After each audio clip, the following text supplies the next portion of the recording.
everybody. Thanks for joining us here on Escape to Nature. Hopefully you had a wonderful morning so far watching the sunrise drive with the Wild Earth crew. Fantastic that they got some rosettes this morning, even an African wildcat. But yes, good morning everybody. My name is Cedric Dold. I will be your waterhole naturalist for today. As you can see, I am sitting at Mashatu at the moment. Definitely what a start for the Escape to Nature. We've got some warthogs busy wallowing. We've got a beautiful Kori bustard, one of the largest, if not the largest, flying bird species here in Africa, just moving as well towards the watering hole. But yes, who's going to be joining us as well this for the day is going to be in Madikwe, Lauren and Davy, and of course down in Kariga, our photo naturalist Ralph. So yes, please, this is live, this is interactive. If you've got any questions or comments or suggestions or even stories that you want to tell us or let us tell you about or anything like that, please send them through to us, as this is your Escape to Nature and it is in the most amazing African wilderness. So yes, please send those things through to us. So as I can say, it's nice to have these warthogs wallowing at the moment at Mashatu. As you can see, it is a nice little, we call it a sounder of warthogs, or just a little group of warthogs. But yeah, collective noun, a sounder of warthogs. And it seems like there's a female, maybe with the younger ones that's been hanging around the area. I think yesterday we saw them as well. Abigail, good morning. Thank you for joining us here on Escape to Nature. Abigail, definitely, I've also got a feeling that we are going to find something interesting or something is going to find us. Never know. I'm just going to try and zoom out a little bit there. It seems like the camera is just shaking a bit that side. I'll try again. There we go. But yes, definitely it's going to be a great day, as it is going to be quite warm around there in Mashatu, in Okakoyo as well.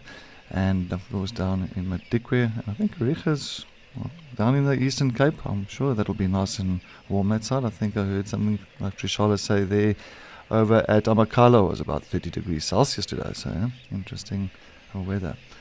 So yes, it's going to be a good day. But I will just going to take a look around here. I am at Mashatu Waterhole. So this waterhole is situated in Botswana. And it is definitely a beautiful area. It is looking a little bit dry at the moment, but sure the rains will be coming very soon. And I'm hoping that it gets some good greenery coming through this area and some nice grass popping up as well. I just want to see if the camera, yep, the camera looks a little bit better there. As you can see, the one warthog is already wallowing, still enjoying the mud.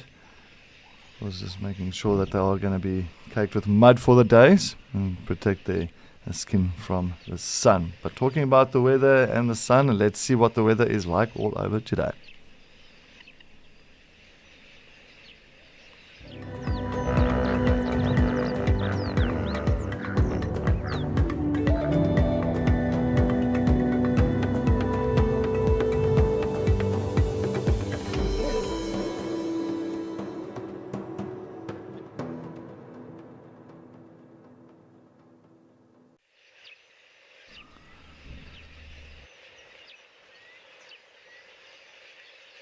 And I see Okakoyo as well in Namibia. It's going to be 13.9 today. Wow, what a scorcher of a day. What a scorcher of a start to the week.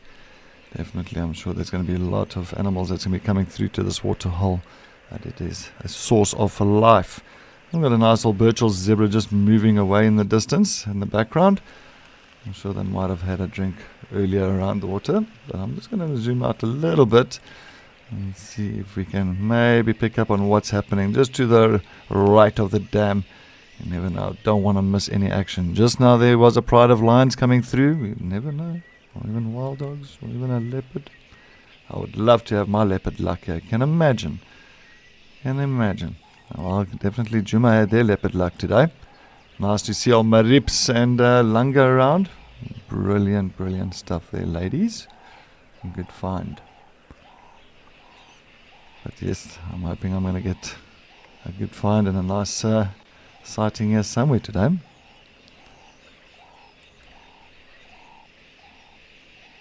Oh wow, look who we have. We've got a whole flock of ostriches. Look at that, that is fantastic. It looks like all males. Let me just try and zoom in a little bit. I'm just going to check if I can zoom. I think it looks like maybe no, it looks like one male and 3 females. Just trying to get my... No, it's 2 males. So it's 2 males on the right and 2 females on the left. I think my camera's going a bit far there.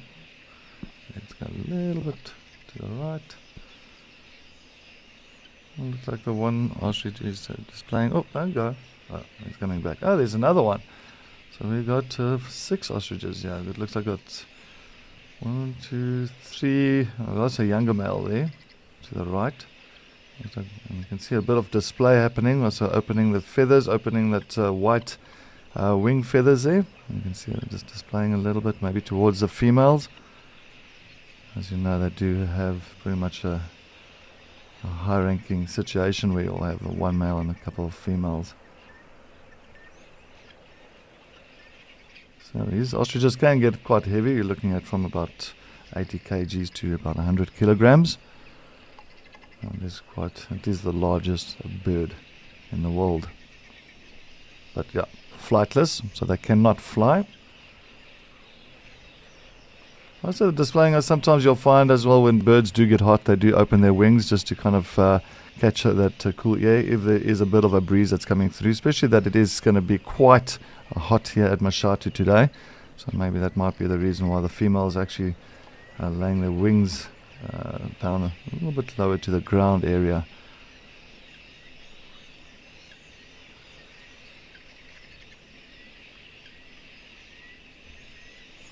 And of course we've got some nice helmeted guinea fowl as well in the foreground. Oh, good old indicator for predators. Always love listening out for guinea fowl. It's that and you know maybe there's some sort of predator that is coming into the area. But it's lovely to see some ostriches again. I mean, I haven't seen ostriches for some time, and as you know, in Djuma we don't get much there.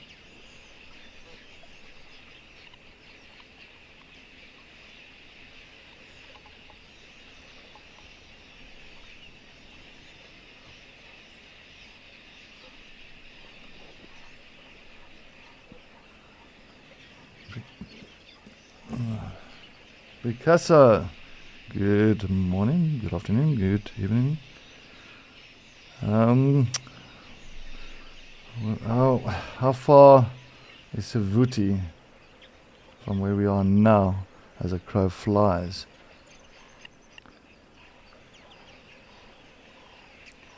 Well, let me just try and think about that one. And Savuti is... Well, I've got no clue. I have got no idea how far Savuti is. That is a very good question, that one, Picasso.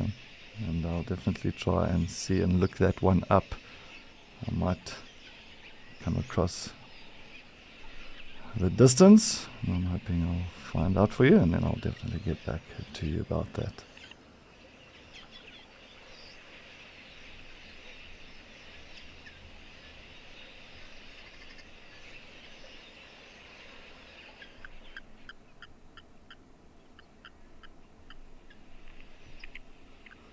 As you can still see, those ostriches still just enjoying the open area. Of course, I'm hoping that they might come around and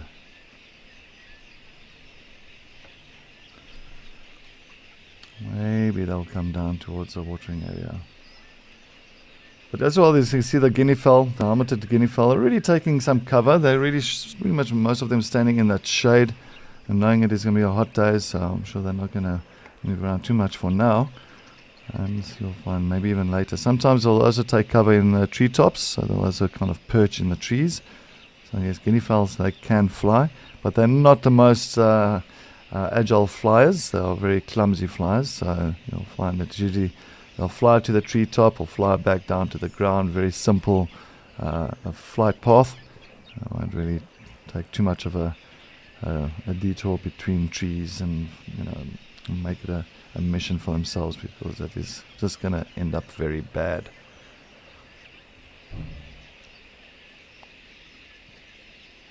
I'm just trying to take a look at these ostriches. So I've got two males on the left, definitely.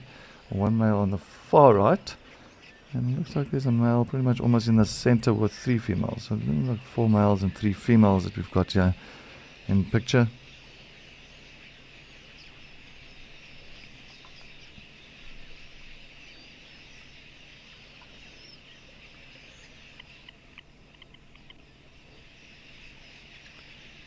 Looks like the one male's now breaking away from the rest, or from the females. And you can see with the males definitely the dark colors very quickly and very easy to distinguish between the two genders here. So you got the male and the females. The male dark, females very grey.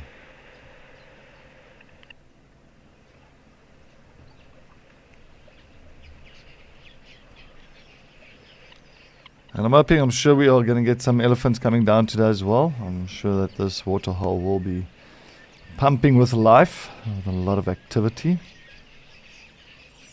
And I'm hoping to see that family of banded mongoose again. We got to see them not yesterday, I think it was the day before we got that family of banded mongoose that came down to the waterhole.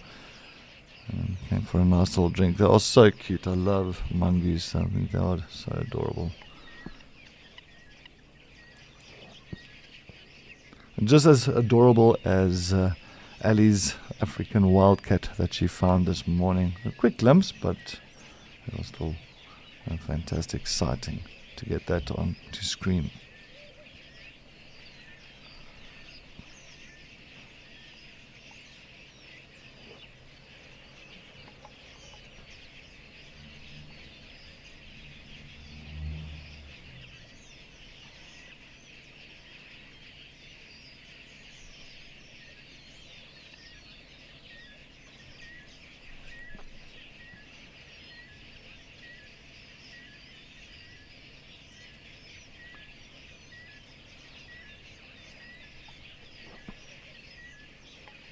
Looks like the helmeted Giedenfell is starting to decide to come down to the water now.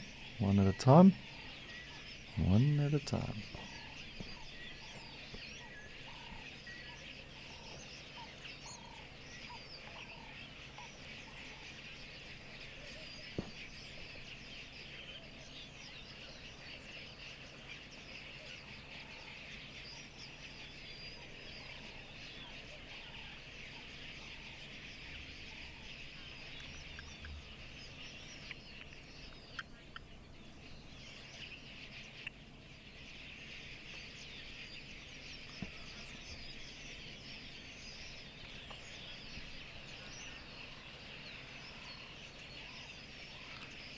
It is so nice just to get all these ostriches. I'm just going to try and pan a little bit to the left. I think I just saw a little bit of ripples in the water there. So, oh wait, I think there's a little bit of 2 males that's so busy performing. And the wings all spread out like that. And the tail, also when you find that tail feathers also kind of really plonked up and all. Just like the hyenas, sometimes you'll find in the excitement and all that, they'll actually display those tail feathers of theirs.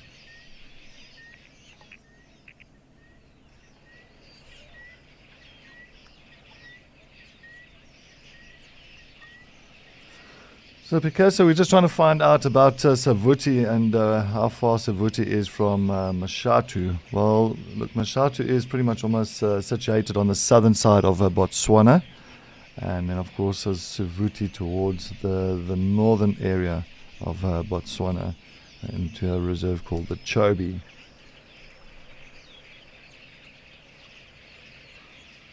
So maybe a crow's fly, thinking maybe about 150 kilometers, 150, so about miles, so it'll be about 90 miles. Oh, 150 is 90 miles? I think 150 is 90 miles, if I'm not mistaken. Yeah. 95 miles.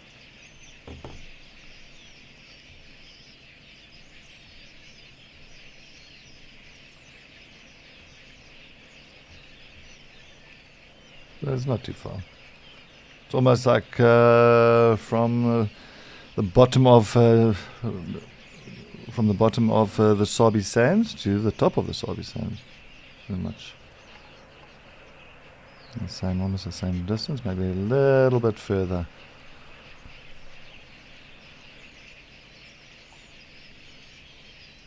Yep, well, it looks like the helmet of Guinea fowl now, they're just moving away, so I'm just going to try and scan out a little bit more. Oh, there's a bit of a wind that's coming through there. You can see all the dust that's blowing through, so it's quite a windy day. So most probably that's why the ostriches have got their feathers all pretty much poked down on a hot day like this, kind of gathering up as much coolness as possible from the breeze that's pushing through. And a lot of birds do that. A lot of birds will actually expose themselves on top of trees or on the branches on a very hot day. And if there's a breeze, they will just really open their wings just to kind of capture that cool air and to cool their body down.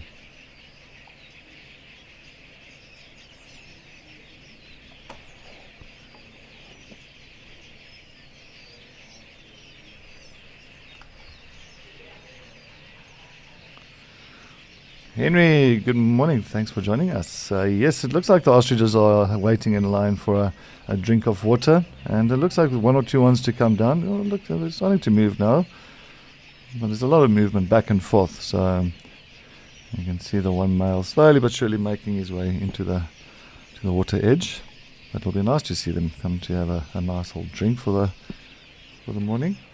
So I'm just going to try and pan out a bit. I think that's why there's a lot of movement on the camera. I think that is quite breezy, as you can see the bushes on the right as well. So it's a little bit of a wind motion that's coming through at the moment. So it is just now and again making the camera sway. Oh, look at that. Oh, a lot of interaction between them. We can see all the males displaying again, once again, showing each other who looks bigger and who looks prettier with their feathers all pointed out and that beautiful white tips on their primary feathers, and also that lovely tail feathers that's all plonked up. Whoopsie. Yep, you can see definitely trying to chase one another away, and maybe together with these females.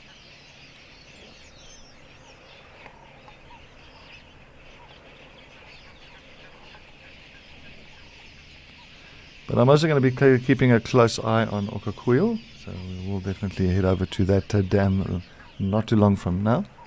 I'm just still enjoying the Mashatu area.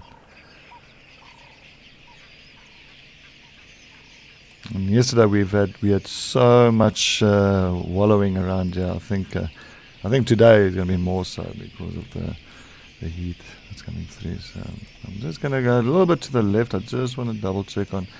Oh, look at all those impalas. Oh, hele. And an elephant. There we go.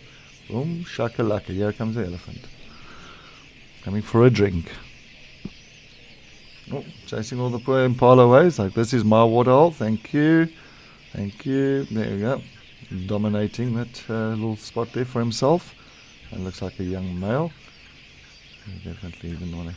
So what he's doing now, this is pretty much this pan of Mashatu here, of course, gets water pumped in from the boreholes just to kind of just make sure that this pan has still got water.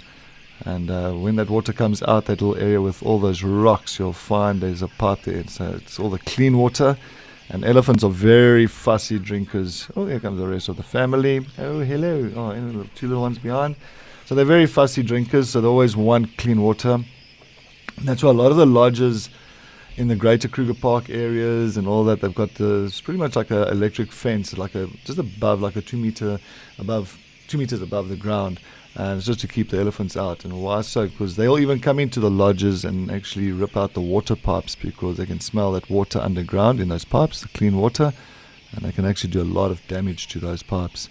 And that's why you always find them coming straight towards these pipes that come through to the water holes to actually grab that nice clean water. Very, very fussy drinkers.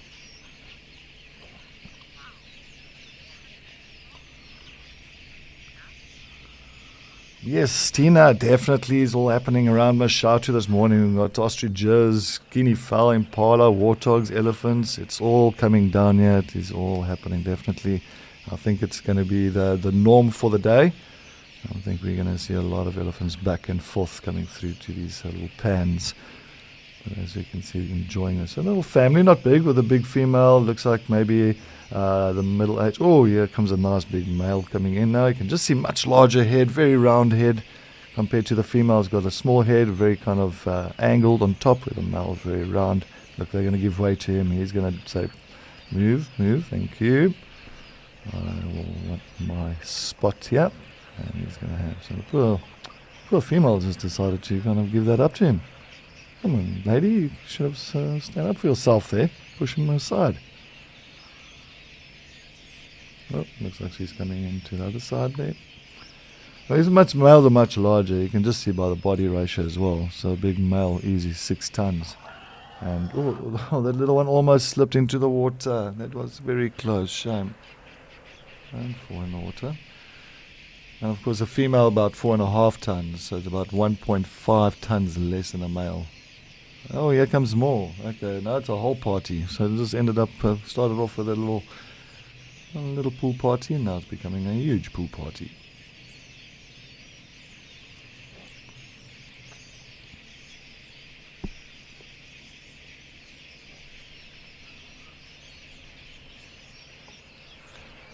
Definitely a good day to keep our eyes on these waterholes.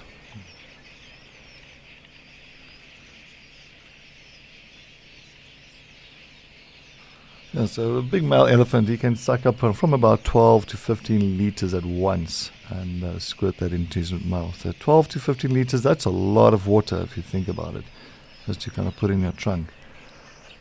Suck about 12, 15 liters, put it in his mouth, and he'll go down again and drink more. They'll have to actually drink around about, the big male, between 70 to 80 liters of water per day. And they do lose a lot of more moisture through, of course, the dung and, of course, urinating. They're also quite a large animal.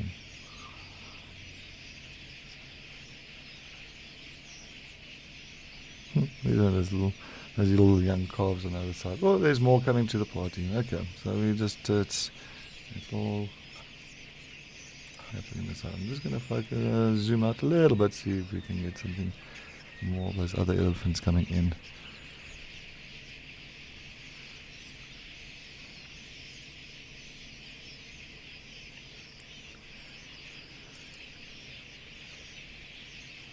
And definitely I know at Botswana, a lot of the reserves here in Botswana, they've got lots and lots of elephants, and it's definitely something that if you go to Botswana and if you're looking for elephants, you will definitely find them around the area. Alright, I'm going to see if I can try and zoom now, because it seems like this is a herd that's going to be pretty much taking up most of the screen.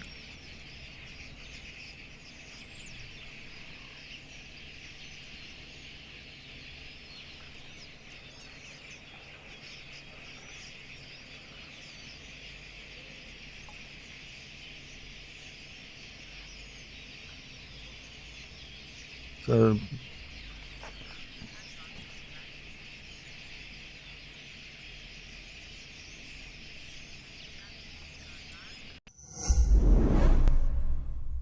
the time has finally arrived. Trusty Rusty and good old Wendy are going into retirement. A flat tire right in the middle of a herd of 400 buffalo. It's pulling the mud off the side of the car, Seb. It has been an amazing journey, but it is time for Wild Earth to bring in some brand new babies, and we need your help naming them. Register on our website and cast your vote for your favorite names, and help us welcome these 2 new landies.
Definitely at Mashatu yesterday we had a lot of giraffe coming down, so I'm definitely looking forward to seeing some of the tallest land mammals. So, and of course, as you can see, we've got the largest land mammal now at the moment, but I'm definitely also keen to see the tallest land mammal.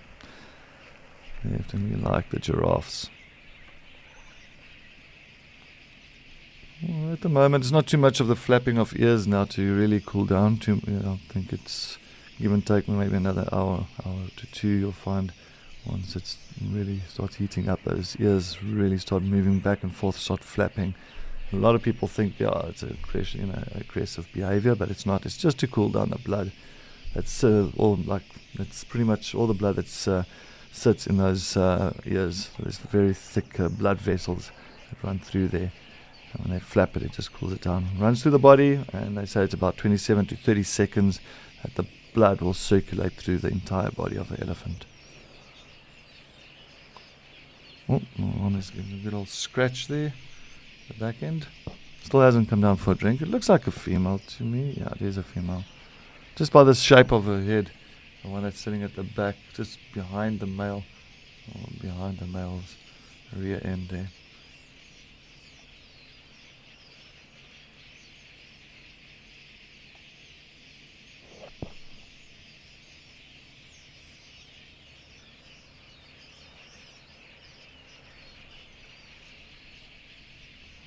I remember when I was working at one of the lodges here in the Sabi Sands, and we had a Lister generator, like a pump, a Lister pump.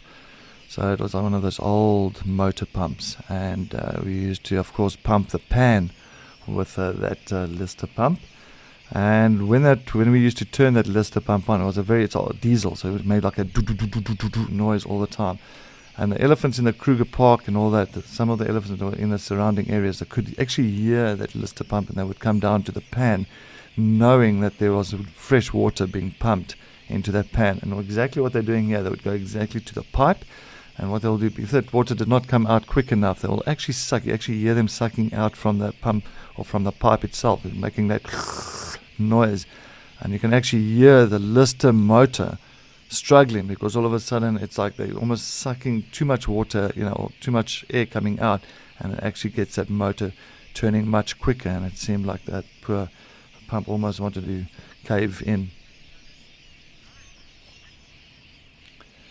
But yes, while we're going to be sitting here still at the Mashatu as we've got all these elephants coming down to the watering hole, let's head over to Madikwe, as Lauren wants to say good morning.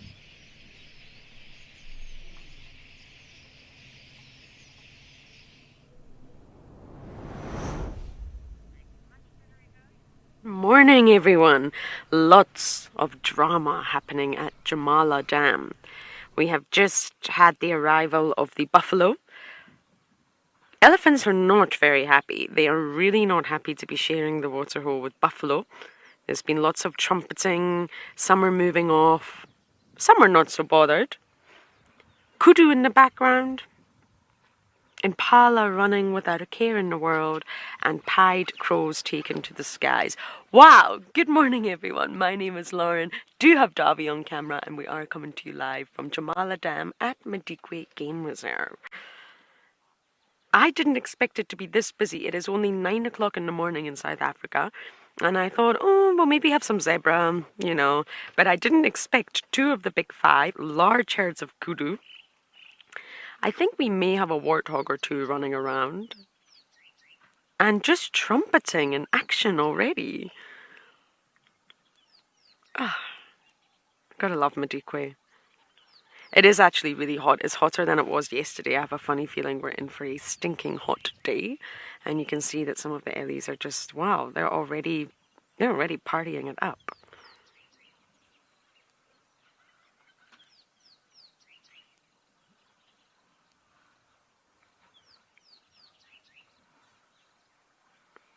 Ellies don't like to share the waterhole with anyone, by the way.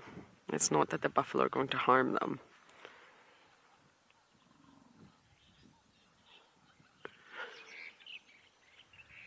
Harriet, you thought the action was at Mashatu. Oh, no. It is here, Harriet. You did speak too soon. Madikwe, Madikwe waterholes, honestly, I know I can't say it enough. There is just so much happening. I have a funny feeling it's going to get more intense as the day goes on. As we were driving to this waterhole, we passed a huge herd of ellies who I think are slowly gravitating this way.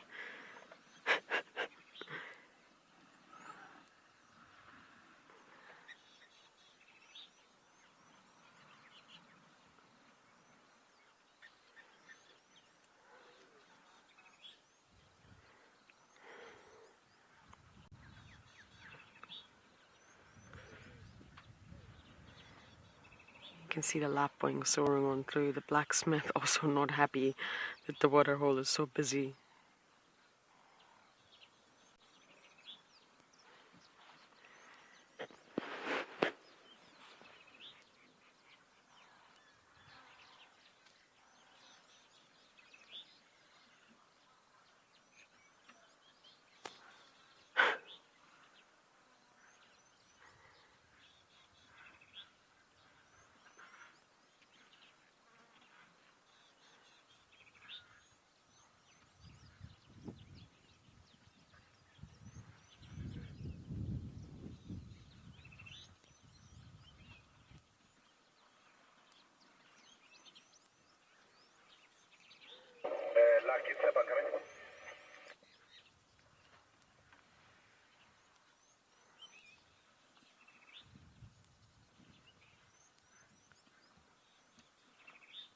I can see zebras on the horizon. Don't worry, Davy, they're coming soon.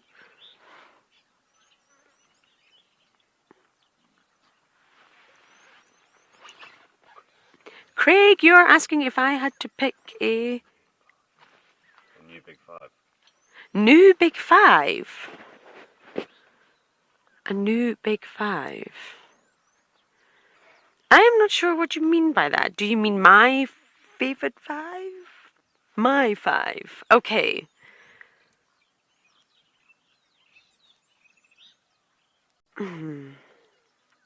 That's hard because the word big in Big Five is referring to the size of these animals. So it was a hunting term long ago, but now it's very much a positive term, and it's very much in this sort of ecotourism realm, and it's very popular. But it really does refer to the size, if you think about it, and the power. Elephant, buffalo, rhino, leopard, and lion. But if I had to choose my five, I'm not sure if that's what you're asking, but it's what I'm going to go with. As in my favorite five, elephants for sure. Rhino for sure. Hyena, they are big.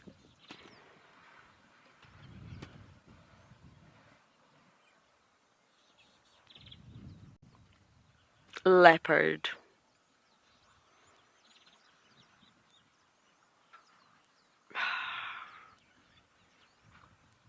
I'm stuck on the last one because I do love lions, and they are, of course, termed the apex predators out here. But then I also think wild dogs have their place out here. Cheetah have their place. Oh, that's really tricky. Can I have a 7?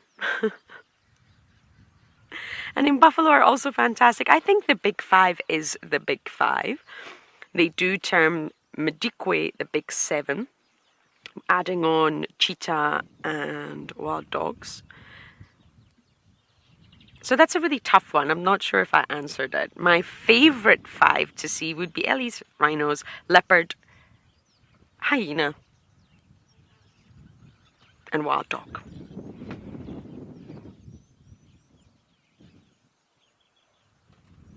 But the term is so broad now, you can use it anywhere. You get the Big 5 in Maldives, and now you get the small 5. You get the small 5 in Africa as well. You get it in different... If you're referring to the ocean realm, it changes wherever you go, because of course you see different big animals in the ocean in different parts. And it's quite an exciting thing to do. It's almost like a list that you can go and tick off, a bucket list of species.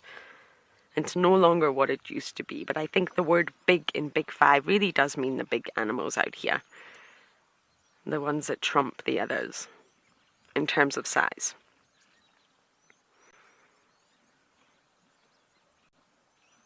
I had the most lovely conversation last night. Davy and I went for dinner with some viewers at another lodge, and there was a little 7-year-old girl who said, Lauren,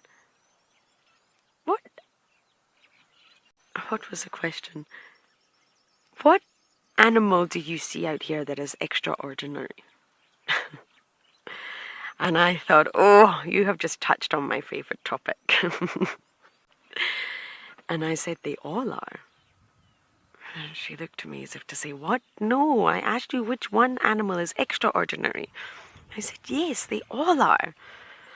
And I started to teach her about the unique things of some of the animals here and how they all have their superpower. And it was just such a lovely conversation to have with a 7-year-old. So it is hard just to choose 5. But I think the big 5 here will always be the big 5.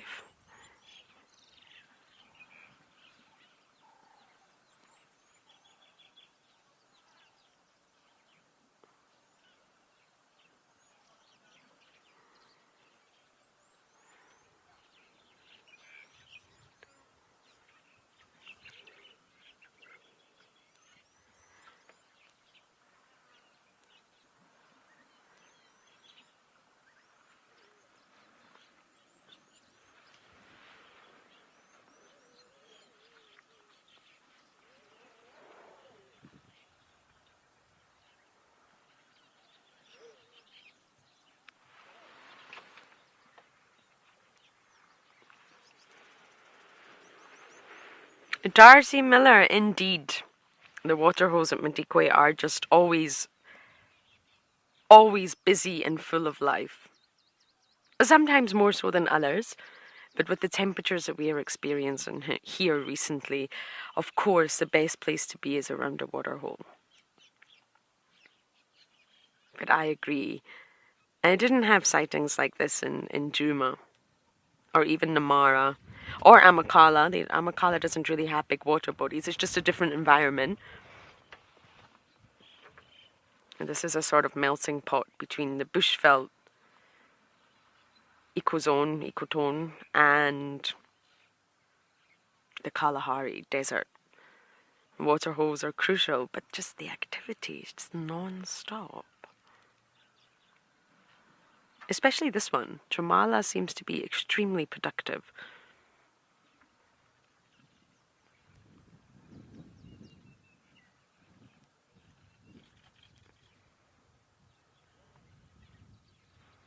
This is actually a private water hole, everyone. It's not accessible to anyone on Drive, but they are very kind enough to let Wild Earth come and view it.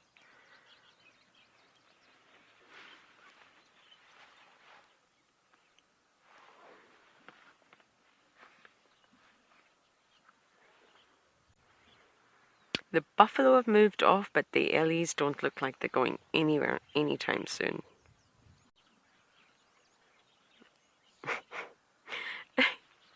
Is that a little one? Just right in there. Can you think of anything better to do on a hot day?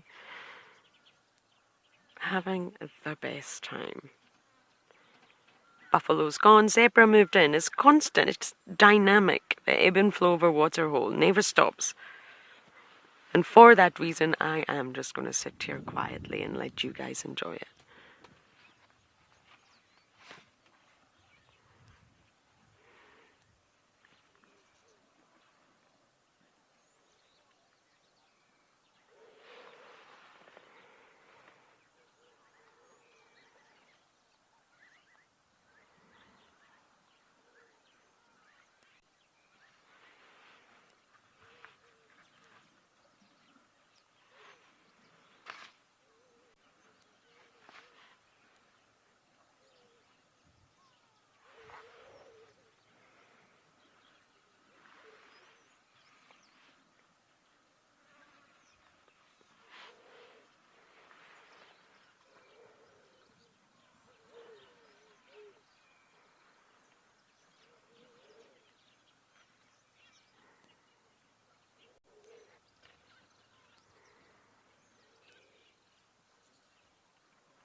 We are definitely not going to go anywhere this morning. Davy and I are going to sit here and enjoy Jamala Dam, and you guys are going to go over and enjoy Okakuyu.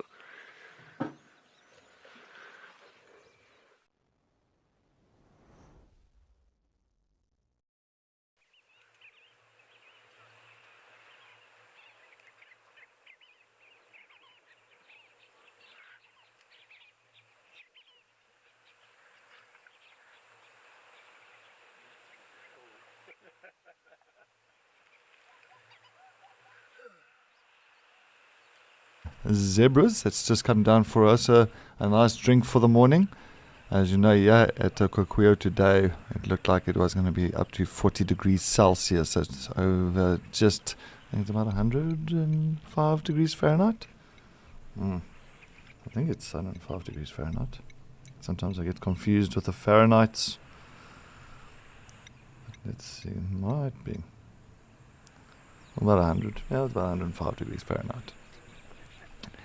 But yes, definitely it looks quite busy in the background. A lot of Birchall zebras. Also, we've got some blue wildebeest. So maybe they will also make their way down towards this pan very shortly. And of course, as you know, this used to be a lake, a salt lake. So many years ago, there were certain river systems that actually moved and actually fed this lake system. But then, of course, certain tectonic plates started shifting, and due to that, of course, it shifted the direction of the rivers, and eventually those rivers did not flow on into this pan or this lake no more, and it was more diverted straight towards the Atlantic Ocean, and it was left with this big, white, vast, like a salt pan or area, and of course, we get the little Okakuyu pan itself with the water, which is perfect, and it's definitely a perfect water source for these animals around in Etosha. Well, we got some blue wildebeest here, so I'm just trying to get my focus on here. So there's the blue wildebeest that side. A nice herd of wildebeest. That's also many times will be hanging around the zebras. A lot of safety for each other, so in case of any predators coming through, will assist one another. But for now, I think they're all just waiting for their turn to come down to the watering hole.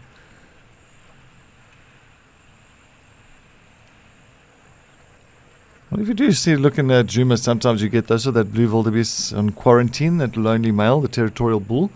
So the same thing that really happens around here as well. So you'll have your males that'll have their areas, their territory, and you get these female herds coming through the territory, and if they've got nice areas of grazing, nice watering holes and that, you'll find that those female herds will remain longer in the male's territory.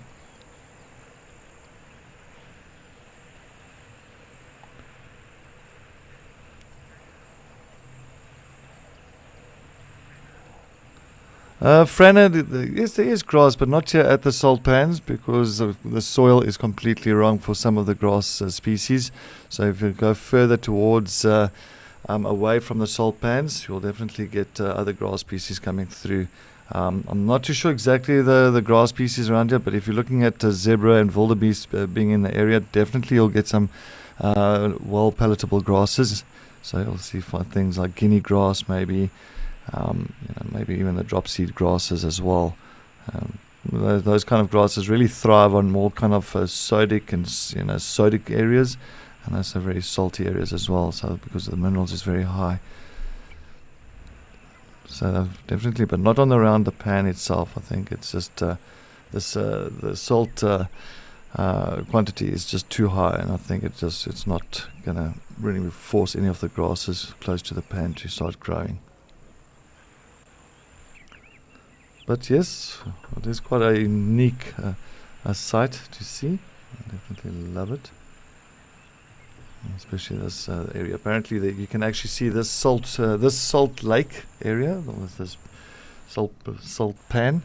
You can actually see it apparently from space. So that's how big it is. It's quite vast. I think they say it's around about 50 square kilometer radius. That's huge. That is absolutely huge. I'd love to go to Etosha. I haven't been there before. Closest I've gone up to that the northern side of Namibia is I've gone to a place called Swakopmund, Sossusvlei, those areas, which is also very pretty. I mean, I think Namibia is so unique when it comes to the areas and just the beauty of it. Big dunes, big sand dunes that come out of nowhere, and it's very flat areas as well. So definitely it's a beautiful country. I definitely want to do that again.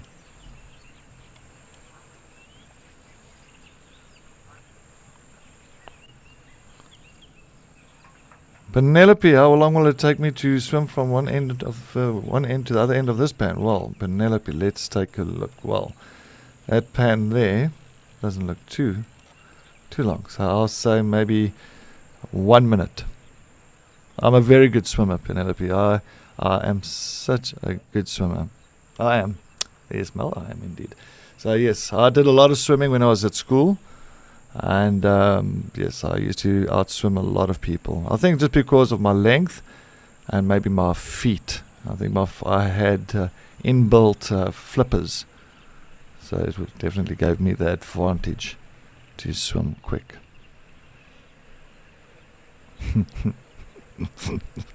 I'm sure Tess will agree with that. But yes, it'll be interesting to swim across there. It's not fun, as you can see. It's not the water area now. It's not quite wide. It's very short. But if it was the entire lake, well, I don't think I'll be ending anytime soon. I think I'll be still swimming if I had to start 10 years ago.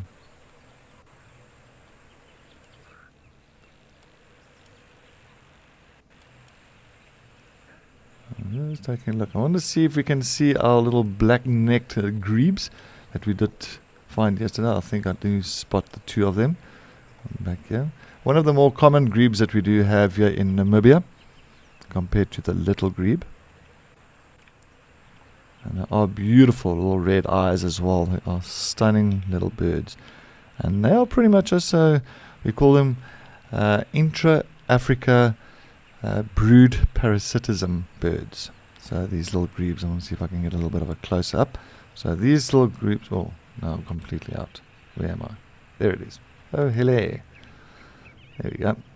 So they, of course, they will utilize other grebes. So the female will look for another grebe, and then she will lay her eggs inside of another female's nest, which they actually kind of nest on just above the water on like little floating cups, and then the other female will actually raise her chicks. So that does happen with them. But it's only not always. That's only about 40 or 50% of the time. So it's not like your cuckoos when you're coming to host parasitism birds and brood parasitism birds. Your cuckoos are pretty much almost 100% they parasite on their host.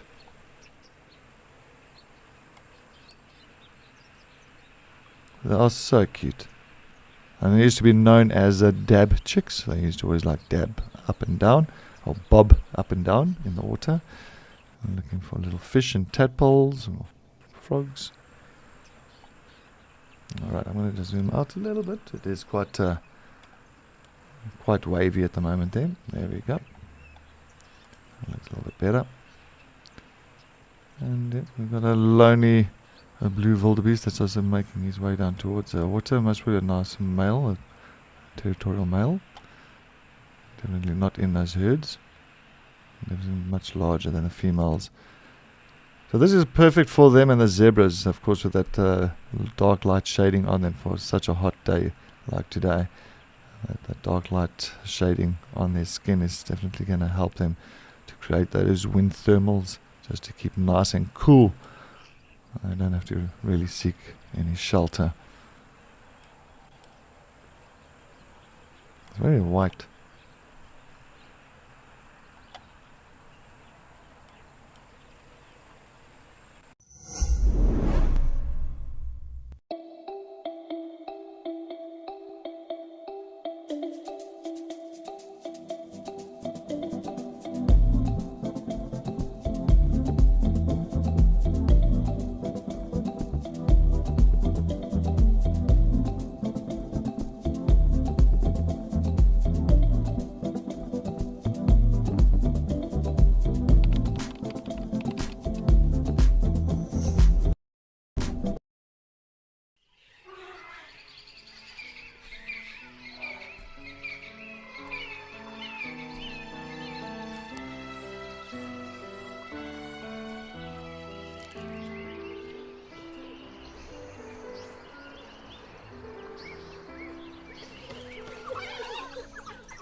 So we still other.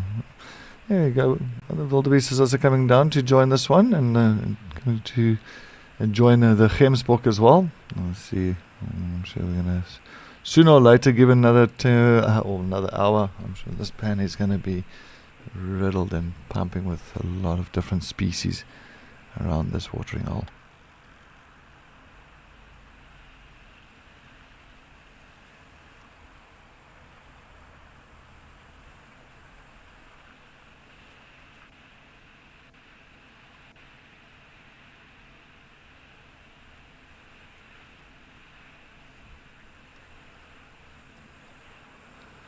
Alright, well, we're going to still sit here at Okokuyu and watching one or two of these animals coming down to drink. Let's head over to Madikwe with Lauren, as she's still got her elephants having a pool party.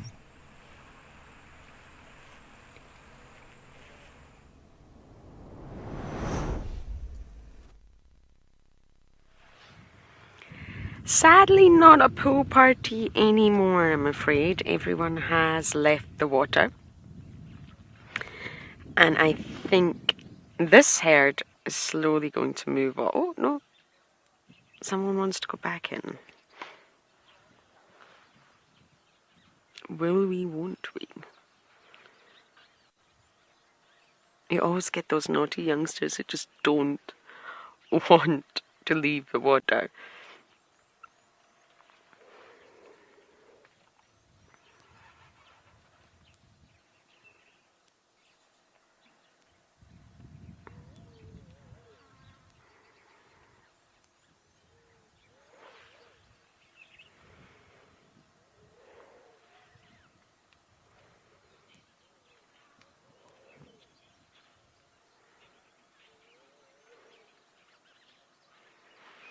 Avril, absolutely.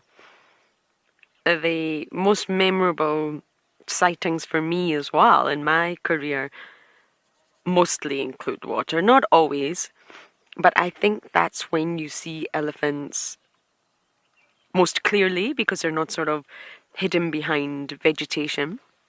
I think it's when you see elephants maybe not let their guard down, but relax a little bit.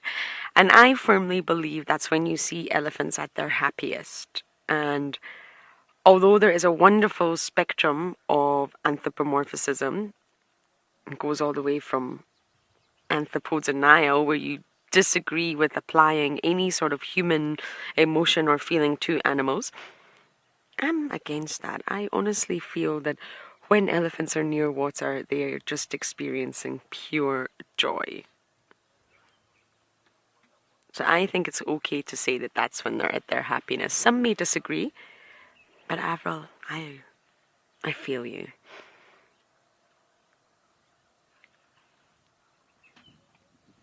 And it's because it's not just one animal as well. It's not just one single individual that we watch. We watch big herds. We watch interaction of herds. We watch interactions of matriarchs and bulls.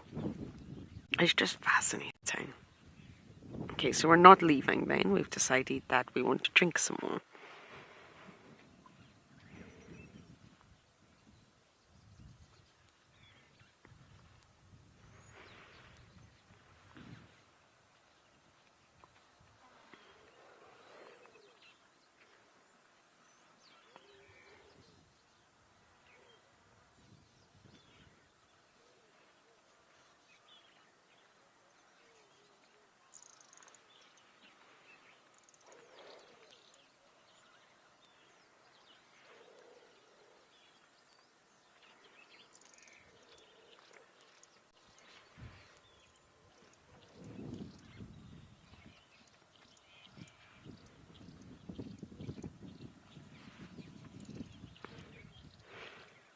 Claire Bear, I know, to be an elephant for just one day.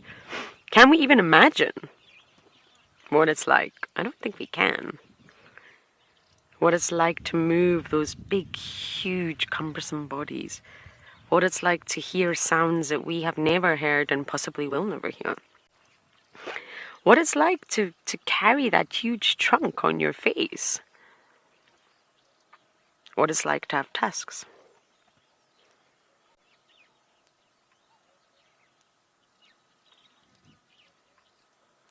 what it's like to feel vibrations from all around you, communicate with others miles away, what you must smell. I can't smell much these days, my nose is blocked, but I love smelling. But I'll still never know what it's like to smell like an elephant.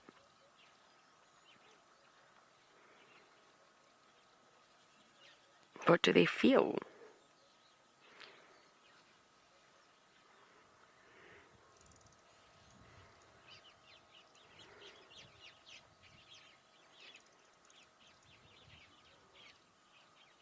For just one day. I'd love to know what it would feel like to be every organism for just one day. What does it feel like to be a mosquito? Seriously, though. I know not many people like mosquitoes, but what's it like? What's it like to be a butterfly? What's it like to be a spider? What's it like to be an impala? A bird? I would do it all if I could.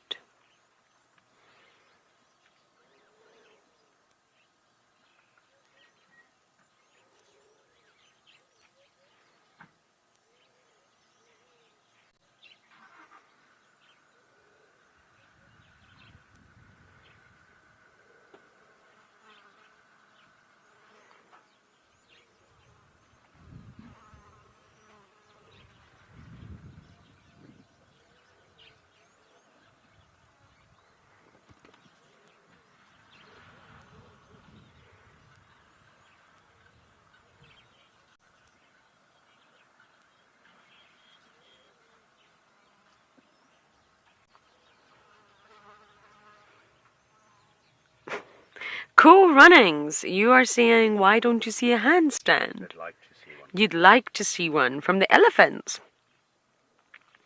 Oh my goodness.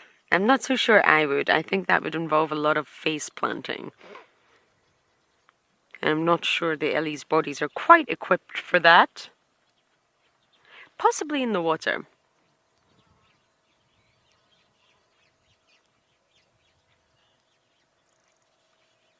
But I think absolutely in the water. They get excited, they might kick their legs out, but that would be an interesting one. At least they've got the cushion of the trunk if they do face plant.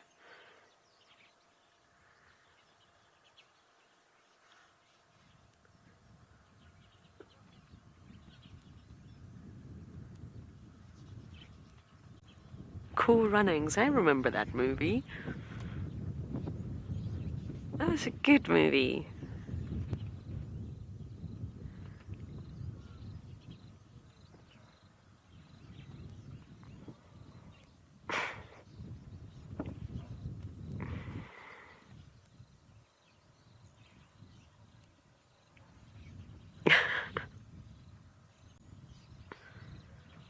I love the fact that they love to clamber on one another. It can't be comfortable having another elephant jump on your back, but yet they love it.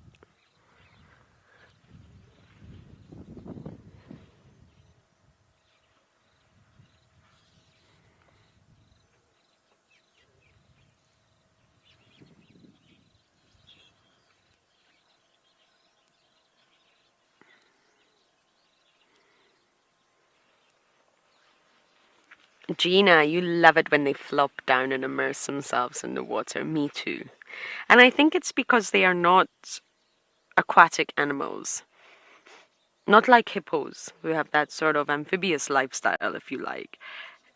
They're not really elegant or equipped to be dancing through the water, shall we say. But of course they love it, and they are required to drink water, but it's just when they just have those big cumbersome bodies and they just flop down without a care in the world. It's really quite something. If you ever watch the Into the Okavango documentary, it's a fantastic documentary, one of the best I have seen in a long time. And I don't quite know how they got the shot, but the underwater cameraman manages to capture an elephant doing just that, flopping down into the water, but the visual is from underwater. And it's very cute. It's very cute how you just see the elephant underwater and what it's actually doing there. I don't think this water body is deep enough to sort of fully immerse yourself, but it is just so wonderful to see.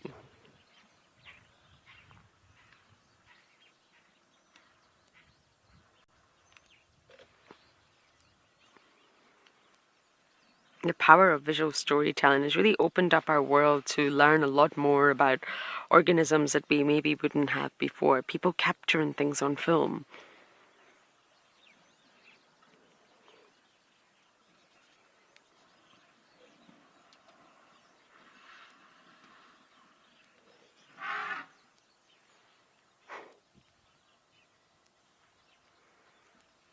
I think you're late, mister. The rest of the herd have gone. You're being stubborn. Are you a Libra?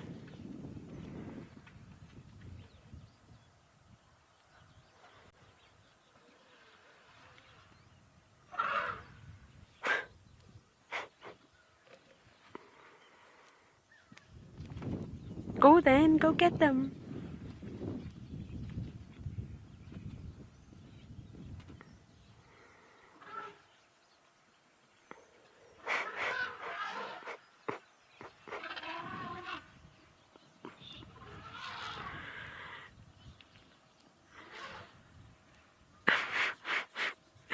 All that nonsense just for a blacksmith lapwing. Poor lapwing. That was nonsense. Anyway, he's a straggler. He's the last one of that herd, and they have all moved off. And he knows it. He knows where they are. He can hear them, even if he can't see them. He's just being full of beans. Being defiant.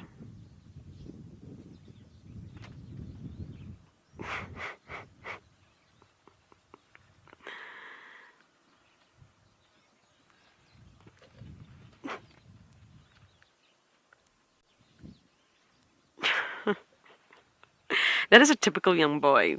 Typical young boy behavior in elephants. The birds are probably used to it, but still. Oh. And just like that, everyone, the water hole is now quiet. Oh, sorry. There is one. But he or she, I'm going to guess he is not part of the herd. They came in a little bit later.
I don't think it'll stay quiet for long, though. Without a doubt, this water hole is going to get busy soon.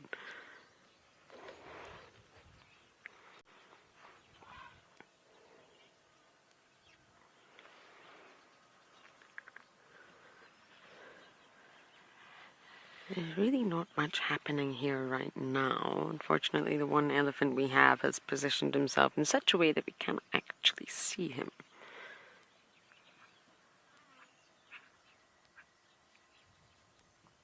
But Davi, if you're able to just sort of show that big tree up there.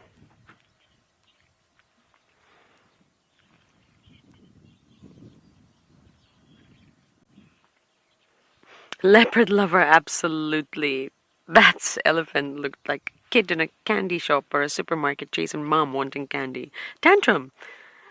That's really what it is. Just angry that everyone's left the water hole, and yes, that's what I wanted to see. You see this big wild fig up here. I don't know if any of you have been watching Escape to Nature for some time, but when we first arrived to Jamala Dam, we've been spending a fair bit of time here. The leaves on that tree were completely brown, almost copper. And it was actually a very beautiful color. I love coppers and rust and mustards. Within a day, it's transformed. And there has been no rain. And I don't know the reason. I'm trying to research it, but I don't know if it's preparing for spring. It's trying to get ahead of the game. Davi and I were chatting about that. Why has it just transformed without any rain, without any sort of reason, to a now beautiful emerald green carpet? It's full, it's lush, it's evergreen. But what is the tree doing? And I wonder if it's preparing. I wonder if there's an environmental cue that it's picked up on, that the season is changing. It's not rainfall. Could be day length. Could be temperature. Not sure about that though. And the tree's preparing ahead of time to get a head start in life for the rains to come. To get fruiting, to get ready. I don't know, but there's been a remarkable transformation. If any of you do have any screenshots, I'm not sure why you would have screenshots of that tree, but I wish I could now compare. I wish I could now show you what it looked like just a handful of days ago.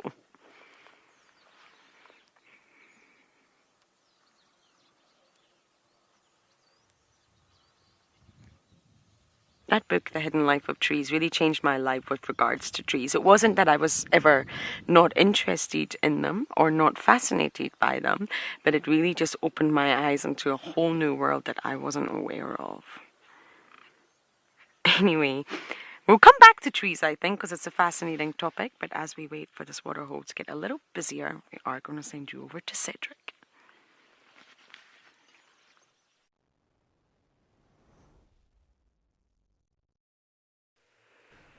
Thank you, Lauren. Yes, it's nice to see that tree having that beautiful and green carpet on as a canopy. But yes, I think there must be a cue for these trees around the areas. Even if you look at June, even if we don't get really rain at all around August, you'll find even those knob thorns, they start flowering and start preparing themselves for the rainy seasons. And I think the jackalberry does the same as well.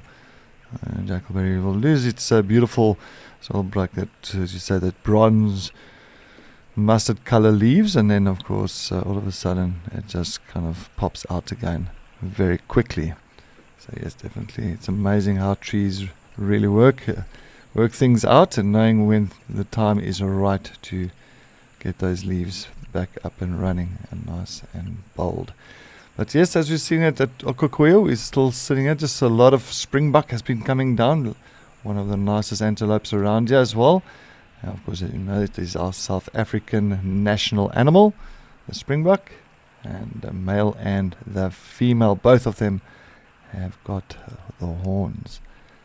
The female's horns is a little bit thinner. I am trying to sometimes work out exactly the female compared to the male. I'm just going to go a little bit of just, once again, it is, as you can see, even the pan itself, it's kind of got a bit of a shimmering look to it, because it's a lot of wind as well that's coming through here, a lot of gusts and a windy day around here, but very hot. You can see even the impalas, some of them were coming pretty much almost towards the center of the pan, to cool down as well, cool down the body temperature. I think I'm not going to go a little bit further in, as it is quite bright at the moment. It's quite light. I'm just going to keep it zoomed out for the time being.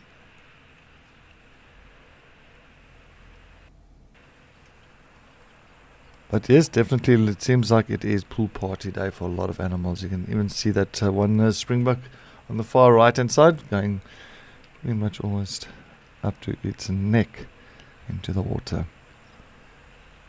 It's just definitely cooling down.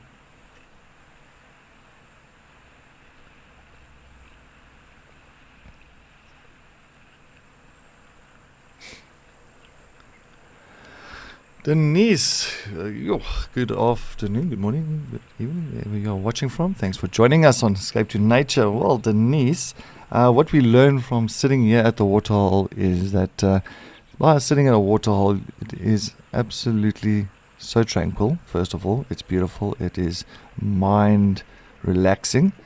And as well as the animals coming down, it's amazing how things can change just in an instant. One moment there can be nothing at a waterhole, and you can just sit here and enjoy it. In the next 5-6 minutes, next moment you get animals galore just coming through for a drink. As well as you just see how different animals approach the water. I mean, I've just been witnessing here at Okakuyu that your gemsbok, that large antelope, and the springbuck, especially the gemsbok, they tend to, when they go and drink, they will go pretty much right up to their belly deep into water, and the same as the springbuck, as you can see. But the zebras and the wildebeest, they tend to really much drink on the edges of the pan. So yes, definitely it's a nice way just to kind of see how each species has a different way of drinking and approaching the water. And they all wait for each other, so you don't just get one springbuck coming down and then another one and another one. You'll find that the springbucks, or even the other animals as well, the zebra, the wildebeest, they will wait for the rest of the herd, if it's like maybe to congregate, if it's 10 or 15 or 20 of them, and then they'll all approach the water together. And I think that's also just a typical safety mechanism for them. I think they know if they have to approach one at a time, there could be the possibility of having a crocodile in this dam, or this pan, and that could be kind of a little bit risky for that animal. But there is no crocodile in Okakuyu, so I'm sure they're all very safe. I've also been reading up as well, and thanks to a little bit of assistance from Nadine, that apparently Okakuyu, the Tosha Game Reserve, has got the largest male elephants. So I'm hoping and holding thumbs, crossing fingers, toes, everything, that those large bull elephants will come down to this pan for the day, and that we can at least witness such beauty of a beast. Beauty of a beast. I did not even think of that one, but it just came out. Yeah, but it is beautiful. It is nice to see those big male elephants. As I say, we look at all the zebras now together. You see how I'm saying with how they congregate as a species together. They'll congregate to actually drink and make sure that it's just not one individual that's busy drinking. And you would actually think wildebeest and the zebras won't mind going a little bit deeper into the water for a drink, but it seems like it's more so for the springbucks and for the gemsbok antelope. They really end up going quite far in. Well, the zebras all decided to pack their bags and leave the watering hole, or some of them.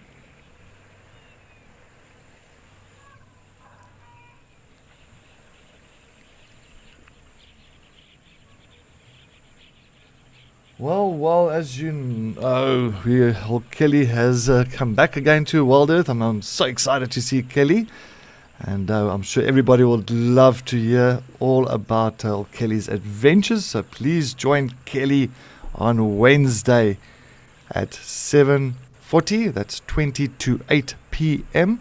Central African time for a AMA. That is an Ask Me Anything, where you can ask Kelly anything on what she has been doing and what adventures she's been on. And please just remember, this is only for explorers. So that is for Kelly, Ask Me Anything. So definitely nice to catch up with her again and see what she's been up to for the last couple of months. I'm sure she's also very excited coming through as well.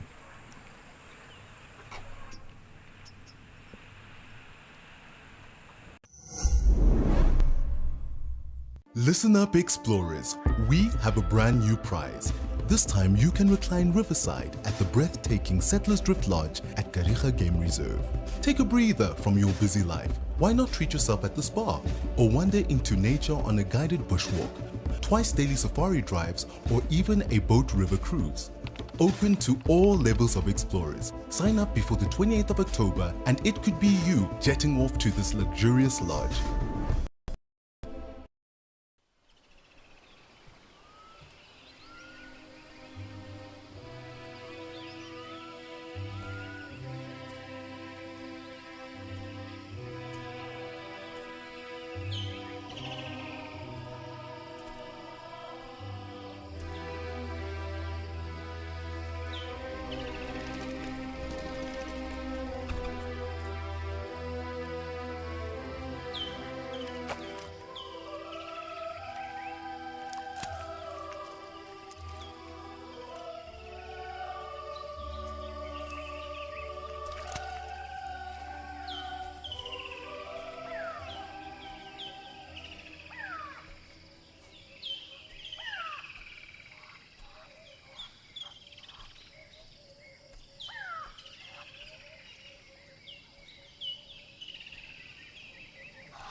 Alright, so still here, just taking a look carefully.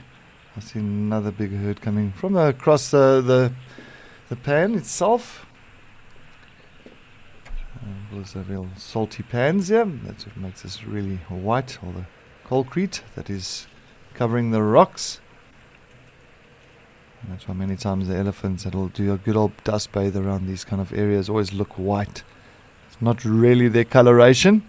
It's just because of the dust that they utilize to cover their bodies when they do a little bit of sand bathing. And you always kind of can get that incorrect, people thinking that there is different colored elephants in Africa. But it's just all grey. If there's good rain or something, you'll find that will pretty much be washed off and they'll turn grey again. Alright, we've got a lonely gemsbok that just approached the watering hole here.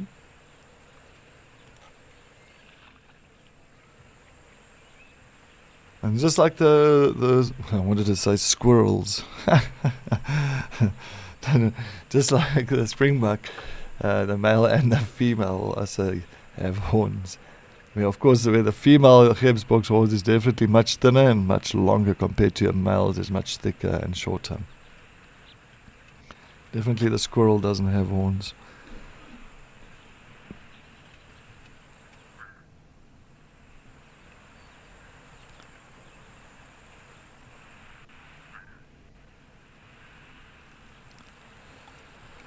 Alright, well, we continue sitting at Okokuyu, watching this beautiful gemsbok taking a drink. Let's head over to Madikwe with Lauren. I'm wondering if she's still got some early pool parties happening that side.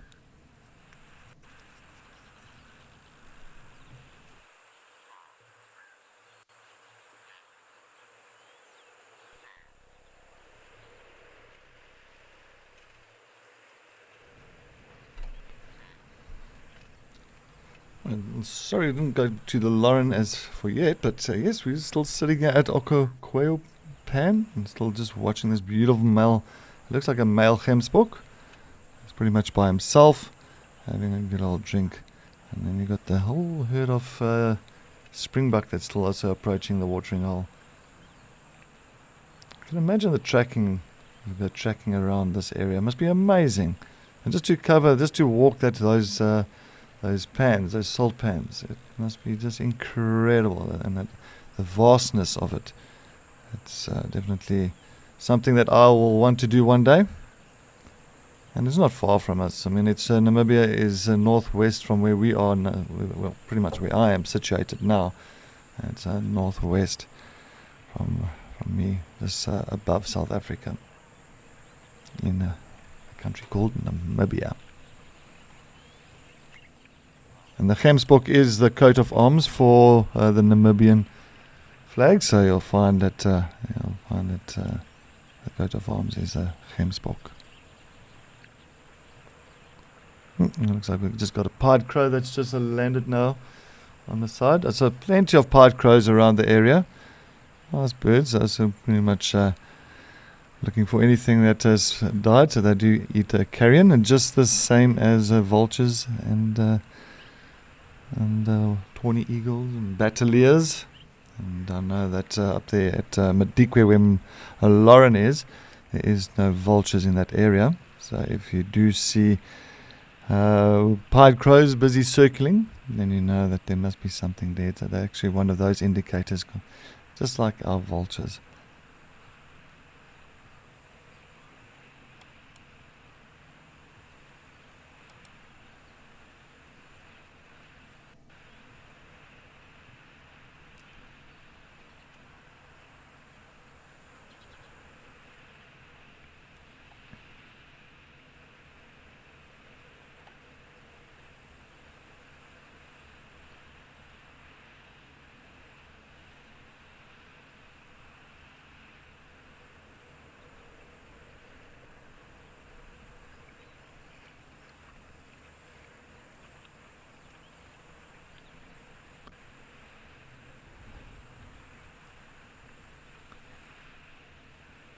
Alright, let's head over to Lauren in Madikwe, as I think she's got those elephants busy having some fun in the pool.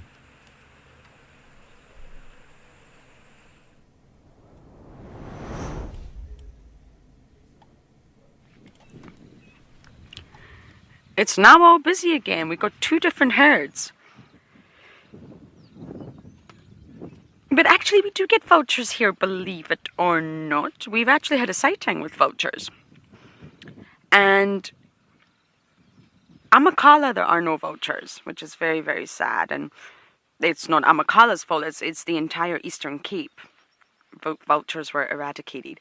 But believe it or not, Madikwe, we do get vultures. We had a lovely sighting with a whiteback.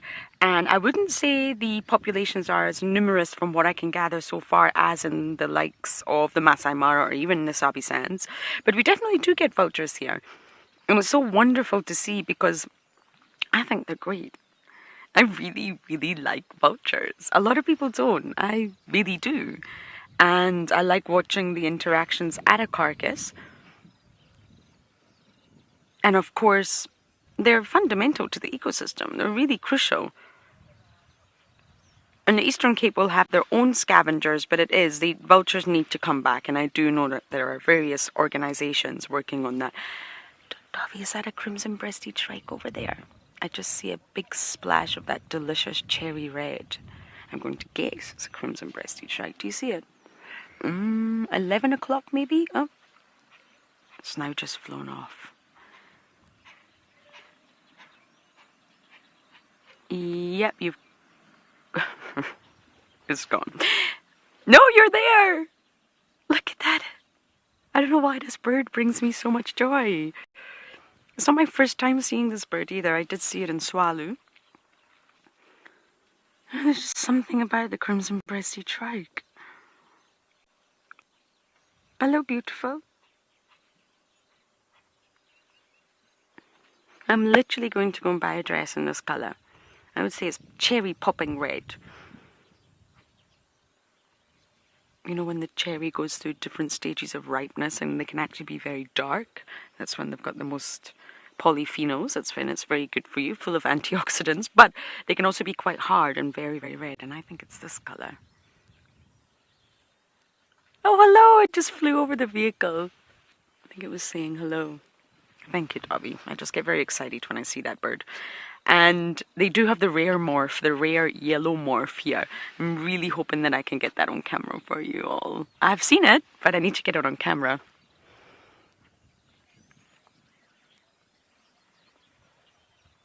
Jana, I don't know. But maybe we should both try it. Okay, you said challenge accepted, so you're also going to get a dress. You must send photos. I think I'm going to have to go into a material shop, a fabric shop, which is where I spent most of my childhood. I am obsessed with those shops. If I'm ever feeling really stressed and I can't go for a run, I would go to a fabric shop where tailors would go and it supplies all sorts of fabrics. They make me feel really calm. My nana was a tailoress. She made my mother's and all of her sisters' wedding dresses, my prom dresses. Yes, I went to more than one prom. And I just... Okay. I can't make my own clothes. I didn't get her skills, which is a shame. I tried. I can use a sewing machine on a very basic level, but I think it's incredible people that are able to make their own clothes. So I think my plan is, Chana, to go to a fabric shop, try and get that color or order it online and then take it to a tailor. And once I have it ready, I will share with you all. And I'm not joking. I will literally do that. I'm in love with that color.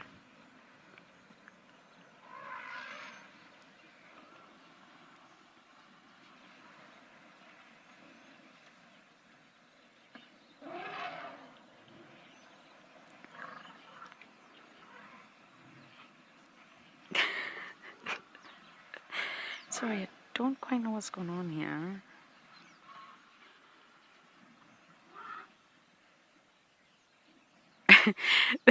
But Craig and the redhead said all things red are basically the best.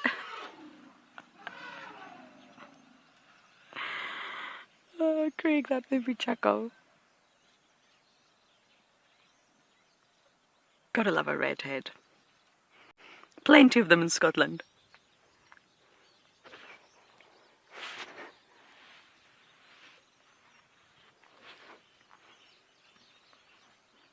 What is it, Dobby?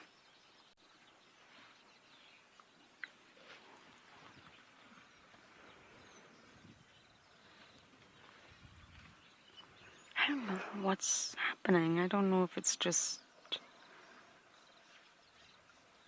I don't know.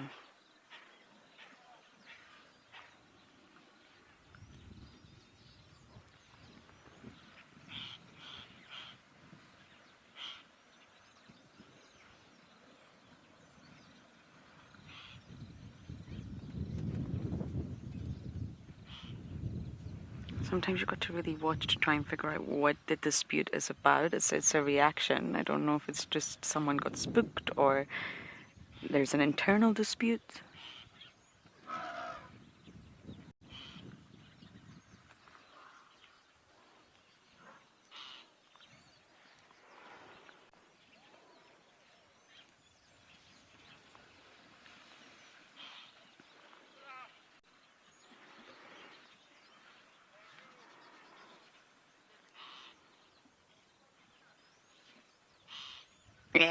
Really ugly bird call. I'm not doing it very well. That's a lilac-breasted roller up there.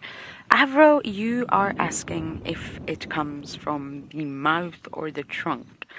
I believe that trumpet that we hear is produced in the voice box, in the larynx, and is pushed out the trunk. And that's why it's called the trumpet, if that makes sense, because it's coming out of that long appendage. But I think it originates in the larynx. But obviously they can control if they open their mouth and push the air out the mouth or if it push it out the trunk. So I think it's produced in the larynx and then they push air out their trunk and that's what produced our sound.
The little ones are very clumsy at the water hose.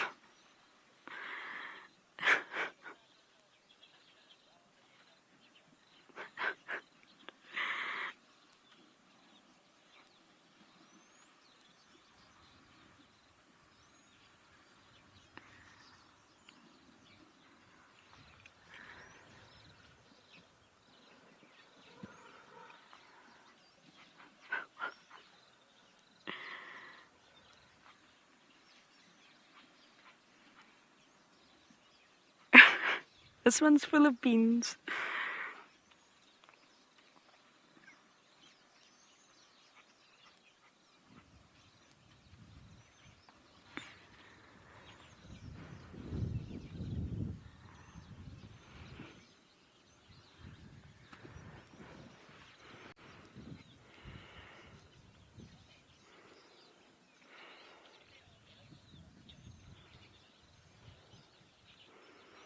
Carla, interesting thought. I couldn't possibly have an answer, but personally, I would feel not. I think it's very intrinsic to being part of being an elephant. That entire sort of umwelt that I normally talk about, and all the things that make an elephant, from social structure to behaviors to biology to anatomy to the sensory apparatus. I really do feel that water is very intrinsic to their lifestyle, and I think it's more than just drinking, and I think it's more than just having a pool party. Obviously the naturalists at Wild Earth always like to say pool party because it's fun and it's an endearing term, but really I honestly feel that water to elephants is a lot more than that. I obviously can't explain it very well because I'm not an elephant, but I do. Sorry. What are you up to? Just too much excitement. I do feel that it's important to not only hydrate them, not only does it feel good on their skin and cool them down. They're all very sort of fundamental principles that, yes, absolutely, water does that to everyone. But I do feel that water creates something in elephants with regards to stimulation. I think it really stimulates them. It heightens their senses. It creates a lot of feeling. In terms of, I think the smell just stimulates all of their senses, almost like a spark when lighting a match. I feel like not only does it taste good, it smells good. They love the sound of it trickling. They love the feel of it on their skin, and they love the taste of it. I think it's a very holistic experience for elephants, and it's also comes hand in hand with interactions. Maybe not between herds, because that's not always going to be the case in every environment, but I think at least within your own herd,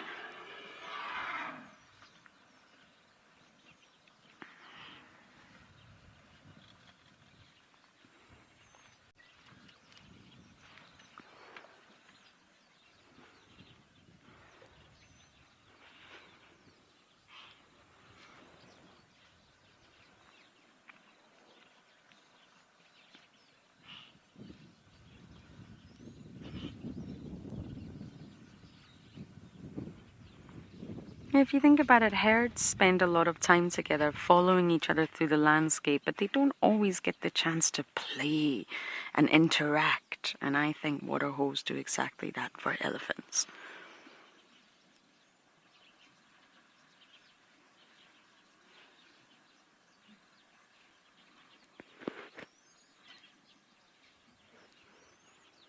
Lots of vocalizations here, lots of interactions.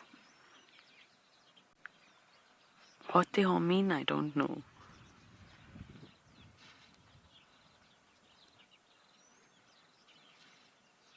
But I think while we have this chance, let's just sit and listen. There's lots of splashing and all sorts of things to listen to with our Ellie herds around Jamala Waterhole.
It's also very active here with new elephants coming in. Oh, this is going to be fascinating. Is there even enough room? The waterhole looks jam-packed.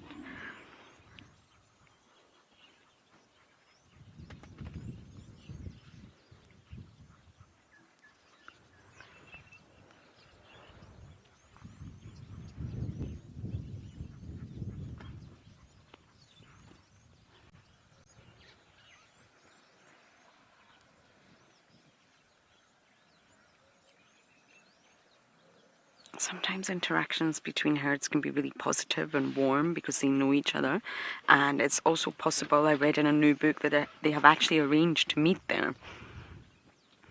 But sometimes it can also not be that way if they really don't know each other, and there could be a lot of caution and anxiety.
Picasso? I hope that's your name. Great name. They stay within Madikwe. Madikwe is huge, 75,000 hectares, thereabouts, and it is fenced. There is talks of a sort of migration corridor potentially happening between Madikwe and the Pilanesberg, but I am really not sure if and when that would happen. But really, there are a lot of elephants here, that goes without saying, but there is also a lot of space. So they do stay within Madikwe, and I think it would be fascinating to understand their movements. Do they just use the whole reserve and just move, or do they tend to stick to sort of the eastern side, for example, or the western side? I'm really not sure. It is a big reserve. But as it stands at this moment, they don't leave the reserve.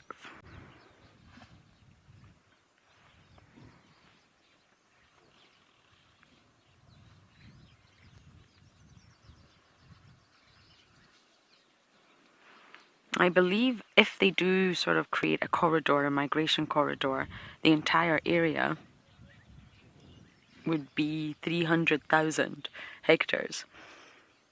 And that is a lot of space if and when that happens, but there definitely is talk of it.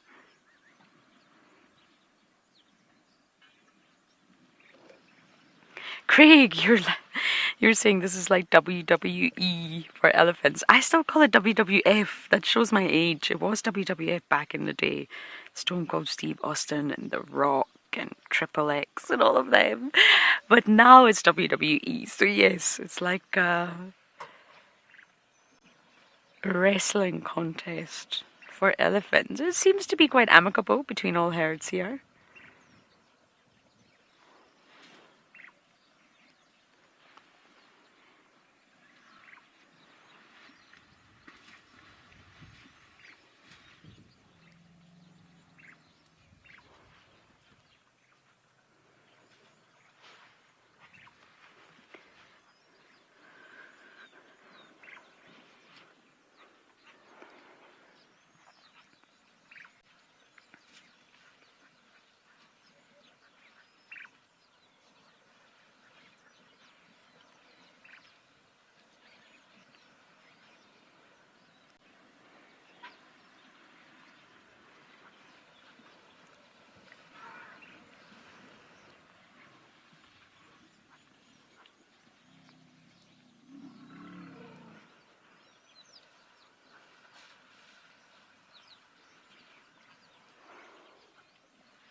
There's so many elephants. I don't really know what to look at or where to look. A very large number of elephants.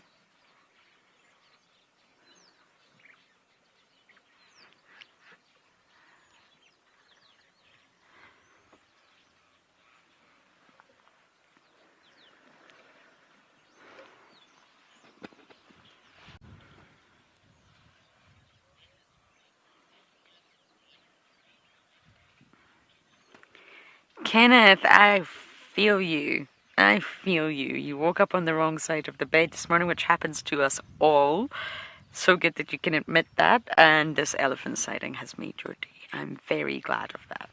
Sometimes when you wake up grumpy, all you need is that one little thing to pick you up.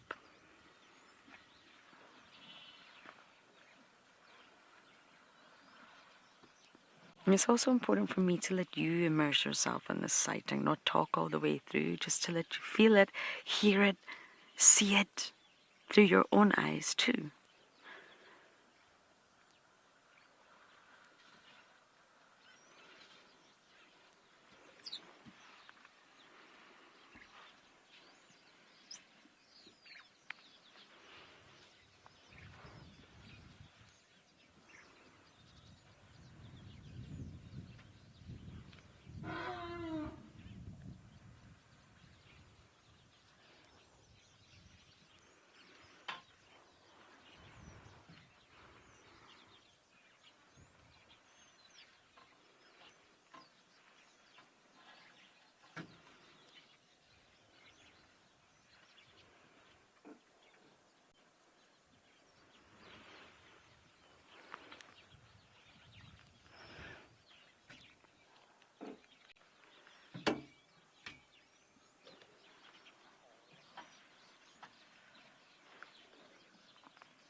Hi, my name is Debbie Den Hartog and I come from Pretoria in South Africa, and I am absolutely thrilled to have won the Wild Earth Prize to the Woodbury Tented Camp in Amakhala Game Reserve. Wild Earth has changed my life as I love watching the daily game drives.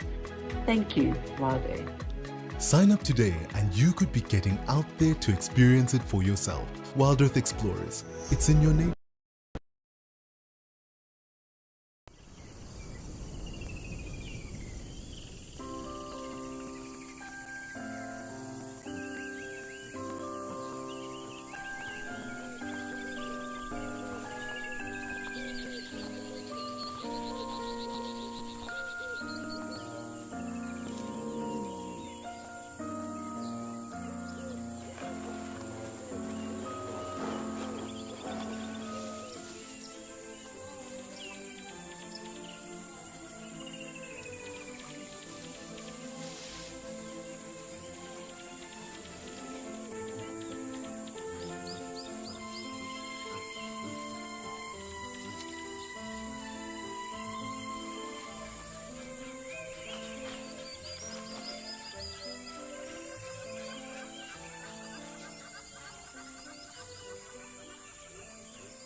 Fascinating.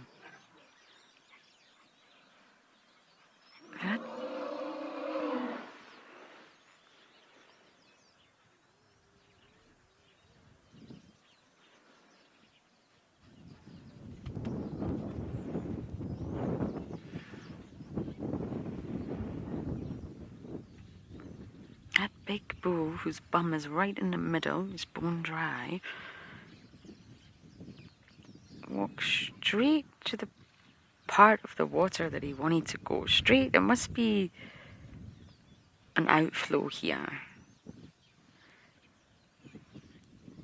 And if you just go slightly to the right, Darby, just ever so slightly, you'll see there's quite another bull, younger bull. That's just his head popping at him. He moved immediately away. He immediately started acting submissive and just pulled himself away because the big bull entered. It's fascinating when you watch the behavior of the other bulls when they see a big dominant gentleman walk in. And he's still not going in. He's still just hanging back. Fascinating.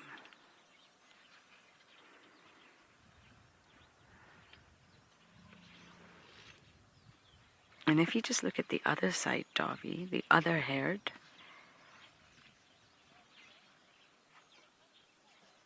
you'll see they're all completely frozen in time. They're listening.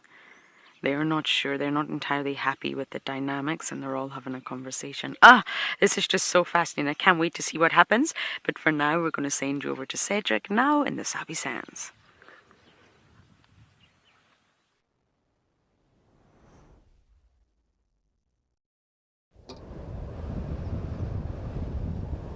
Fantastic having all those elephants in Madikwe. I think today is definitely an escape to elephant day, because I've also got some elephants here at Djuma Dam. As you can see, four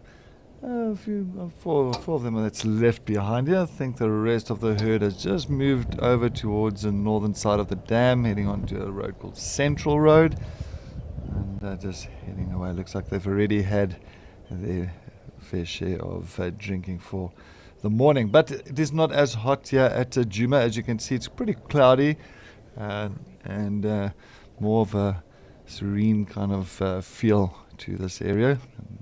But yes, definitely the elephants are still enjoy their morning drink.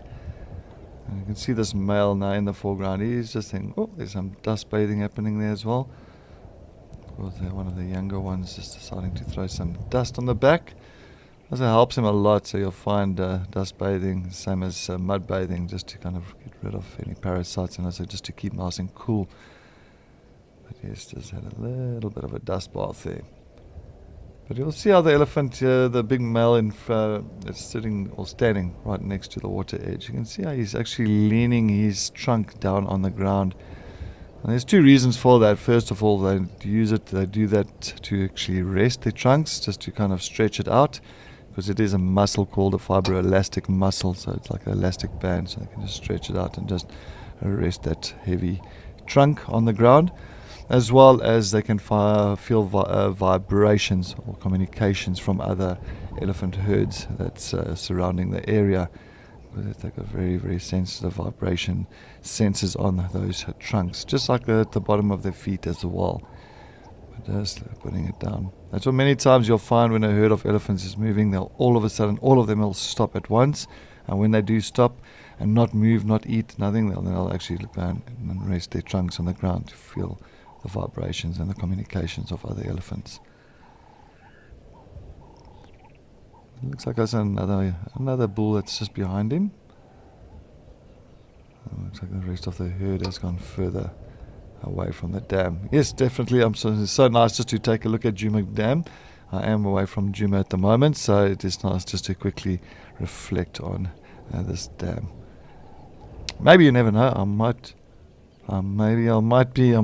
be lucky and get some cats coming down here for the day. Let's see how my luck is.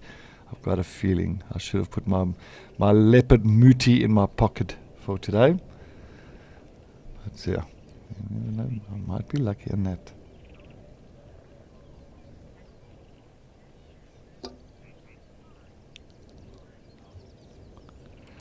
My favorite aspect of the dam cam than being on safari.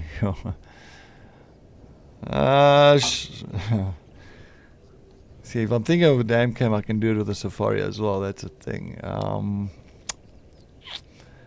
Well, look, the thing is, when I can sit and enjoy. Oh, well, actually, the nicest aspect, if it's a very cold day or hot day. If it's a hot day, I can sit in a, of course, yeah, and have an air conditioning room. That's definitely one of the best aspects, if you're talking about that. But other than that, when it comes to animal viewing wise, well, it's all going to be the same. I think, of course, on the safari, I feel I'm a more of a practical person. So, but yes, it's always nice to just kind of look around and just search for little things that are hanging around the dam area. Sometimes on a dam cam, you can actually just really try and focus on little birds that's walking next to the dam. And safari can do that, but safari, I think you're more kind of focused on the bigger things, searching for tracks, searching for those elusive cats, things like that. And of course, on the dam cam, you can spend a little bit of time, just like what I'm doing now. You can see a couple of lapwings walking around there. They look for the three-banded plovers, the little lapwing chicks as well. You can just spend a bit of time and actually enjoying their little bit of activity, bird activity, which is always phenomenal. But yes, well, if it's a cold morning, now at least on the dam cam, I can sit and have a nice, huge cup of coffee as well. So yes, I'm sure safari, I'll just take a flask. But yes, let's see what else I can find around here. I want to look. Actually, just want to take a look carefully. We are looking as well for those Egyptian geese. They've got those 7 little ducklings that hangs around this dam, and I'm sure they are around here. Let's have a brief visual of them, and let's see if we can just take a look quickly. Because my elephant is busy spraying a lot of water up there. A lot of wind all over. I see it in Mashatu, Kikuyu. Yeah, I think so. There's a lot of wind around here in these areas today. Definitely bringing maybe some sort of change of season, weather-wise when it comes to rain. Maybe the rain might be on its way. You never know. Oh, he's going to have a little bit of a drink. Let's take a look. Oh, it's definitely a young male. Oh, wrong one. There we go. Boom. We can maybe about it. I say maybe, it's out of focus. No, do I get it in focus? I'm trying. I'm getting there. It's just like everything's going out of focus here. Right, let me just see if I can go back a bit and get it back into focus. There we go. Much better. Clearly I was not born to be a cam op. That's why I do respect our cam ops with their camera work. And it's definitely phenomenal. My camera work is shoddy.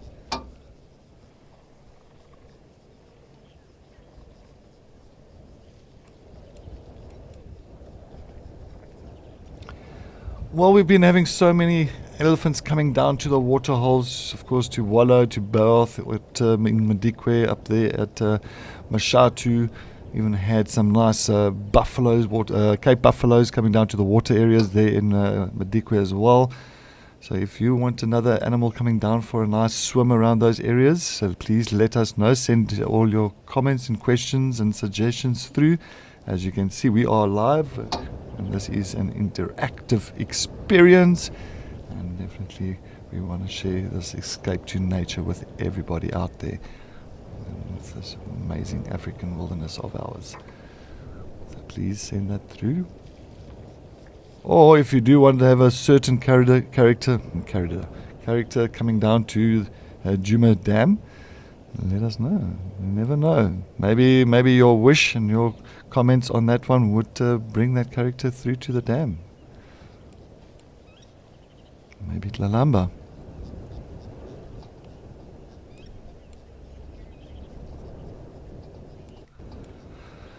Lenny, yes, definitely they get irritated with one another. Definitely. If I'm looking at these younger bulls when they are in those family herds, and of course all of a sudden, their testosterone is pretty much high in their system and increasing because they're becoming adults. They become really kind of, how can I say, aggressive and quite rough with the younger ones, the younger calves of those herds, and then you'll see that the females get irritated. So the females, like the matriarch, the older females in those family herds, they really get irritated with these young bulls, and then they get them, push them out and all that. As well as even the calves. When a calf gets to 4 or 5 years old and he still wants to suckle from mom, you'll see many times that the mom will kind of almost like nudge the calf away, not allowing it to suckle, and then you'll find that elephant calf will start complaining and shouting and all that, and then you get that typical frustration from them. So yes, now definitely they'll get irritated with each other. That's what I love about elephants. I think elephants is, to me, is very kind of, when I say emotional side of things, it reminds me a lot of us humans, getting that typical emotions, knowing when we're agitated, knowing when we are at peace and enjoying the day. And I think elephants have got that same kind of situation when it comes to emotions.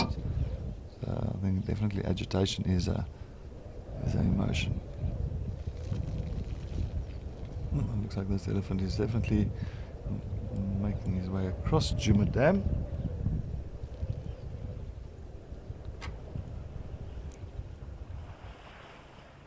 This is just wonderful. I love just spending time just watching these big, beautiful, gentle giants of our African bush. Just really enjoying their day at the waterholes. I wonder where this one, maybe they want to come up to this other pan that's situated on the side here, that we shall see very shortly. I wonder where Tess got that herd of buffalo. Maybe even that herd of buffalo might even make their way down towards Djuma Dam. I know that she had a nice herd of buffalo this morning, so I wonder, I'll definitely try and see if I can get an update on that sighting.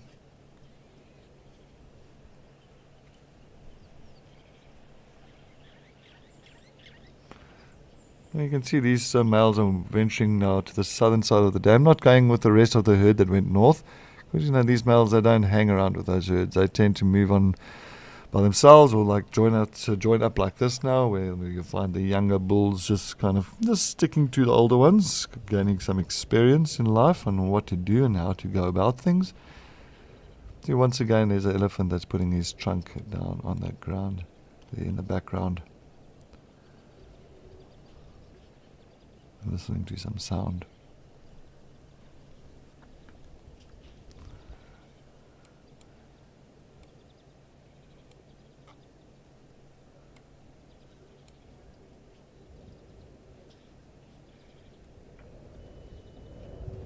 It's such a peaceful setup here.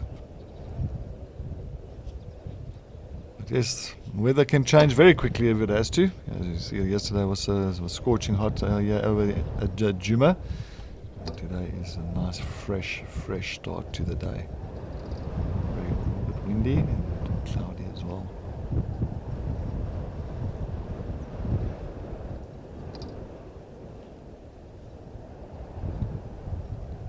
Let's see if they're going to come to this. Yep, they are going to go to this little pan. I thought they would go here. Many times you'll find elephants actually enjoying, this real more clean water. So sometimes they'll go to the dam to do a little bit of, splashing and wallowing and all, and then they'll come to this little pan on the side. The water being a little bit cleaner compared to the dam water, you'll find that they will actually then rather come and drink from these little watering holes.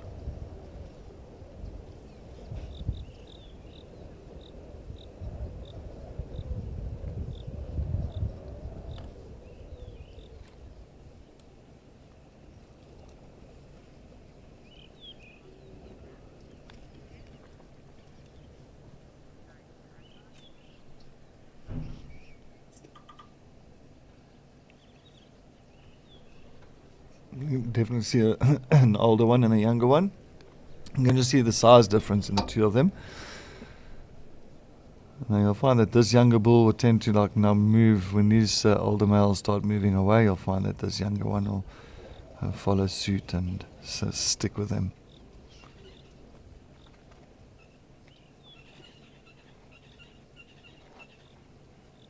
And just like the herds with the matriarch, because they're all kind of really, all the herd members learn as much as possible from the matriarch in those herds, just on how to go about their business. And exactly the same with the males, and these younger ones follow the older ones. It's just really much the same to kind of learn how to go about their business for the day. Oh, a bit of a scratch.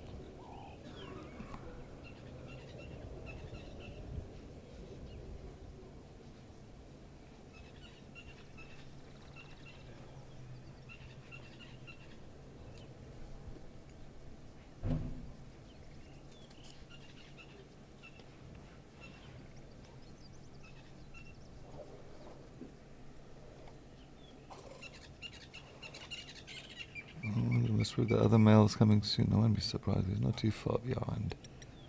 Let's just go to the side. Oh no, he's still on the other side of the water. But I think let's go and try and search for the 2 Egyptian geese and their little ones. Let's see what's happening with them. Let's see if I can keep my eyes open for them.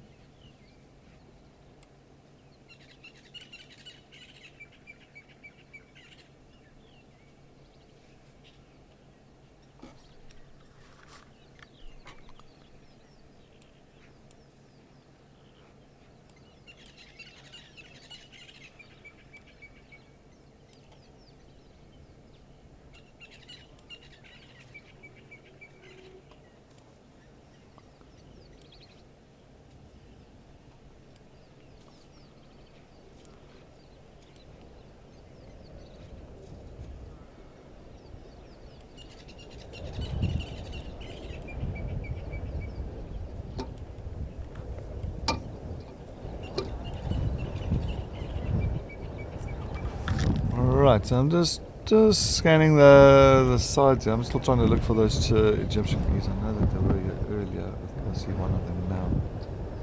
I have to go down. Let me just double check on that. I think I do see them. It might be...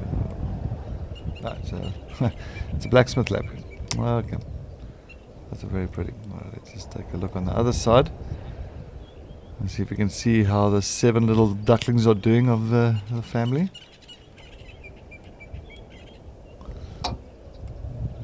Too much outside. Let's go a little bit along the banks. There's always really much foraging around these water areas or water edges. They might be tucked away somewhere, so I'll definitely keep my eyes peeled for that family. I'm sure they're here somewhere.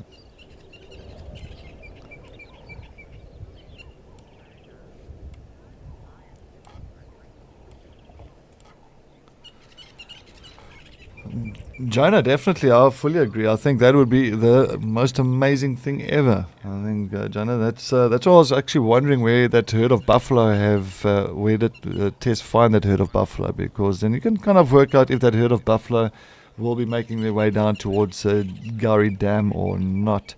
And hopefully maybe there is some alliance that's following suit, especially that it is a cool day and it is cloudy, so you never know, that might be the case. We might be lucky around Juba Dam for the day. But you can see this big male elephant still resting in his trunk and just went under pretty much a jackalberry tree.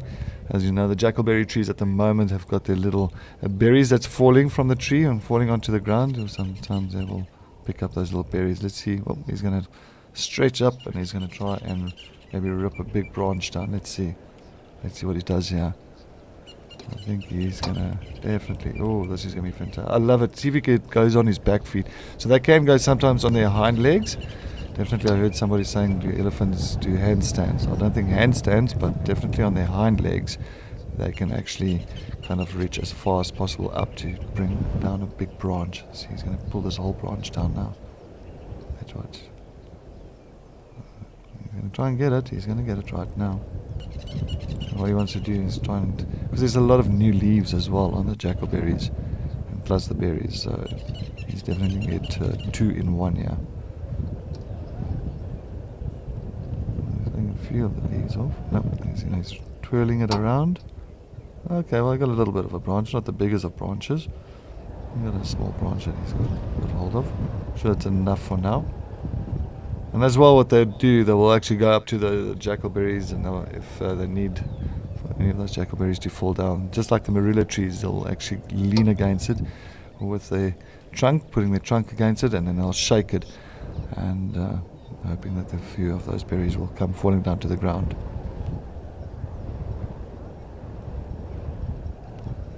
Well, we're sitting with our real placid elephants around here at Djuma Dam. Let's head over to Madikwe with Lauren, as her elephants are pretty much on high drama moments. Let's see.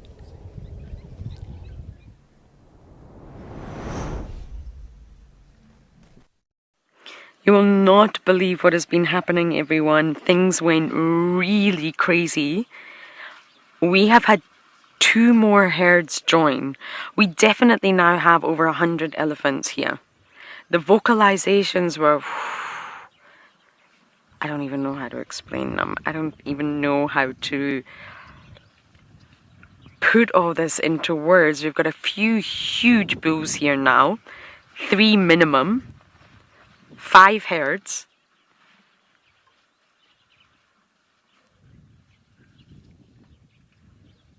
And I don't even think we have that much water left.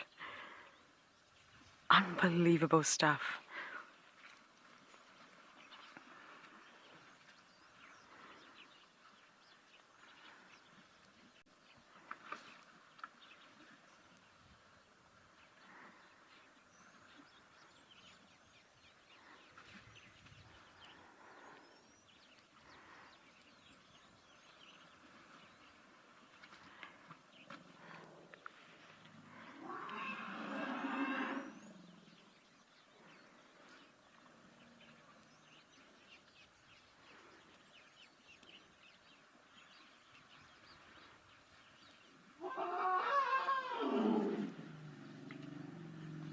Tensions here between 2 bulls.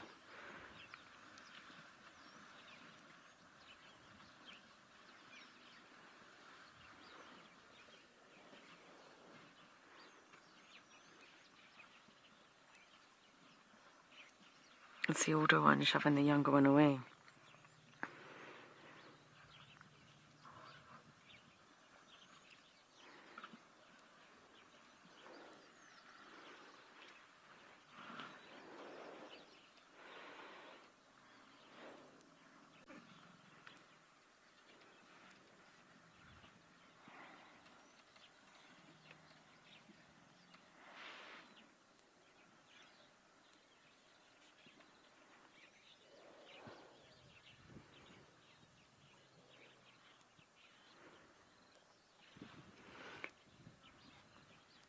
Lara, 100% females.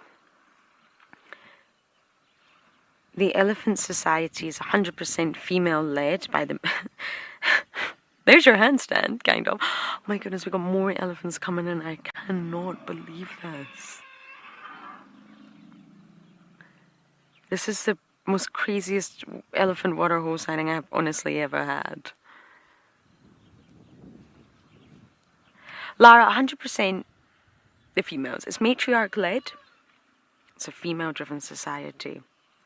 And it is only when the bulls get older and they leave the herd and they start their journey being a bit more nomadic or with the other bachelors do they start to learn from the bulls. Once they've gone through that period where they're starting to come into must and things are biologically and physiologically changing. Until then, a calf, a very small calf, learns everything from mum and the matriarch and the rest of the herd. The big bulls don't hang around the herd like that, and if they do, it's solely to try and mate. It's not to teach the calves or be a leader. It's to try and stick with the herd in order to mate with the females.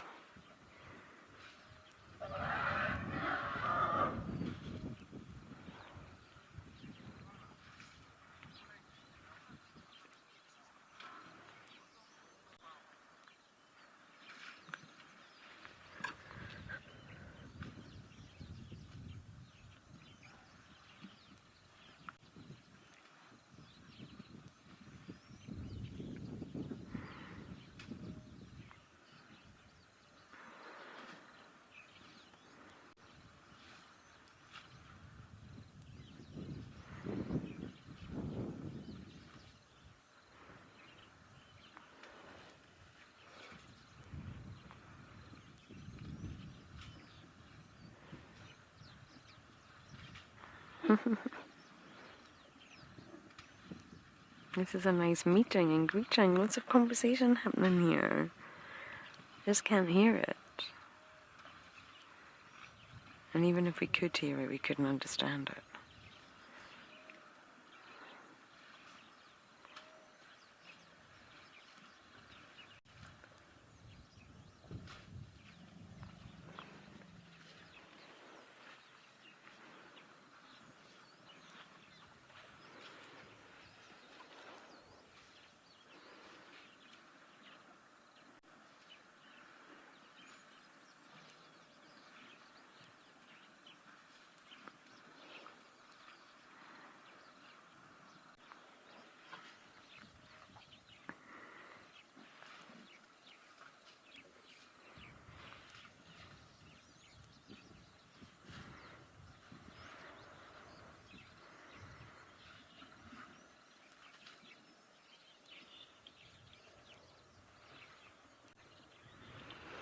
Carl, not at all. Really, not at all. We actually haven't had many sightings. I think just one here the other day at Cullabing Dam with a bull that sort of came and stood by the car. He was interested, but really the elephants here have not shown any interest in the vehicle at all, especially not here. But we are strategically positioned in such a way for safety because this is a lot of elephants. I mean, there are, I think, 5 herds, as I mentioned, and that could potentially result in a dangerous situation. So we have strategically positioned ourselves in such a way that we're completely out of the way. I mean, the other day with the wild dogs and that wall of elephants, it was incredible. We need to be far away from that just for safety reasons. Not that they would harm us intentionally, but it could be by accident or displacement. We have got another big bull coming in, Darby, on the left.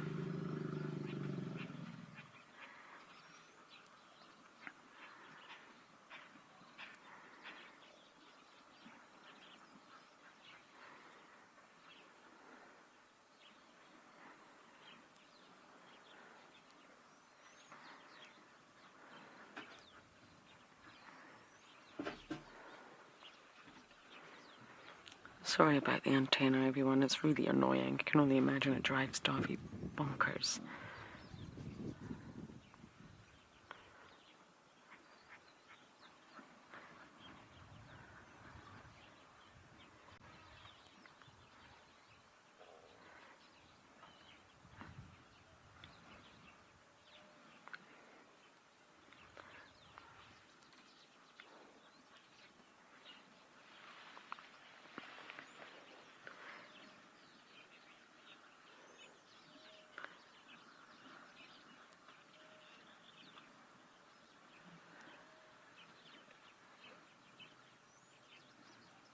Roaming rhino, this is very special. This is the most intense elephant sighting. I don't even really know where to look, but I'm glad you've got your volume up, so I'll try to keep my volume to the minimum, just to protect your ears, roaming rhino. There are a lot of bulls here, a lot of them on edge.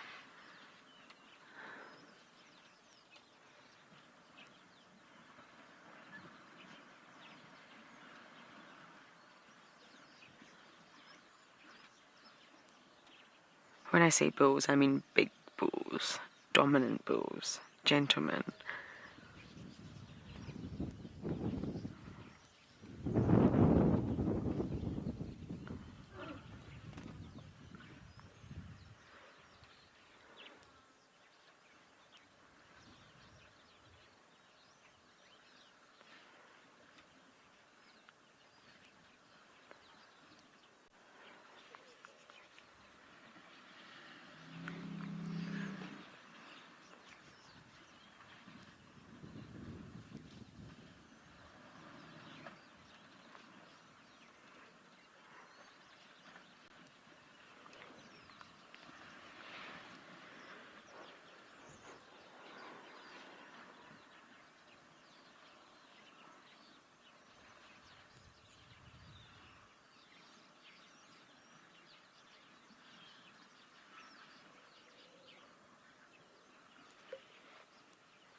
bat.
I can't believe I'm going to say this again, but we have got more Ellies coming in, and they look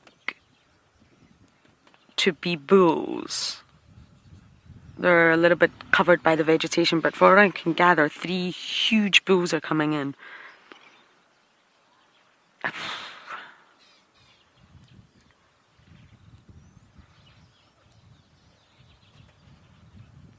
But everything seems to be amicable. I don't think so far anyone's in must. But Davy and I have passed a big bull in must quite a few times recently in this area. And I don't think any of the females are, but possibly in estrus, because of the male's behaviour. If there was a female in estrus, I think the males would be behaving very differently.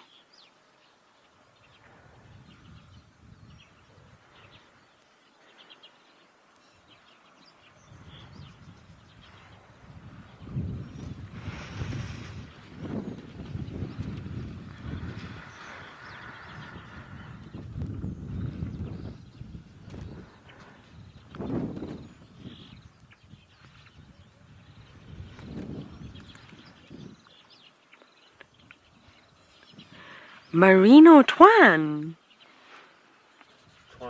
Twine. Merino twine. You would think after 4 years I would be better at this, but I'm obviously not. I think so. We used to get big sort of mega herds in the Masai Mara, but I think all congregating around one waterhole, different herds like this, with different nomadic bulls and a few bachelor herds, I think this is the most I've ever seen. A few have left, but if they were to come back, I think that's the most I've ever seen. This is... And it's because we've sat here since 9 o'clock. and it's now 11. So that's 2 hours of watching which herds are here and which are not. If I just arrived right now on the scene, I probably wouldn't have the knowledge of how many herds are here. But we've watched them all trickling, and there are 5 herds that we've counted, and I've lost count of the bulls now. I'm wondering if it's about 8 huge big bulls. And that's why with elephant sightings like this, it really is good to stay a long time and try and observe. You'd be surprised at what information you can glean by just watching. But yes, I think this is the most.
That wonderful book that I always talk about, Beyond Words, I know I talk about it a lot, but that's really where I learned, or where I expanded my knowledge of elephants outside of the sort of textbook realm. And I'm going to try and reread it. I think I'm going to download it and reread it again. And it really homes in on personalities. And I think some people don't like thinking that animals have personalities, but they absolutely do.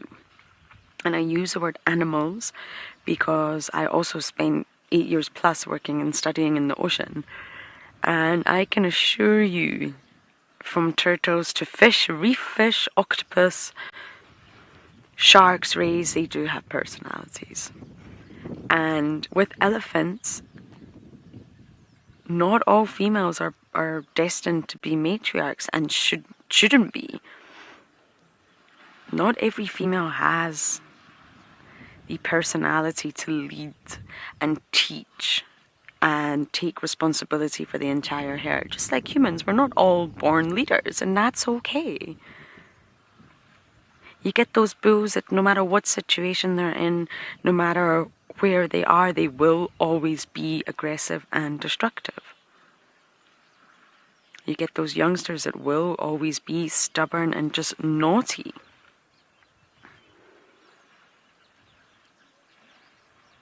Personalities are prevalent across the animal kingdom, but I think it's just a lot more obvious in elephants. You will get those bulls that are natural born leaders in comparison to the others, and they'll do a better job of teaching the younger bulls. You get those matriarchs that'll be far more successful than others.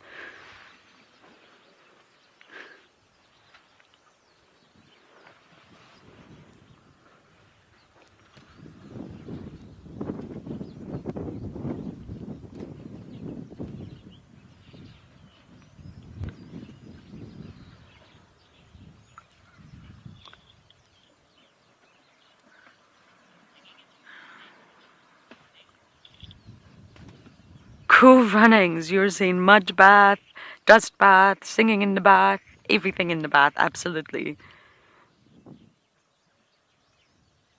Everything is happening here. We've got a sleepover happening as well off to the side. Lots of youngsters have just gone to sleep under the tree. We've got conversations.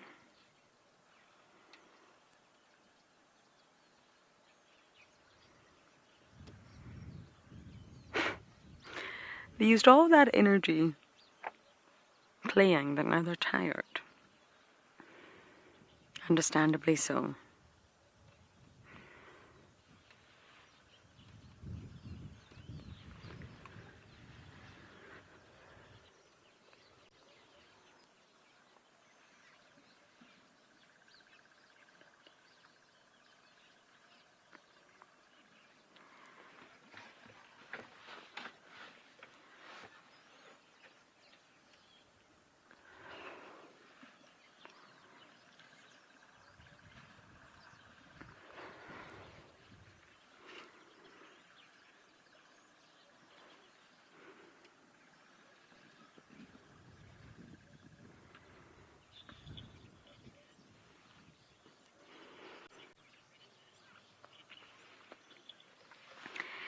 Kit Kats? I don't think so. I don't think activity of elephants would really attract predators. If there were predators in the area of the mammal kind, I think they would be attracted to zebra alarm calls or buffalo distress calls, or maybe even impala birthing calls or scents. But I don't think elephants. I think this nonsense would be just nonsense to the predators.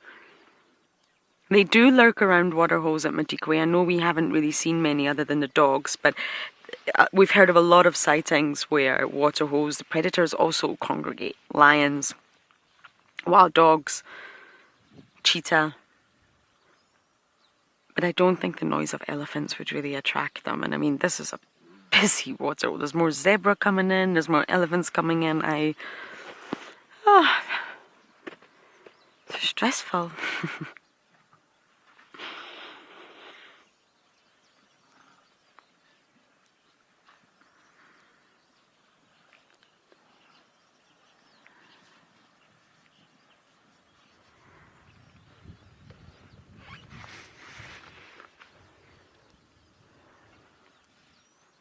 Oh, Tavi, look, we've got an absolutely teeny tiny baby coming behind this male.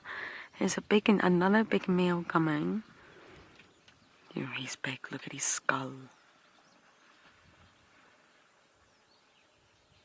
He's a much older bull. And then just behind him is a mother with a tiny calf.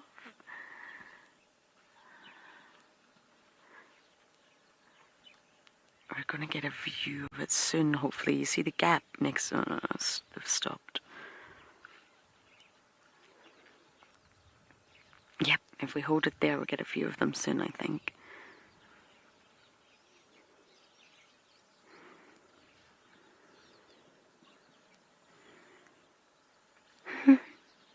You see it? Little one. You're coming to the big scary waterhole.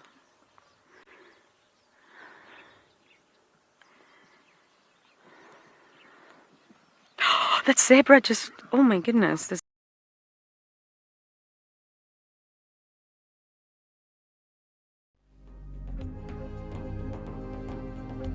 My heart rate has gone up slightly. In fact, it's gone up quite a lot.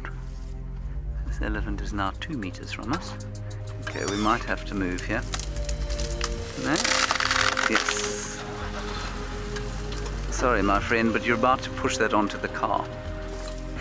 You see how cross he was that we didn't want to watch him push the tree over. That's why we moved.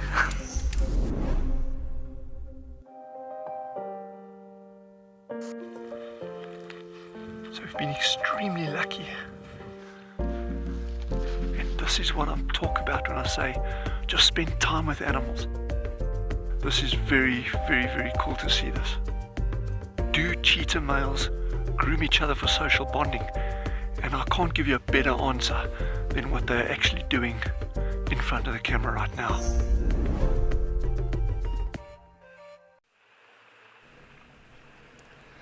Yes, we do apologize for losing a Lauren there with all those elephants. As you know, we are in the bush, so things do happen, but you're still here with us. I'm still here with you, as I am just watching Okokuyu, and we've got some amazing animals coming down here once again around to the Pan area. As you can see, these beautiful male kudus with those spiraled horns. There's 4 of them. I think I saw another one earlier.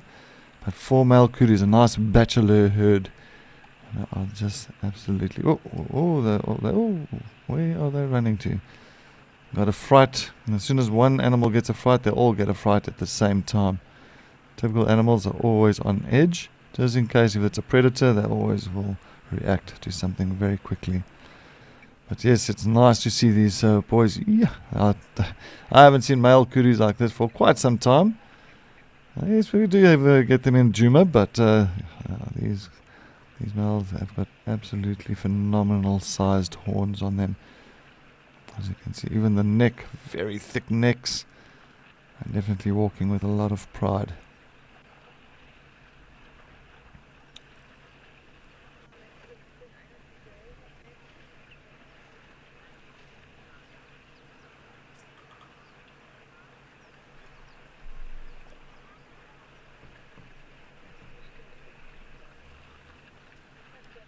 Another getting a gain of fright there. But definitely see those springbucks once again. I know that they keep on enjoying going inside the water compared to your zebras and other species around the areas. And of course the gemsbok as well. Yeah, so go pretty much almost into the center of the watering hole. So then you cool down and to have a nice hot drink and doesn't have to compete too much with the animals that's pretty much surrounding the water area. There's loads of plain zebra here again coming down. Wow.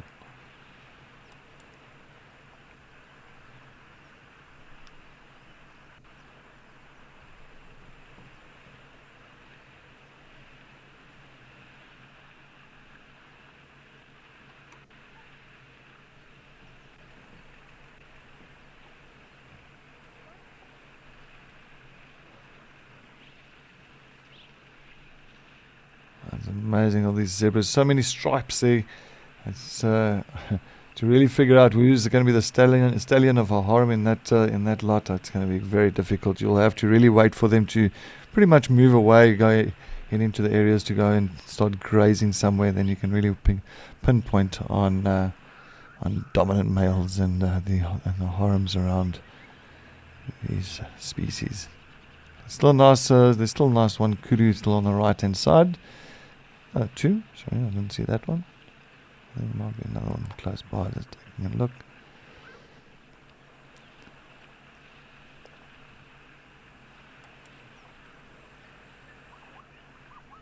I love that noise when they make that noise.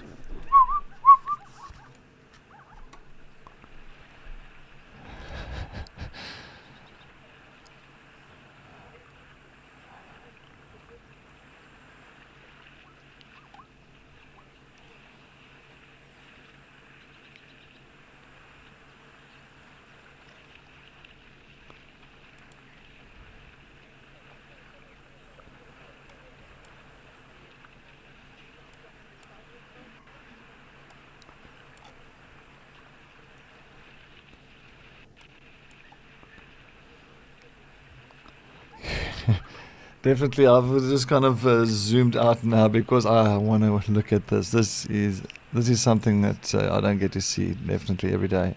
There is, I don't know, maybe over 100 zebra. Yeah, easy over 100 zebra. This is absolutely phenomenal. It's something that exactly like Lauren had there in Madikwe with her elephants. I've got that here with the zebras because I've definitely witnessing something here that I have not witnessed in my life before. But it's beautiful. Absolutely. What a scene around these watering holes for a day like this. Springbucks, virtual zebra, kudu, some gemsbok as well that was in the distance. I'm just going to sit here and enjoy the noises that's coming through.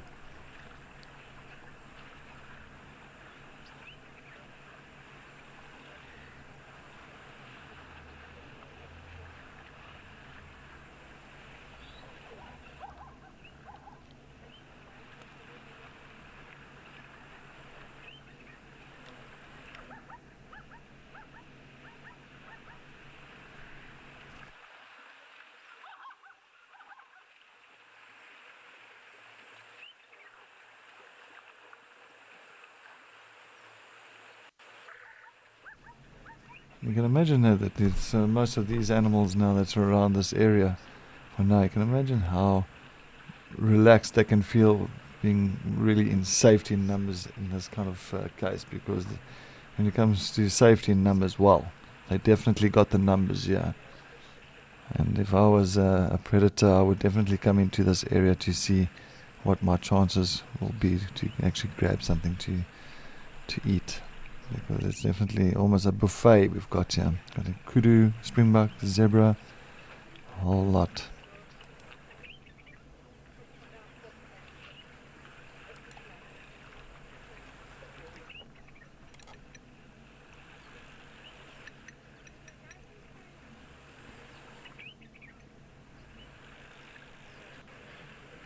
Oh, look, we got a red-eyed bull at the background there, one of the birds. Quickly, I think it's a red-eyed bull. Double check. Almost like the the black-cap bull as well. They've got pretty much the same, almost the same tone when they call the bird species. Just see that.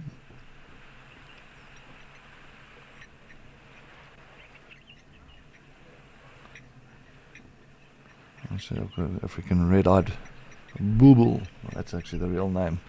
But yes, while we continue watching the Okukuyu and see what else is happening, well, there is so much happening, yeah. Let's head over to Kariega with Ralph.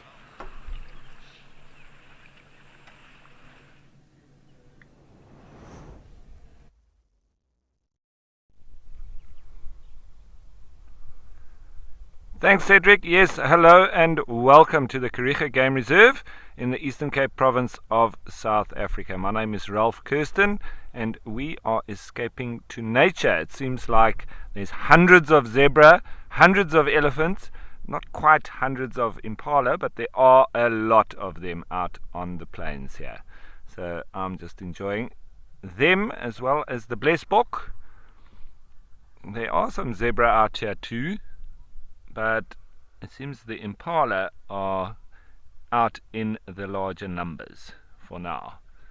And everybody just milling around a little bit, grazing. Some of them have been playing or locking horns. It's very, very windy here on the Kariega Game Reserve today.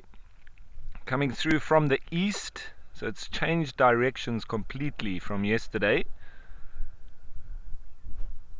Little bit overcast, some clouds coming in. It was clearer earlier, and now you can see a little bit of the shadows being cast onto these impala, and you can see just the real contrast of the landscape here in the Eastern Cape versus the semi-arid nature of Mashatu, as well as the arid nature of Okukuyu, where it's a true desert up in Namibia, and as well as on Madikwe, that's also semi-arid. In the south, going up to the north, it's more arid, going closer towards Botswana, but nothing compares to the arid nature of Namibia. There's nothing arid about Kariega in the Eastern Cape, but we are coming off the end of a very dry period, comparatively speaking, where we normally have a lot more rain than we've had in the last few years. That's why a lot of the rivers further up in their catchment areas have dried up. Down here where we are, we're closer to the ocean, so the rivers are affected by the tides. So they don't dry up, but it's still reflective that it is very, very dry here. Even though it's very green, you might not think so, but normally we get a lot more rainfall than we've had. It's been a bit better this year, and we're hoping that it continues. Fills up all the rivers and the dams, etc. A lot of water shortages around. But there's no water shortage for these animals on this reserve at all, and they're all in fantastic condition as a result of the water that is abound, as well as the very nutritious nature of the vegetation that we find here in the Cape Floral Kingdom. Huge variety, and we are also in the sweet veld, as opposed to all those other locations being more sour veld. This, you could almost say, is like the breadbasket for wildlife of southern Africa. It would naturally have compared with the Okavango Delta, that being an oasis inside the Kalahari Desert. But this region of the Eastern Cape has got the highest carrying capacity of anywhere in the region.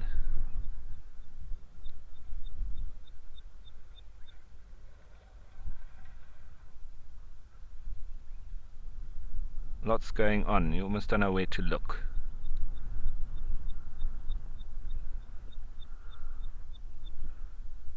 Jenna, yeah, I must agree. These impala are loving it. It does look very lush. As I say, in the recent times we've had some excellent rains. It's actually kept me from going out, and and so it has, as a result, bloomed. You can see all those yellow button flowers in amongst the couch grass and an array of other different plant species there. The rhinos do like it out here, I think, because of the couch grass that we find here, Synodon dactylon, one of their favorites for the white rhino.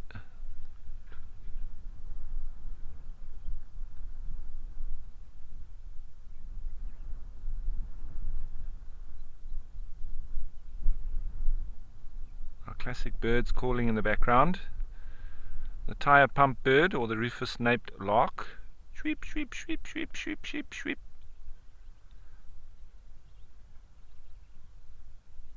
As well as the somber green bull.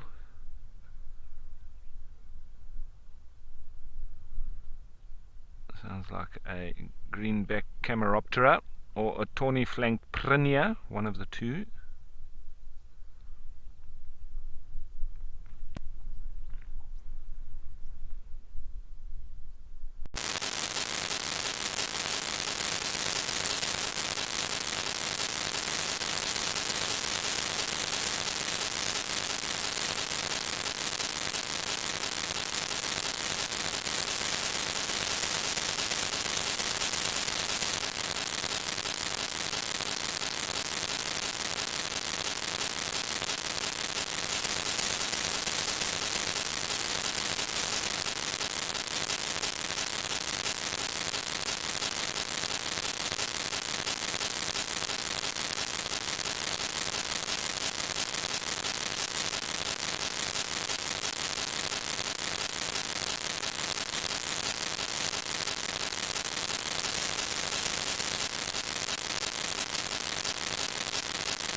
Impala there thinking about having a little bit of argy-bargy.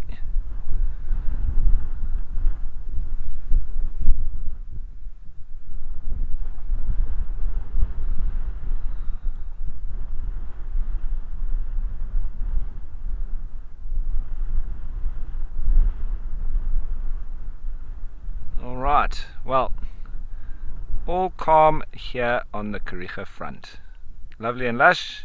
Impala loving it, and a little bit of fighting going on. Well, I think it's time we send you off to the great white place of dry water.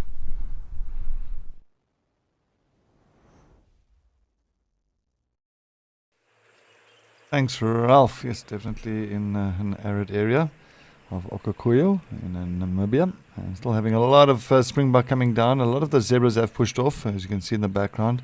They have finished having their drink for the morning. I know we are sitting here in an area that has definitely got more of the Sauerwald.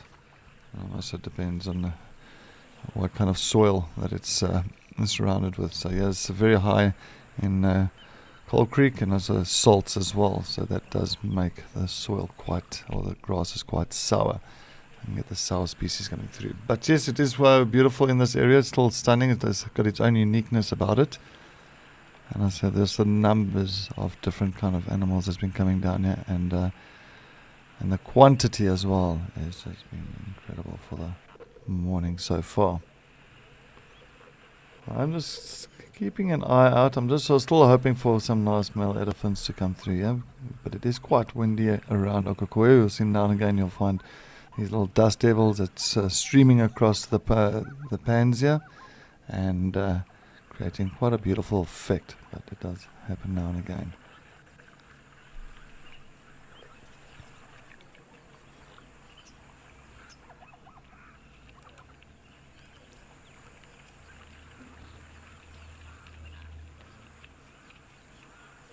Looks like we also just got very much a lonely gemsbok. It's just, oh no, there's 2 gemsbok.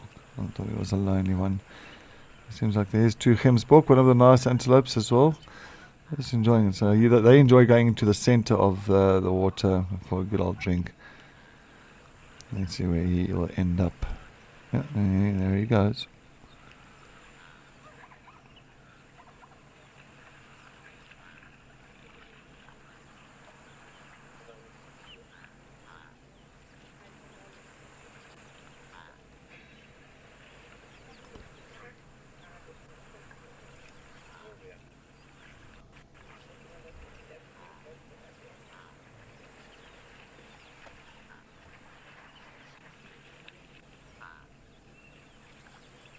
I'm just trying to see which bird. I'm trying to get a hold of. There is a certain bird species that I'm hearing at the moment, and I'm just trying to figure out what it is. I know that I heard earlier an African red-eyed bulbul, but there's another one that's calling, but it's just stopped now. I wonder if it's not those grebes that's been hanging around the water.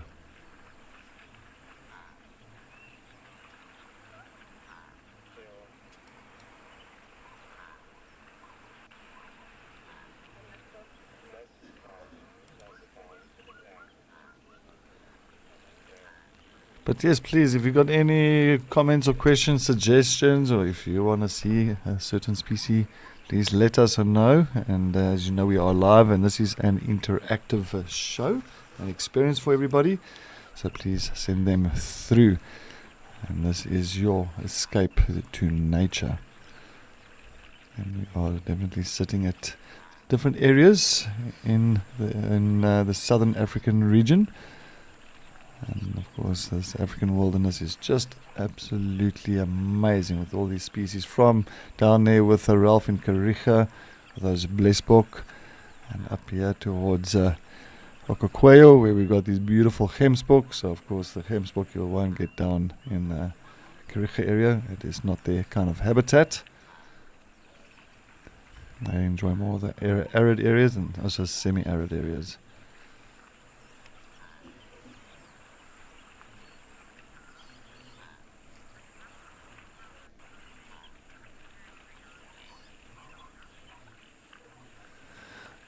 Ilana, yes, good morning, afternoon, evening, wherever you're watching. Thank you for joining us. Yes, those zebra calls are absolutely amazing. I love that noise. It always sounds so African. And it's, I think I'll definitely want to try and get a ringtone like that.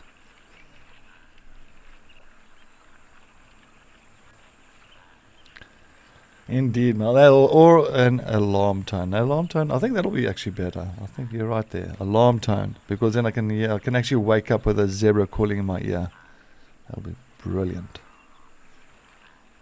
And then at night time, to put me to sleep, I'll just put lions roaring.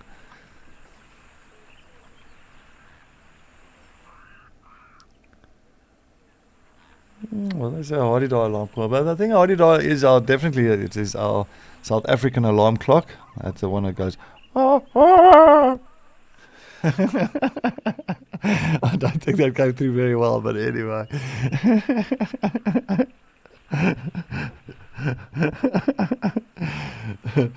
But yeah, no, look, the Hornidal ibis it's a bird that we always all think it's very irritating because you get them in the cities and towns and everywhere, and they can actually start calling at like 1, 2 o'clock in the morning if one starts rolling off the roof of the house or something. But yes, it is a bird that it's nice in the beginning, but yeah. I can hear those zebras going crazy there.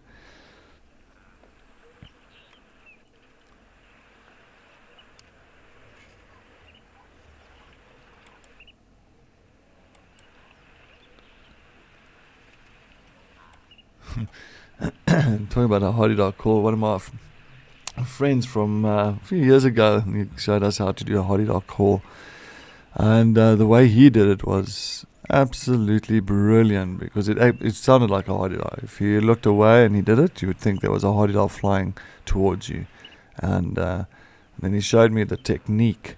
So what you do when you go like, oh, like if you put your mouth facing towards the sky, and while you're kind of giving that oh noise, you actually take your hand and you actually knock against your esophagus, like softly, not hard, and like oh, that, and then you have to kind of just do a little bit of a tone to it, and it gives that Hornidal effect. But I tried it a few times and I almost choked myself there.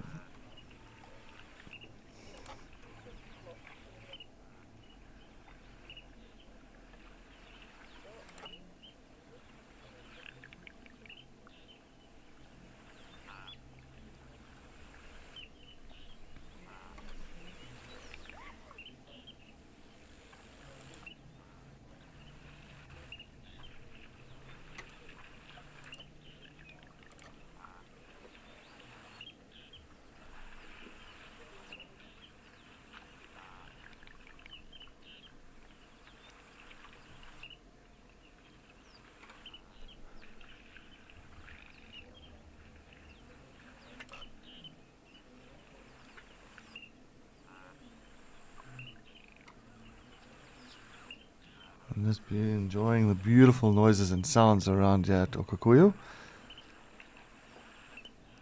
With all the splashing of the zebras and the springbuck.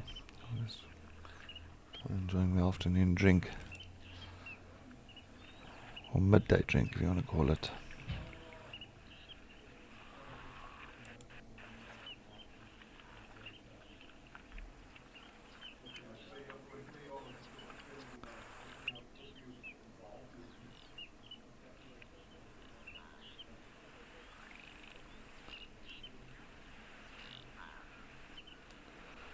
Alright, well, we can see what else is happening at the other dams. I think the best thing is let's head over to Mashatu in Botswana.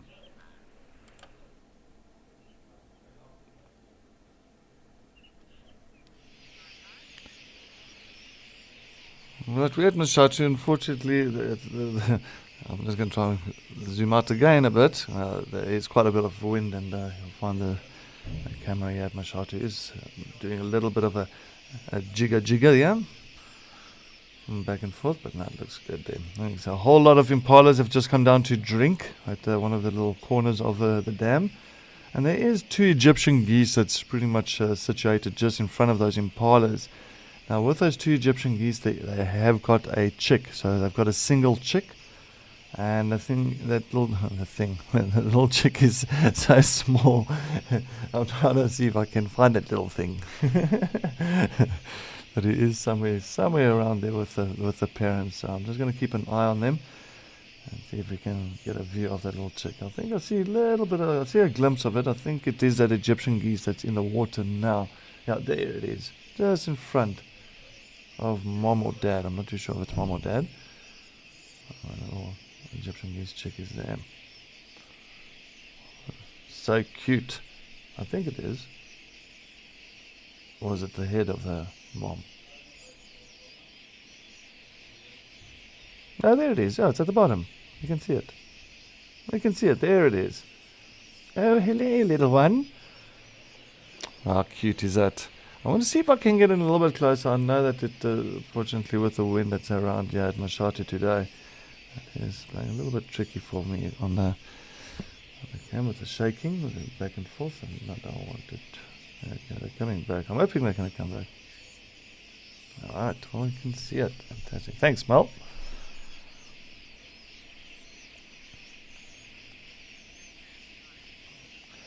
Alright, but so I think that little chick is very, I mean, it's, I don't even think it's more than 4 or 5 days old, because it's so small, and it's all by itself. So usually they'll have between 5 to 10 little ducklings, and well, this one has only got 1, so we'd never know. I think that you spoke about it yesterday, but I mean, the eggs of the Egyptian geese are quite vulnerable around the watering areas, and sometimes they could be nesting in the dead trees, or they could be nesting as well on the grounds underneath thickets.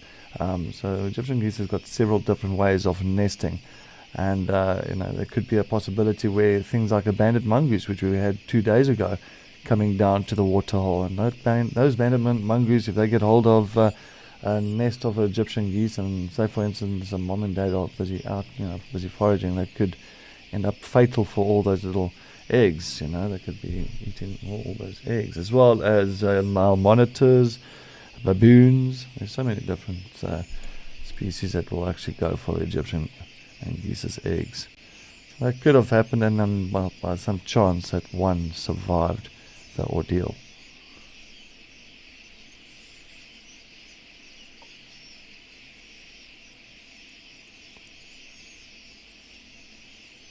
Lots of impalas.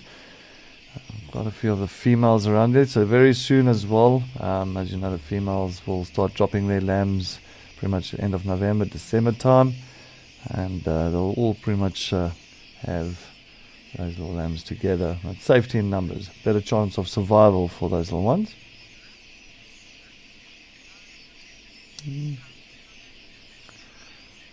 Well, we're going to keep on. Just want to see quickly a little bit of the... Okay, no, it's not. There it is. Oh, yeah. Let's head over to Lauren in Madikwe and see what's happening on her side.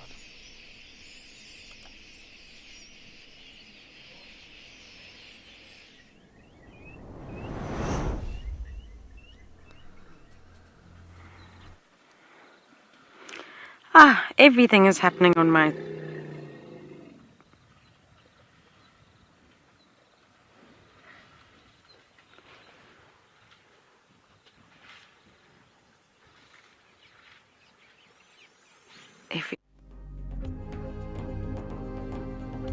My heart rate has gone up slightly.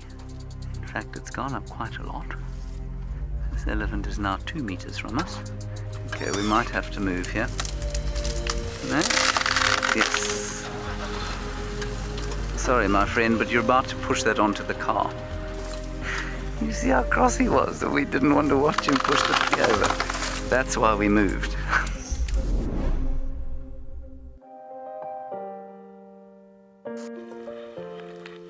So we've been extremely lucky.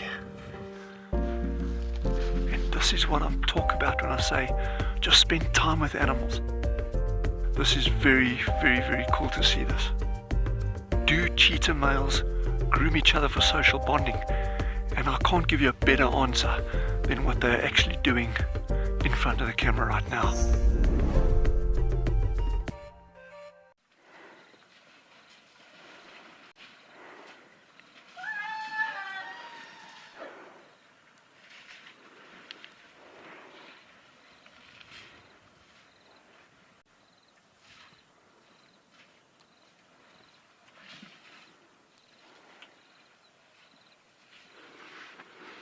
Sorry about that, everyone. So much is happening here.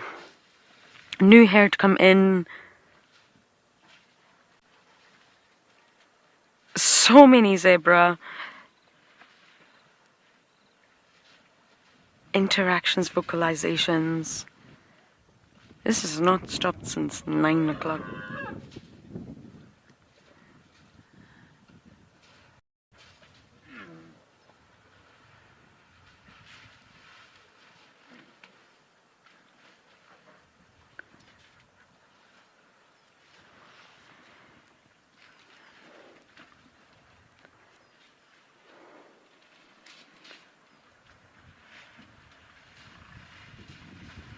wonder where that tiny little one went, a very young one.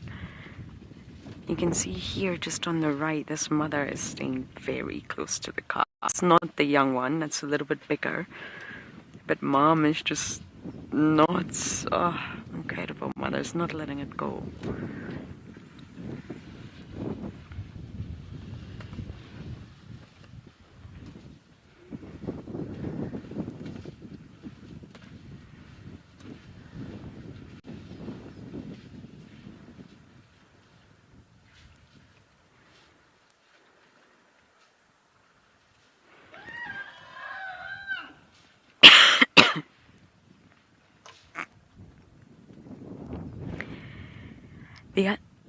The other day, sorry, I don't know why the zebras are now running, probably just been chased.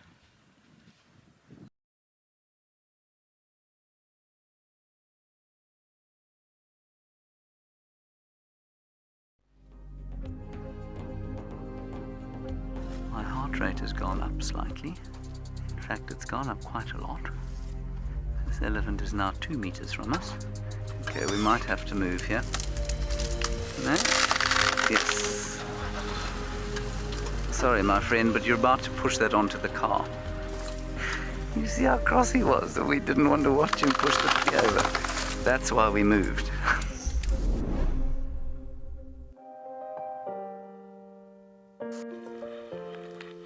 So we've been extremely lucky. And this is what I'm talking about when I say just spend time with animals. This is very, very, very cool to see this. Do cheetah males groom each other for social bonding? And I can't give you a better answer than what they're actually doing in front of the camera right now.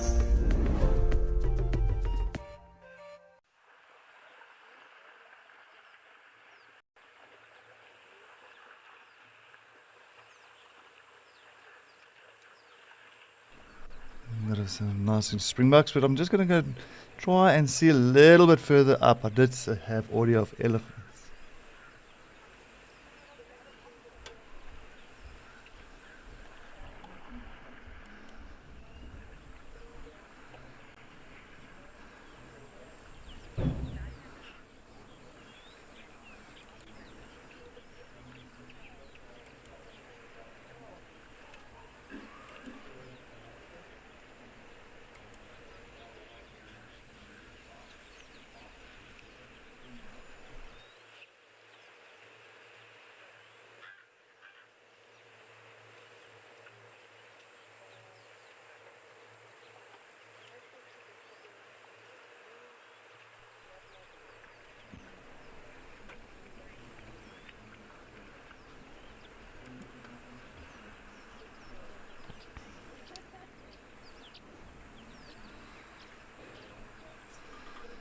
Yeah, we definitely like the day today with the sunrise safari. It was so nice that old Tess and Ali could get some amazing rosettes on screen, and especially Marips. Oh, what a beautiful boy.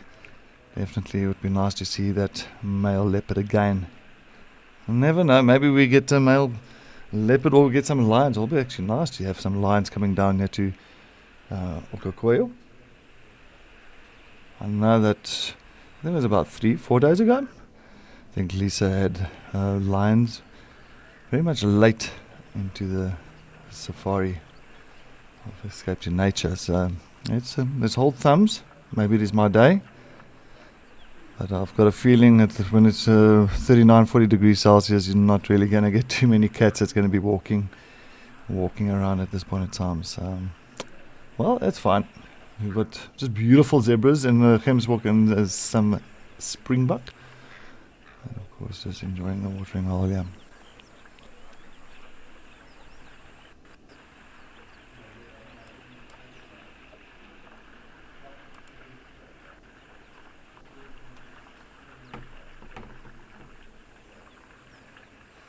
Well, as you know, it is almost a time to retire our favorite two characters there in Juma, or Rusty and Wendy. So we are getting a new vehicle. So we are doing name voting at the moment. So we are very excited. We can't wait for those new vehicles to arrive. So please make sure that you do go and vote for our new family members. There will be names, and you can see which one you like most. So yes, every vehicle has to, of course, ones at Djuma does have to have a name. You can imagine having vehicle 1 and vehicle 2, or Safari 1 and Safari 2. Nah, I think it'll be better like with Rusty and Wendy. It's a nice, unique name for those vehicles. At least you know who's who in the zoo that side, and who's going to be on the vehicle. And yes, and it's just nice just to kind of have that understanding with every vehicle's issues and moments that it has, or it's all moments that it will take you through.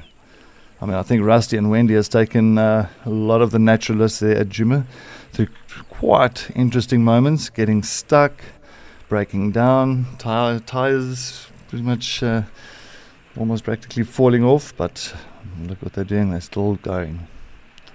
Hardcore vehicles all the way, Rusty and Wendy.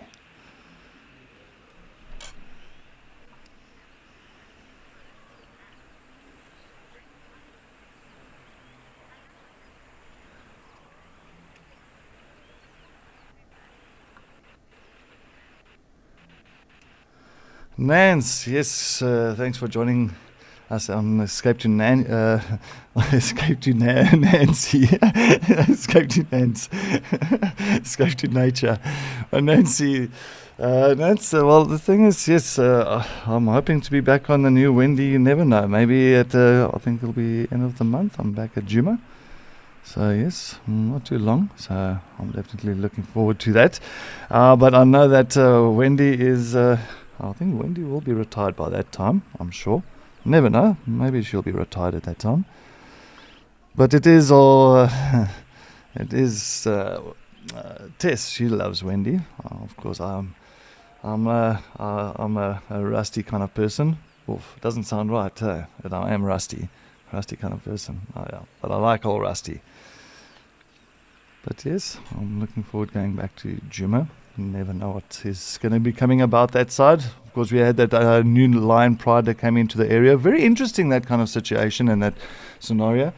And I'll be frank with you. I mean, I was put through my kind of, I can say, a testing time there, because I thought I actually did my research on those lions with other guides in Mala Mala, even inside of the Kruger National Park, close to Imbali Lodge, Hamilton Tented Camp, Hoyo Hoyo. And I mean, they got to see those lions quite often, and that's why a lot of them told me it was in Bali Pride, and with that male that was missing the tip of its tail and that little nick in the left ear. And then I had somebody down in Mala Mala telling me, no, well, it was now the Torchwood Pride, so it was like contradicting each other and all, but I'm sure it was in Bali Pride, because just the reaction of those lions, and of course the pictures that the guys were showing me from the Bali Pride, to me it was more kind of feasible being from them. But yes, as I say, I'm not going to jump to anything there. Just now I'm wrong again, and I'll have to jump to another pride. So let's just say it was a new pride of lions. Now, that's what I'm very excited about. You can imagine here sitting at Okokuyo, and I'm just thinking to myself, a big pride of lions coming down to this waterhole. I would love to see that. I would love to see the males, and just to see how big they are, see how big the manes are. Just a good old comparison with our lions there in the Greater Kruger National Park. I mean, they don't have an issue with availability and abundance of food here at Okokuyo, or in the Tosha Game Reserve.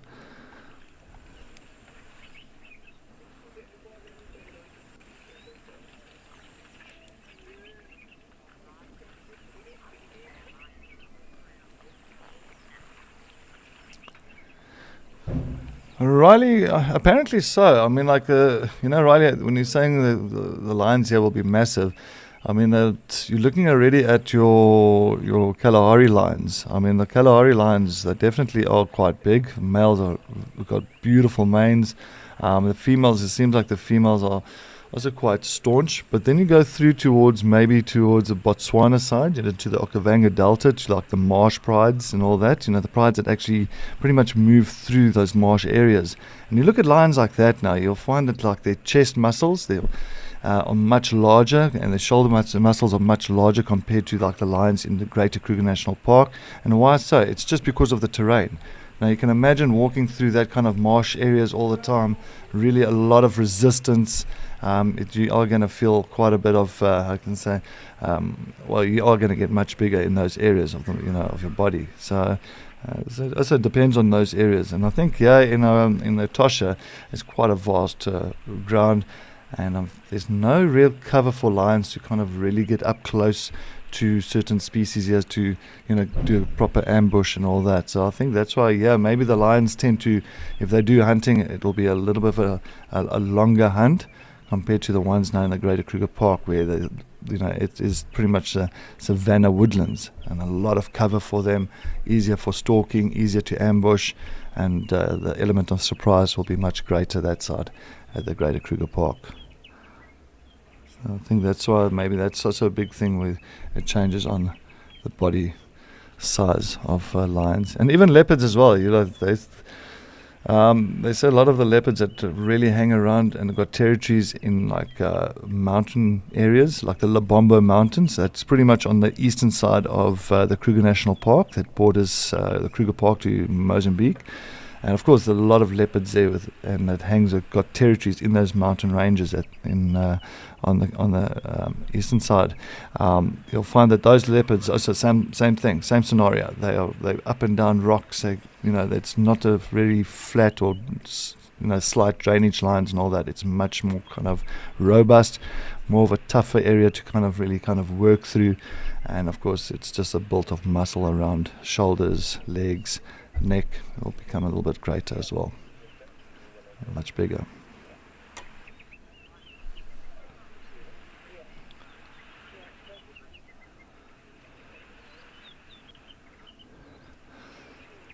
Yes, Molly. These are springbuck. Impala is the ones that Ralph was busy viewing earlier. These are springbuck. So you'll find with the springbuck, they've got much of a whiter underbelly with that beautiful black stripe. You see that black stripe that comes there on the midriff, coming straight horizontal. And of course, male and females do have horns. Where of course the Impala's top part is much golden, much darker colored to these springbuck, and as well as Impala are larger than the springbuck. But sorry, Molly, thank you very much for actually just noticing it as an antelope. That's a very good thing. That's at least you said impala and not a buffalo or anything like that. That would be a problem. But other than that, thank you, Molly. But there's a lot of them.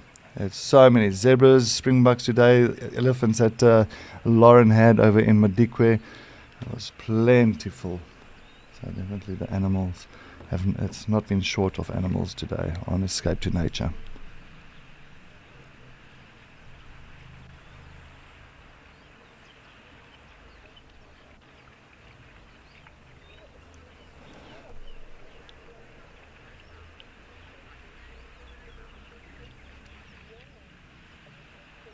George, yes, it just seems there's so much movement. It does look like ants in the background, definitely. Really like right in the background is zebras.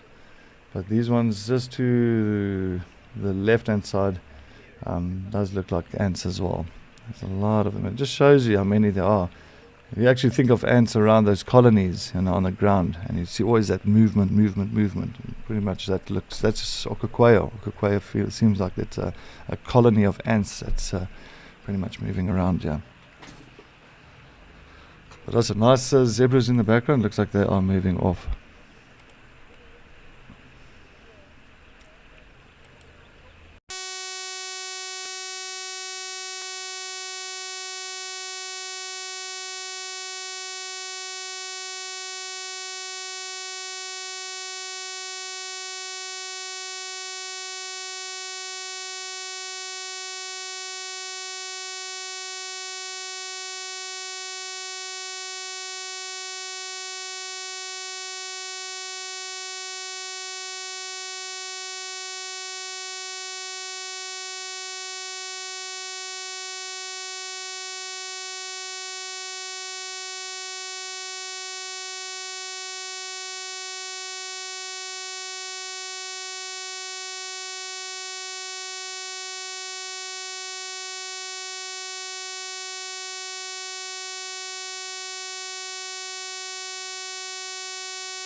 Well, I wanted to take a look around here. Maybe the water edges. I really was hoping, but there's so many animals that's coming, or so many springbuck that's coming down to the water that I don't think there's there's not going to be any birds that's going to be hanging around here, except those two little grebes that's sitting in the center of the water hole. Let's see if I can just go in a little bit. I want to zoom in as much as possible and see if I can maybe find something, but it seems like every point and every edge of this waterhole has been occupied by some antelope.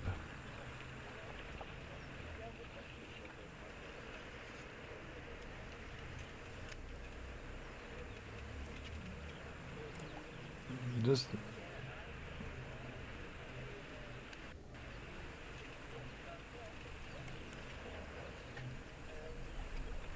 Glenn, no, that's little goo. I don't think they feel too intimidated. I think because they know that they can use this water as like their safety net, so they don't have to really worry. I don't think it's going to be something like a blacksmith lapwing or a water thickney. That's a different story because they don't swim like little grebes and ducks and geeses inside of the water areas.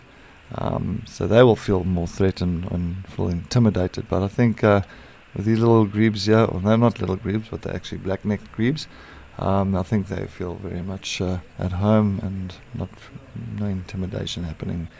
But I love them. They bob in and out of the water. So what I'm talking about is those two little black birds, or you see the one that's in the water now. Another one just popped out to the right, pretty much enjoying a little swimming around and catching little fish inside there. I'm not too sure what fish you're going to get inside of this pan. It'll be quite interesting. Maybe little frogs or tadpoles. We might pick up on that. Maybe even catfish. Oh, there's also a huge possibility there might be catfish in here.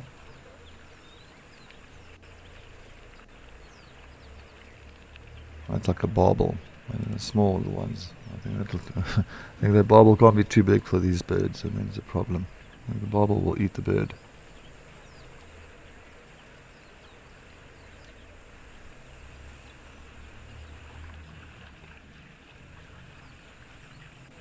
But if you really get, if you want to just take a look at the black-neck grebes and actually take a look at their eyes, I won't be able to show you now with the camera, but they've got these beautiful like maroon eyes, and they are really stunning. It's a really pretty bird, especially when the male goes in his full plumage. Of course, then it is really stunning, a real kind of a bronze, dark, like a bronzy color that's all run along the neck. And pretty much monogamous as well, these two.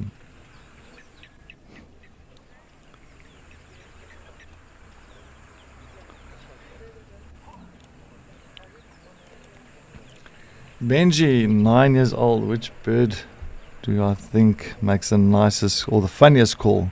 Funniest call, and can I make that call? Well, Benji, let me just think about it. The funniest call. The funniest call. Sheesh. Oh.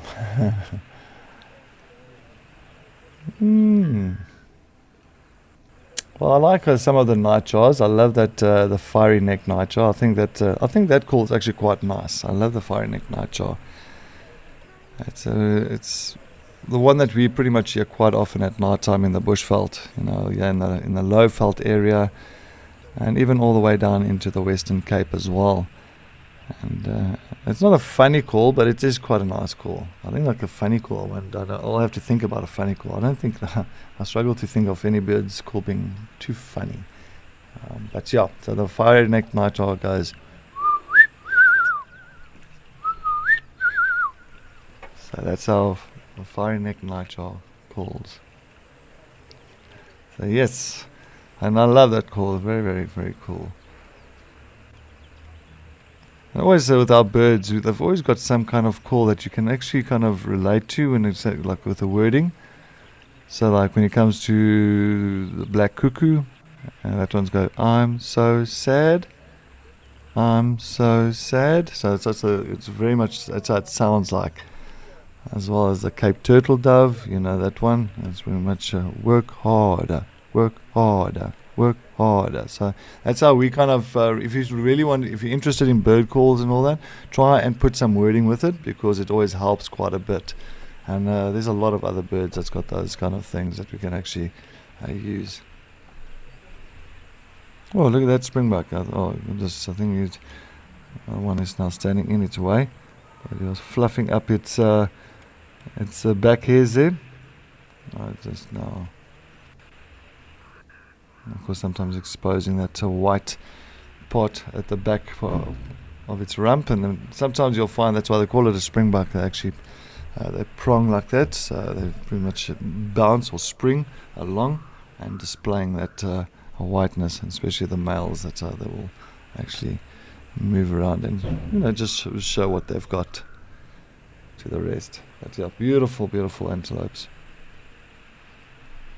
The beautiful black line that's coming down from the eye to the nasal openings or the nostrils.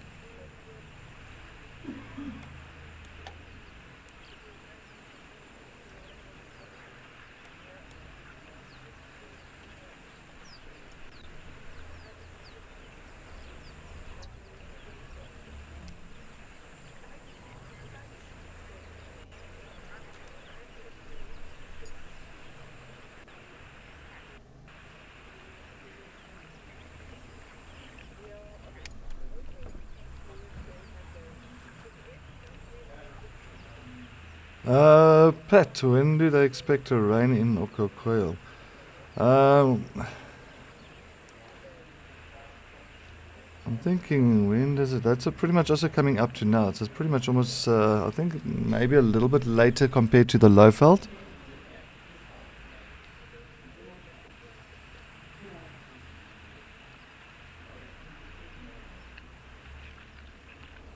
I'm just trying to think now. Okaukweel. It's a Namibian area. I think, yeah, that'll be actually coming up not too far from from our side when we start talking about the Lowveld.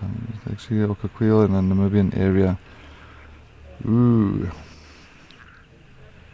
Let me just try and see if I can know that one. Pat?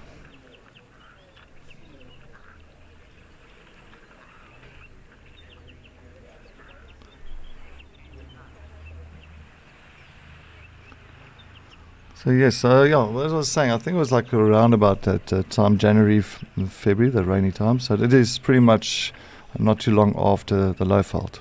So it is pretty much in the Lowveld, and of course in the Gauteng area, we will start getting our rainy seasons coming up about now October. Starting up now, October, November, then of course Okaukweel, Namibia. Just because it's more on the western coast of areas or northwestern side of South Africa, I think that's why it is a little bit later. So yes, I think another 2-3 months of a dry spell, and then hopefully they can get some good rain coming through. I know that Namibia also had good rain this year. They've had, funny enough, talking about that, they actually had good rain in March. I think it was February, March this year. There was a lot of rain.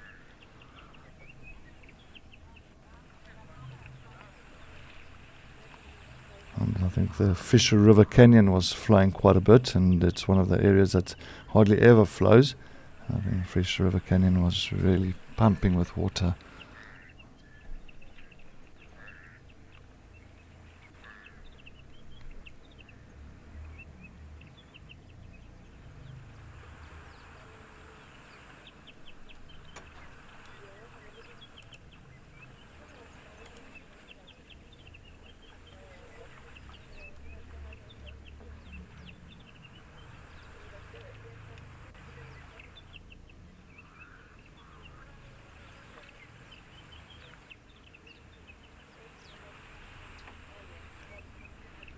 Yeah, I've still been hoping for some giraffe. I haven't seen a giraffe here today. Yesterday the giraffes were coming in numbers. So today it's been a little bit on the quiet side with giraffe, but loads of elephants in Mashatu and at Dikwe, and of course a springbuck and a zebra around Okaukweel.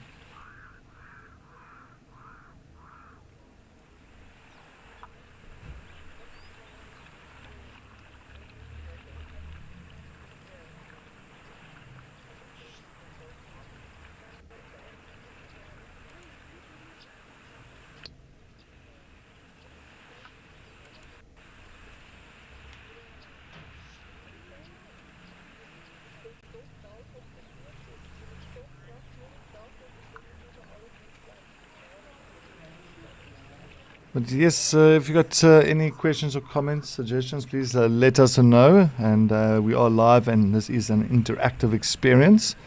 And of course, this is your escape to nature. So please send those comments and questions through. Oh, we've got a bit of a dust devil at the back, not a big one. And yes, this is in our most amazing African wilderness. We can show everybody. There's still quite a breezy day there at Okakuya as well. You can just definitely now and again see quite a bit of dust that gets turned up.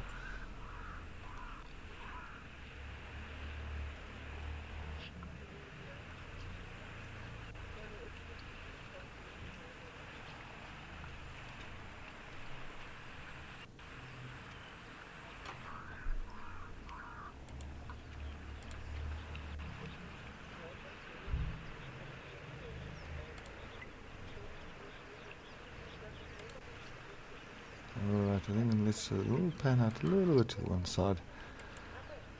See if we can get any of those bigger grey giants coming through to the water. That is definitely what I'm still waiting for. And even our black rhino. We were very fortunate with our black rhino yesterday that it did come down for a nice drink and showed itself off here for us. Many times you'll find these black rhinos will come down pretty much later on during the day. And we're very fortunate yesterday it came down quite early.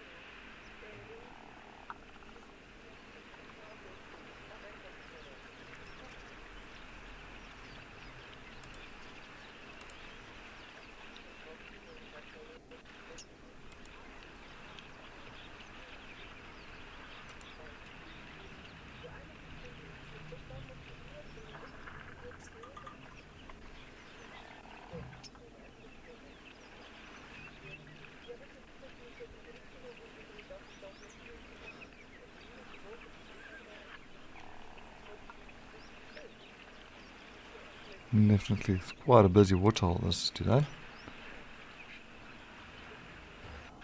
Look, there's a lot. There's a lot in numbers, and of course, but the species type here is not, as I can say, diverse as when you go in towards the Greater Kruger Park to me, because I think because you've got so many more different kinds of grass species, tree species, and it just makes it, it just attracts and it just kind of pulls in those different animals. So, there's lots in numbers. There's definitely many in numbers, but not the species.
still just scanning to just see if we can pick up on another species of antelope around here. Especially if we can get some kudu, it'll be fantastic.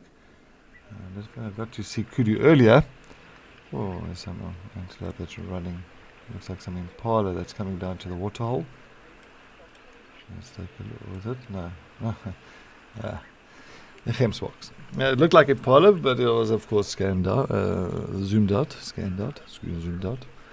And definitely got some nice Gemsbok coming through. And very much in this Gemsbok you'll find us like a typical dominant bull, and then we'll have his harem of females, and of course there's some sub-adults as well. And as long as the sub-adult males are very much submissive to the dominant bull, he doesn't have a problem with him coming through. As you can see, a big male that's going ahead, and a younger one that's just behind him. That's the difference of the bull and the cow, or the male and the female. That the male's got a little bit of a dewlap under his neck, much thicker neck, where the female's neck is also much thinner without really too much of a dewlap.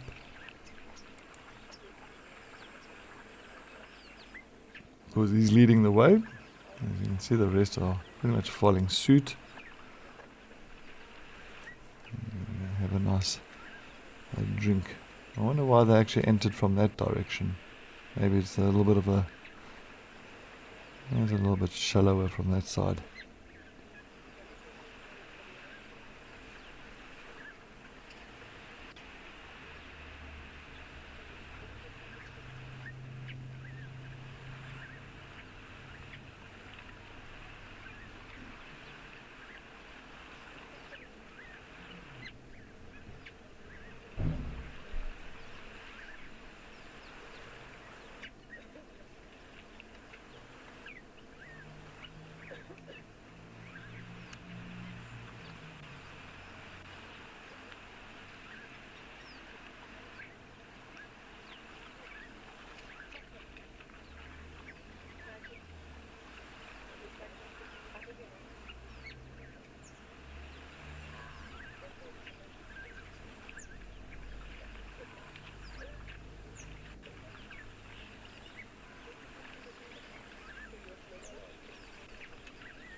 Yes, Johnny, definitely. I think the coloration of the Gemsbok is really pretty. Really, I love the faces as well.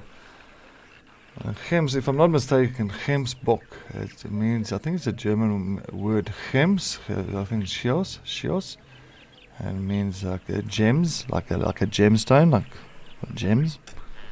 And of course, Bok, in Afrikaans or Dutch, means buck. So that's where I think the name comes from, Gemsbok. I think it was something to do with... I'll take a look at the name and where it derived from, but I know it's a Dutch word derived as well from German, partly German as well, Gemsbok.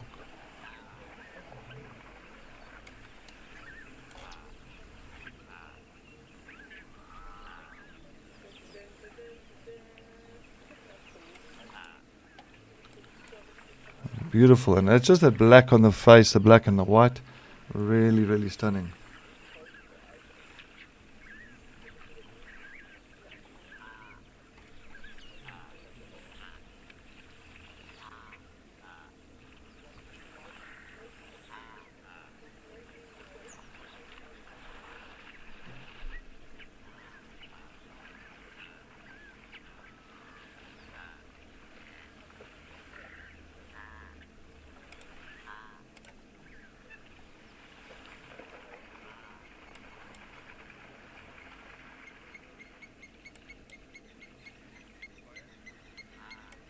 There's lapwings in the background, of course, with all the activity that's happening around Okokweyo, all the hooves, stomping hooves there. I'm sure those blacksmith lapwings aren't too happy with that.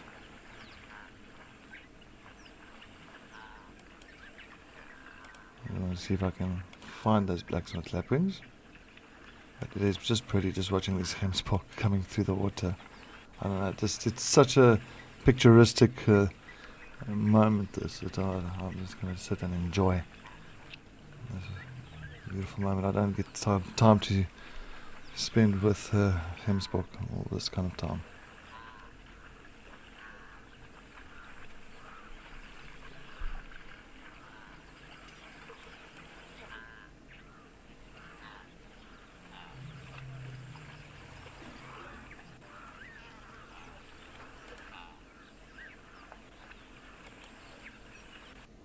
We've got wildebeest as well. Nice blue wildebeest that's in the mix.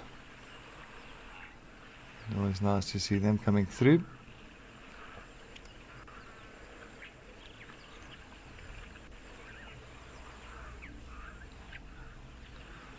I think Etosha is it's one of the largest reserves. I think like the largest fence reserve in Africa as well. And you're looking at it, I think from north to south, it's I think something like 180 kilometers, and then from east to west, it's about 50 to 60 kilometers. So it is quite a huge reserve. This, and it almost reminds me of. I think it's just under the size of Kruger National Park.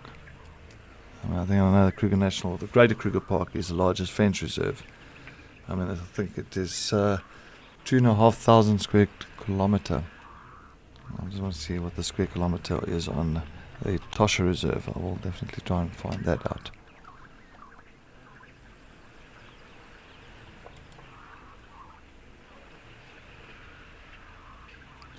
And while we're going to sit here, I'm going to take you over to Ralph in Kariega to see what he is up to.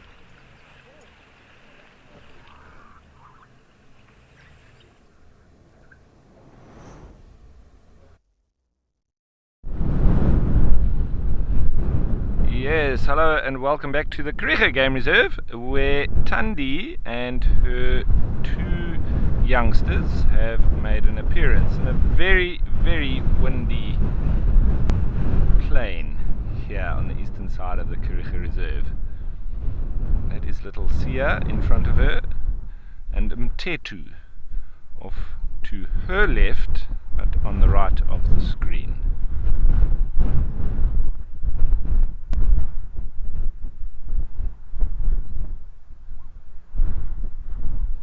They've been grazing a little bit, now just going for a bit of a snooze. It seems the two youngsters.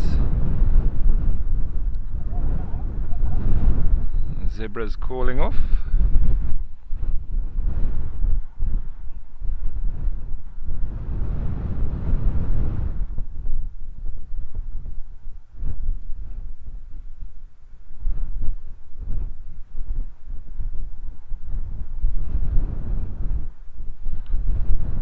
Wind is blustering in from the east. It's the predominant wind here in this part of the country. Those easterlies. If you go onto the west coast, it's the southwesterlies that are the predominant wind. Then we do have the berg winds, which come from the west, and it's normally hot winds, but those winds do generally also bring the cold fronts up from Cape Town, south westerlies as well.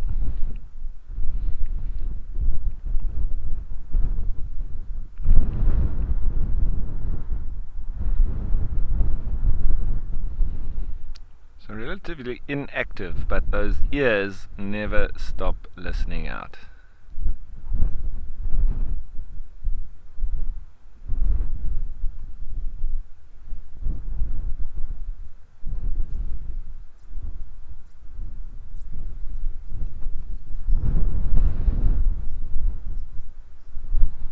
Ricky, you and me both.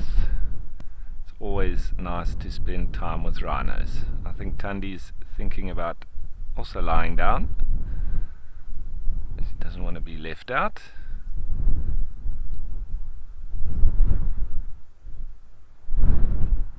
When it's windy like this, the rhino can sometimes be quite skittish. They're quite nervous. So Thandi obviously not as relaxed as the two youngsters.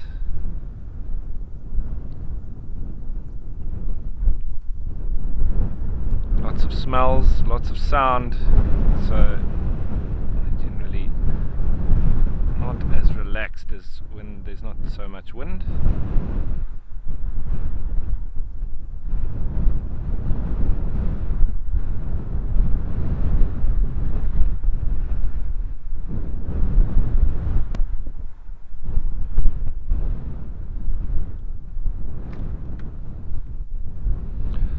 So Grace, rhinos don't have as much wrinkles as you might have with elephants, but the thickness of their skin is very similar. I think elephants might be slightly thicker, but their skin is about an inch thick. It's very, very thick-skinned animals.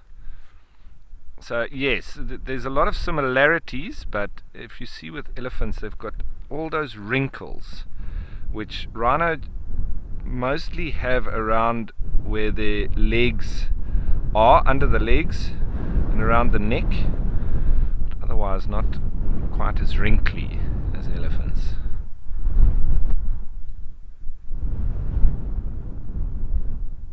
But very similar color as well, not quite as dark maybe, but that same grey type color.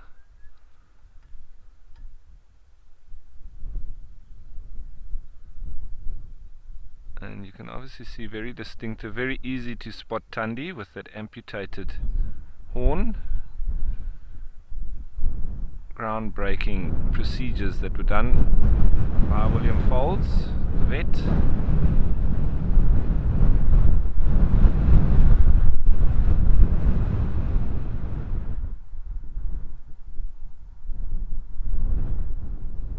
I actually over the years have seen that healing up.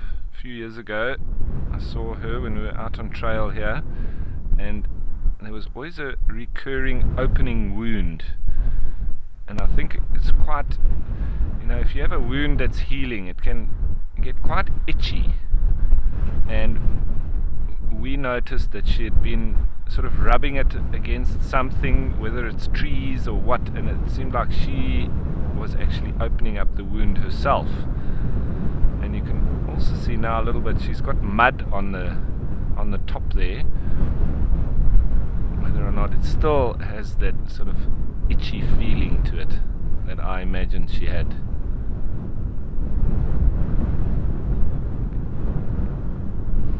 And there's also a lot to be said about, I know it's a bit different because it's like nails, but I know a few people that have, you know, lost fingers with different accidents and so on, and there is a phenomenon known where if you lose one of your appendages or limbs and you get this itchy feeling on the appendage that is non-existent anymore, and I know that there is a term for it and I've forgotten. If you know what it is, send it through. Where, for instance, if you've lost your finger, it's not there anymore, but you get itchy on that same finger even though it's not there.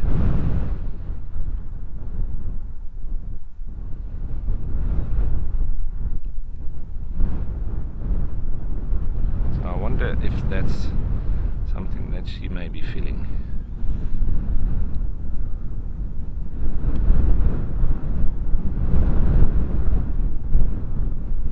We had lots of oxpeckers around earlier as well.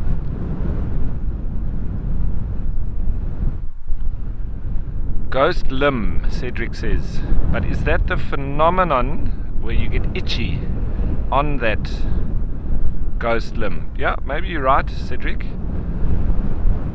I can't say you're wrong because I can't remember what it is. So, but I thought there was a medical term for it. But maybe I'm thinking too deep into it. Maybe you're right, Cedric.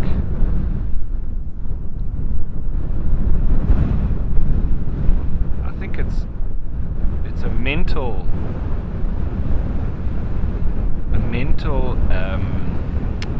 like a relapse that your neurons, there's something with the neurons or your what is it? I'm losing my words now. Not your neurons, but your, you know, the system from your spinal cord, all your nerves your nervous system. And I think there's some kind of short there when it's non-existent anymore. It still fires those neurons to the point where it should have gone further, but then stops with it not being there anymore.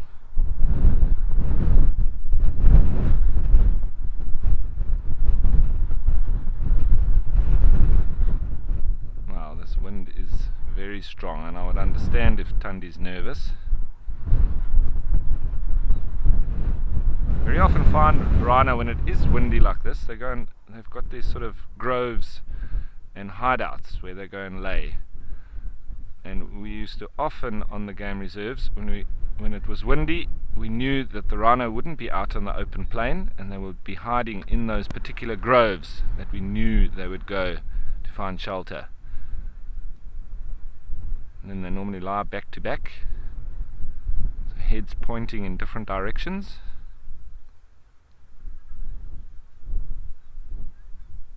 But nice that Tandi and her youngsters have still remained out on the plains for us.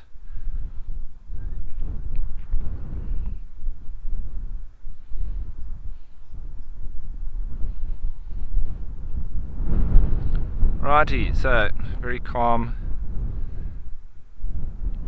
Although windy here in Kariega, but at least we're sitting with these gentle giants. And speaking of gentle giants, off you go to the land of the giants.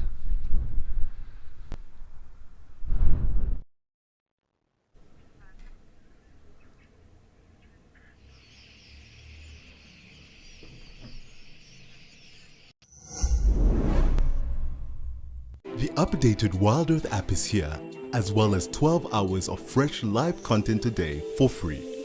You can watch repeats and highlights of shows you have missed, and if you have subscribed to be an explorer, exclusive access to the behind the scenes channel, access to rehearsals for new locations, a chance to give us feedback, and explorers also watch totally ad-free.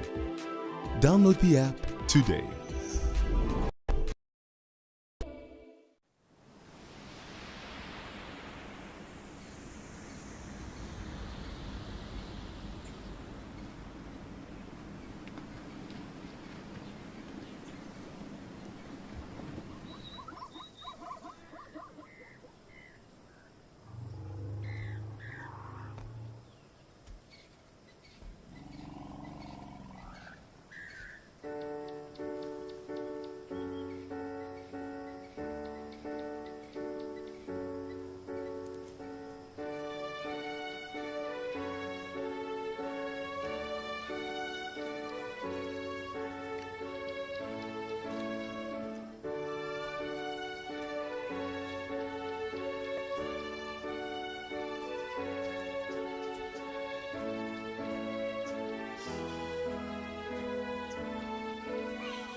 But yes, nice to see these ostriches still there. Okay, you can see the elephants coming. Just can see their feet underneath one of the glaciers there. But yes, Ralph, you're talking about those nervous systems that what happens if a limb or something is missing and it feels like you still got it. I know I've got a friend of mine, unfortunately he did lose 2 of his legs. and what happened after that, he would always have, now and again, he'll have a thing called a ghost limb, almost like a ghost limb attack, where he thinks that limb is still there, that his legs are still there, but they're not, and apparently it is quite painful because the nervous system doesn't know what to do with not having those limbs there. So yes, that's what I heard. That's what my friend told me all about that. So that's why I thought maybe I'll just pass that along to you. And I know you were talking about animals, maybe if they're missing something, that it's always itching, but it's not there, it doesn't exist. Alright, well, we've got a beautiful, oh, look at a floppy ear. Oh, hello, floppy ear. You can see a female elephant with the left ear that's floppy, most probably the cartilage that's broken inside the ear. And that is giving her that floppy look. But yeah, it won't affect her any way. And of course it looks like a youngster and a big male to the right. So no, they don't live in like little family groups like where it comes to a male, female and a youngster. No, it's just by chance that there is just a male, female and a young one, yeah. But let me just double check. It might be actually a big female. So looking at the shape of that head, it looks like a female to me. Sorry, the one on the right. Maybe it's my mistake. Sometimes I have to wipe my eyes down to look a little bit closer. The female's head is very much a typical 90-degree angle right on top, with that real kind of shape to the head. As Trishala says, we can always tell if it's a female. It looks like she's been window shopping, and of course squishing the forehead and giving her that angle. And of course a male doesn't do the window shopping, so he's got pretty much the rounded head.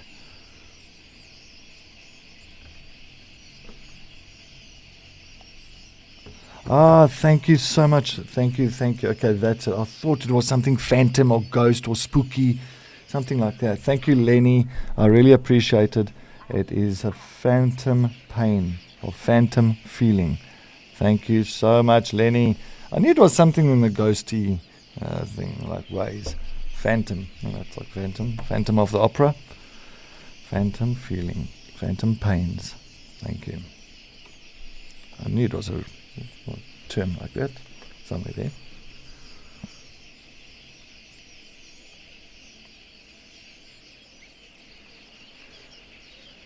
Looks like mom and youngsters just enjoying a good old drink. I was hoping maybe there might be the rest of the herd might be behind them. Earlier this morning we had 2 or 3 of them drinking, and next moment at least 20 or 30 elephants arrived at once. But you can see how the dust is actually flowing across the screen now and again, and you can even see the camera once again just starting to wobble from all the wind. That's very much coming through. And I know that down there in Kariega with Ralph, there's also a lot of wind that side. So it looks like the entire South Africa today, and right up to Namibia has got wind, and Botswana wind.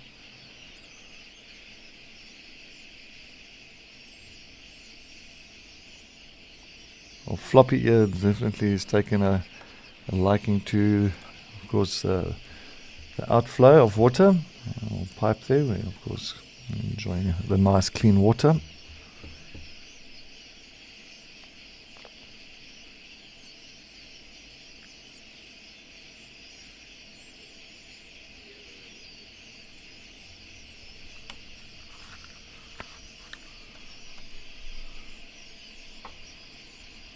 You can hear all the red-billed aquilias in the background as well.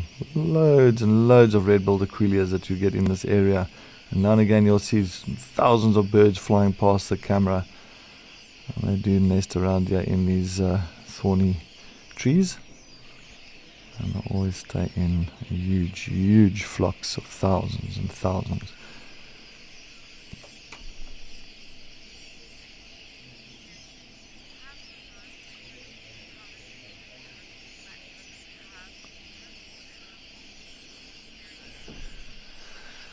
Terry, yes, I think that low frequency of elephants have been recorded. I'm sure the studies have been done. Of course, not by our ear. I'm sure there will be a device that they will have at the varsity or research centers and all that, where they will actually be able to really put down that device to pick up on that low frequency.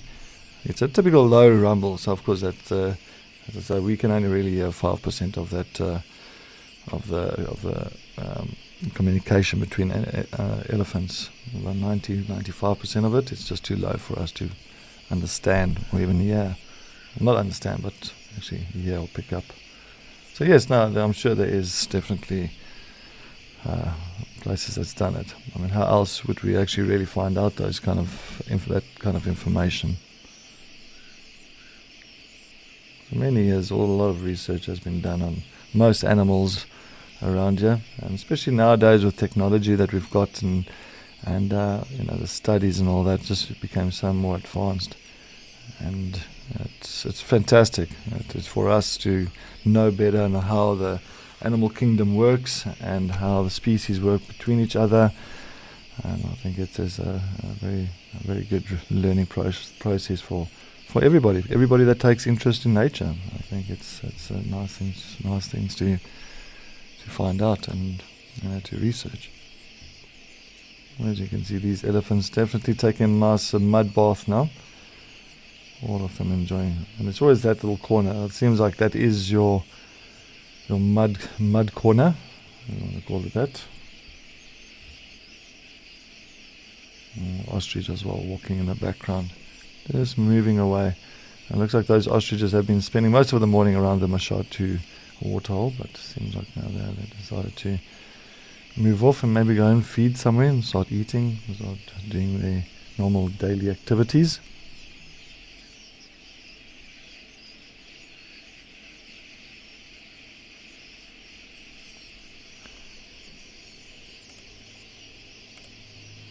And I'm also keeping a very close eye on the Djuma cam as well, just in case that herd of buffaloes that Tess had this morning does decide to come down towards Djuma Dam in the Sabi Sands Reserve. It'll be fantastic just to get to see them, and you never know what might be following them as well. So far, I've heard nothing on that side. So let's say, oh, here comes more elephants. Yes, indeed.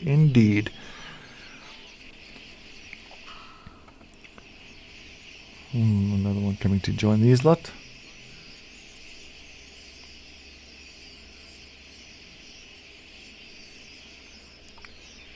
Well, that's what I thought. I was going to say maybe the rest are going to be following suit, and yeah, they are.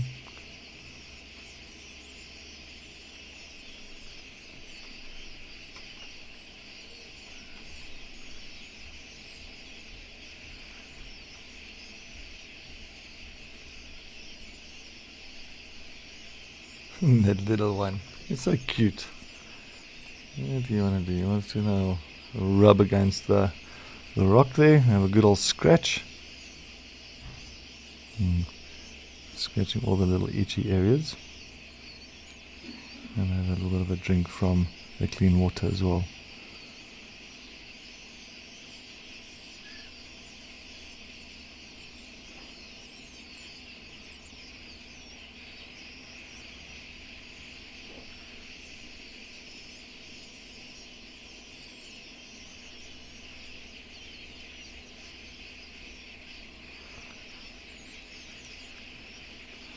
Yes, I know Botswana has got lots of elephants. I have been asking certain people as well about numbers and all that. And apparently, in Botswana, two of the reserves called the Chobe and the Maremi reserves.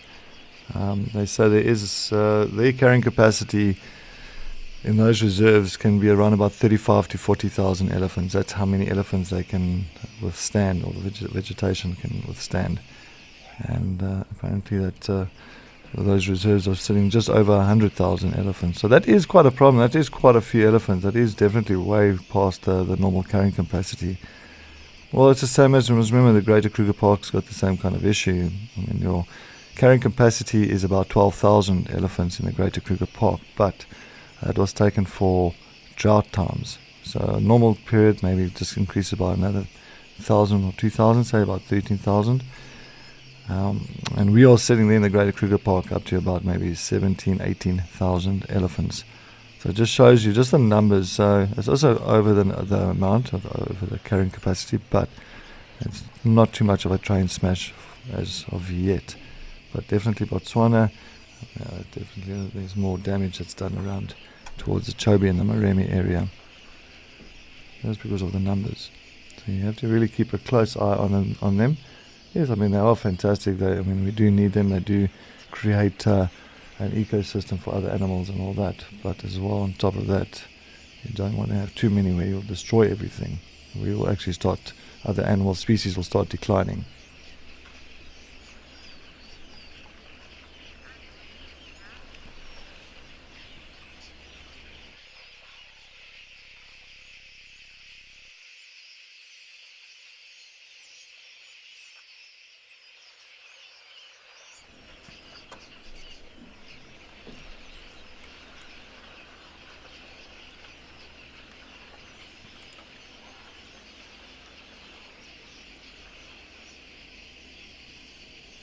Might be going a little bit too far there. Looks like one or two other ones have joined there now. Doesn't look like any other elephants are coming down. It's just it's a nice herd, not big, but it's a decent size.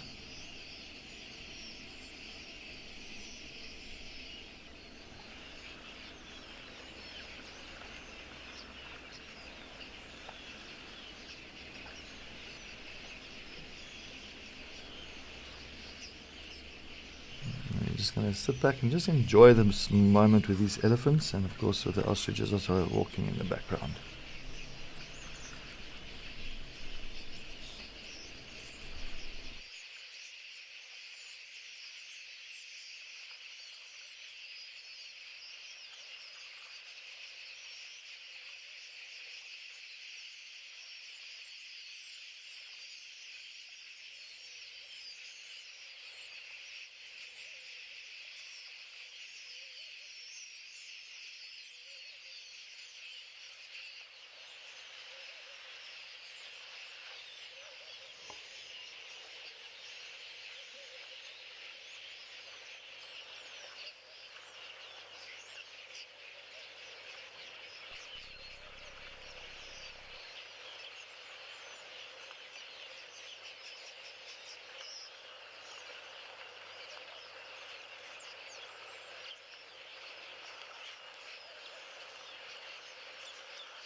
Another bull has just come to join us, and this seems like one or two other elephants slowly but surely making their way to the waterhole. But as you know that it is getting, well, it's midday now, so it is getting close 1 o'clock.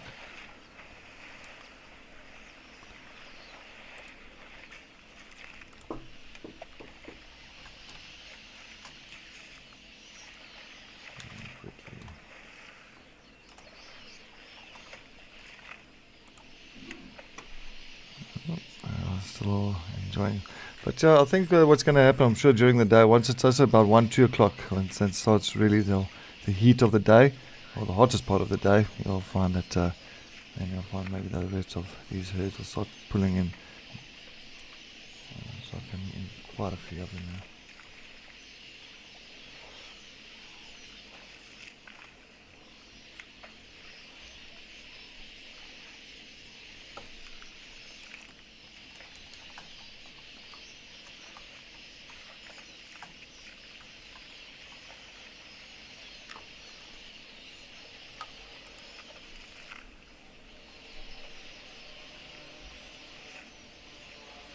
Definitely can watch elephants all day. We'll never get bored of elephants. I think they are there's always so much fun happening with them, and there's always different things And I remember when I used to do my studies and all that, I used to always sit in the Kruger Park at the dam like this now, and I would whip out my book and just sit and enjoy. And same thing, like this, see elephants come and go, and it was always just so fascinating.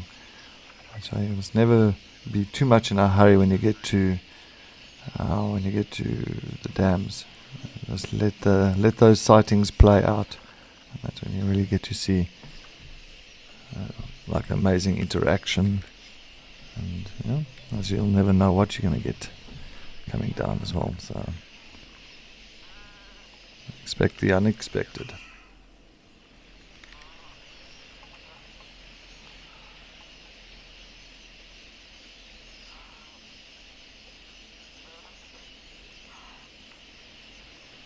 Well, looks like a young bull that's decided to have the drink. We're the last one there at the watering hole. Unless there is the elephants that decide to just start making their way down there. I'm going to scan the area a little bit more just to see if I'm not going to miss out on something here. Oh, what is that? Oh, it's Mr. Warthog. Which I can't zoom in too much. As I said, the wind is blowing profusely here.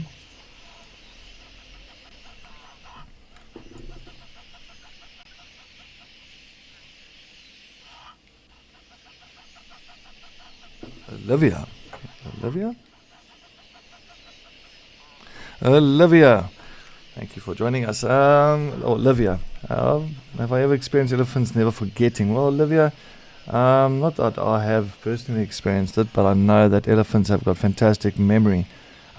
Usually what happens when the matriarch of those family herds, when they go to areas, they'll be showing the rest of the herd where there's water, and during dry seasons which water holes to go to, and that is very important. And those elephants in those herds will always remember that from the first time they have been taken to that water hole, they will know that route to that area.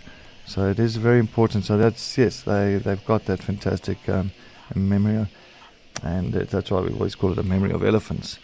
So yes, well, I've got a memory of elephants. I've got the memory of an elephant. But yes, they're very clever, very kind of understanding. They know exactly if one of their family members have passed away and where it happened. Sometimes they will actually make a turn at those areas, and almost like you can call it like grave sites for that member, not for all of them, but just say for just that individual. And they will know exactly which ones to go to, and just to almost like pay their respect to the fallen members in the herd. And they're fantastic like that. I think they are very, very good in a way of showing those emotions, showing those feelings towards, to their fallen family members, and just to kind of know that they have to kind of go into certain areas and just to go past there, show their respects, and then off they go again to certain watering holes. That's why it's very important for the matriarch. She's got a lot to, that rests on her shoulders. I mean, she can't go and mess up too much, because she knows that the whole family relies on her strategy on going to areas. You must remember that sometimes there's drought, and if there's drought, if you're going to go from one dry waterhole to another dry waterhole to another dry waterhole, you're putting your family members at risk. And you don't want to do that. So especially the younger ones, where the younger ones have to try and keep up. Every step mom takes, the little one will take about 5 little steps, to keep up.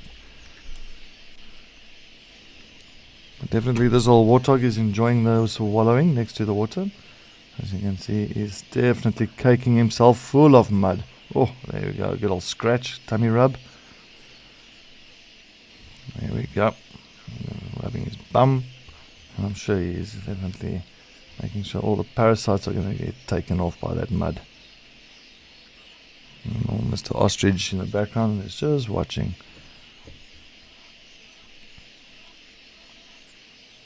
And the zebra's coming in as well.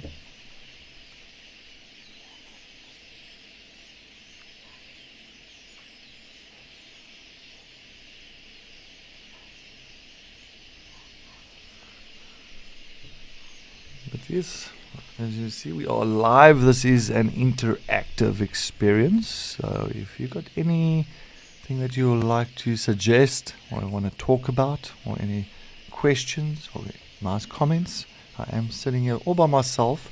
Please, you can keep me company. Send those questions and comments and stories through. I'll really appreciate it. As you can see, this is a wonderful thing just to watch here in the African wilderness of ours, as this is your escape to nature that I want to share with you.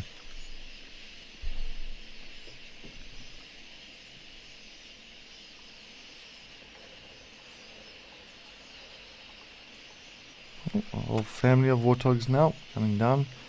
I was thinking about a good old wallow as well, and a few zebras. Oh.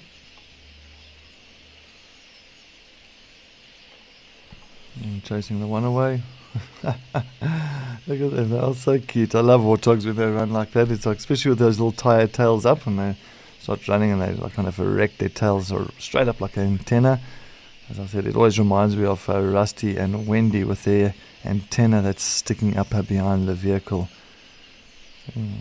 Very, very, very cute. But of course, while warthogs do that, you can imagine being so low to the ground. At the end of the day, if you have to follow your family members and there's a lot of grass around, at least you can, pinpoint the other one's location without shouting and doing too much.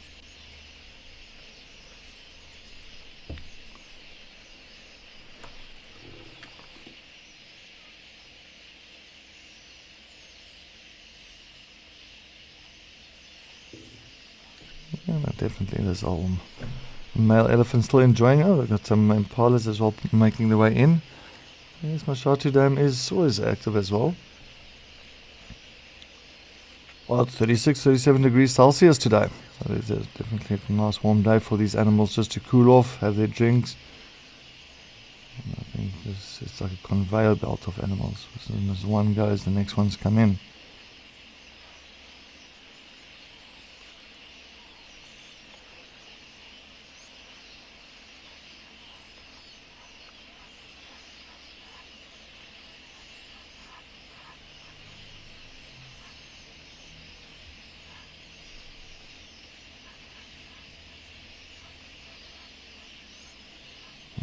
The virtual zebra on the side, but definitely not as many zebra as you get at Ukukuyu. Ukukuyu just seems like the amount of zebras there is, that's phenomenal. That is definitely something to behold. It's brilliant. See so many zebras together.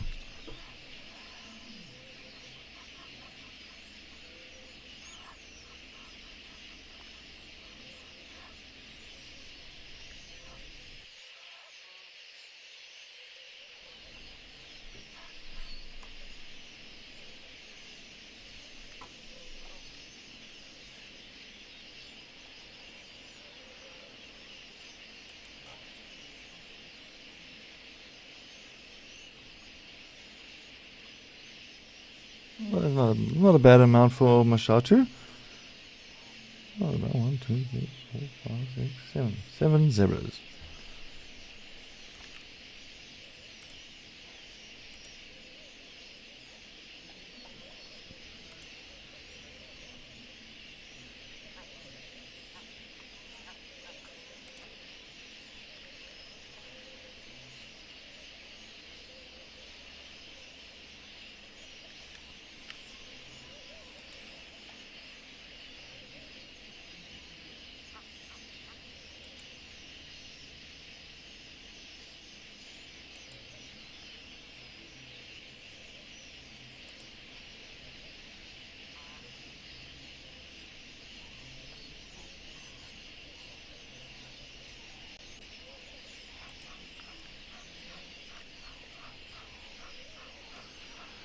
Oh, it looks like our male elephant has decided to end off his drinking. I'm sure he is going to head off or maybe back into the bushes to go and enjoy some feeding.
He's not sitting, he's not standing in the shade. He's definitely still standing in the sun. So I don't know what's he up to behind that tree. Maybe he'll come in front. Oh, I can see the little bit of the trunk going up. I'm sure maybe trying to grab a branch or two and bring it down and feed on some of that, some of those new shoots that's on top.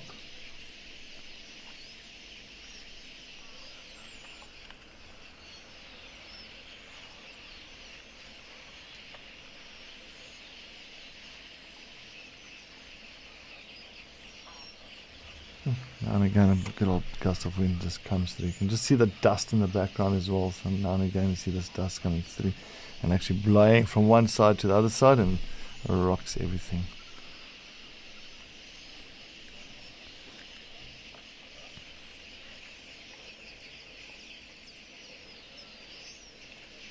No, he doesn't. Yeah, yes, definitely. You can see the stance, back legs and pulled back. You can see just kind of trying to stretch up and grab a branch or something that's situated quite high up onto that tree.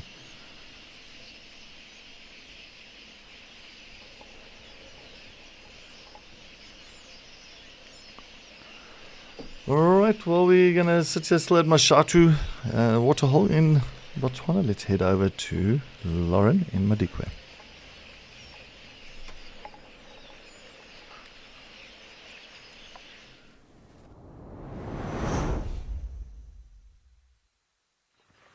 Jamala waterhole has not stopped. Honestly, less elephants, but the action with the zebra has been incredible. Lots of vocalizations, running, fighting.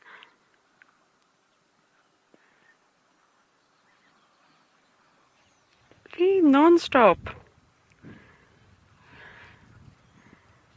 But far less elephants. We're very hot now. My goodness, I don't even know the temperature here at Madikwe now, but whew, oops. I can imagine being in a water hole. It's just a perfect place to be.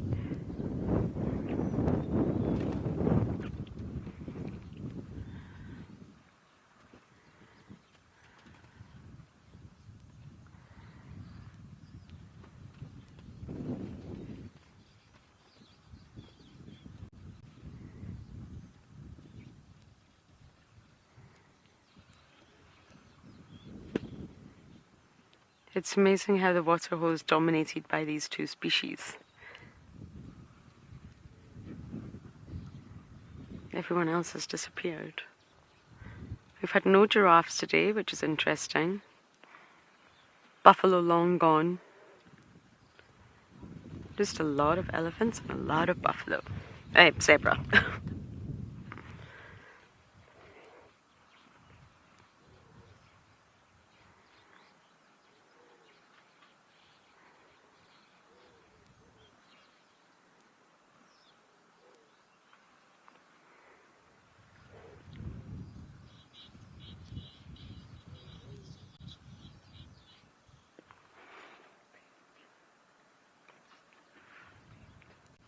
Bentley. They are having so much fun. I quite believe it. Especially this one. That one's having the best time. But yes, water holes are necessary. Water is a liquid of life, but I do think it brings a lot of joy. Not just to the elephants. I do think it brings joy to lots of animals.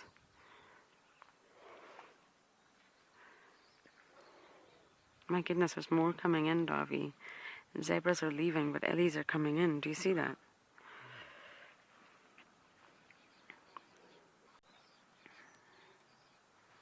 Never-ending stream of elephants.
I'm just letting you listen to all the noises, all the sounds happening around this dam. But just a reminder, everyone, don't forget to talk to us. It's really important that you do. This safari is not only live but also interactive, so please do talk to us. It is your safari. And if you don't have a question, that's okay. Tell me how this makes you feel. Escape to nature is far more immersive, and you're welcome to tell me how this waterhole scene makes you feel, or what sounds you like, or what moments you have enjoyed. Or, if you're really curious, then ask a question.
Oh, these elephants.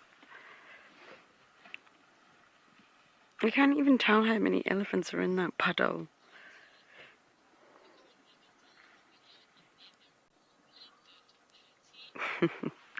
Patty, I literally just think I said what you have also said. It's impossible. A puddle. A melting pot of elephants. I'm very jealous. It's getting very hot. And to think it's not even summer yet, my goodness.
We're just going to continue listening for a little bit, I think.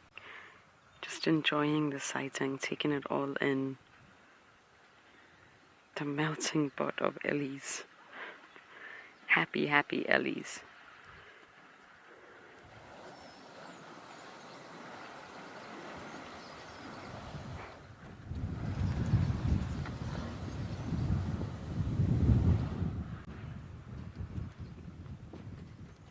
See all the dust?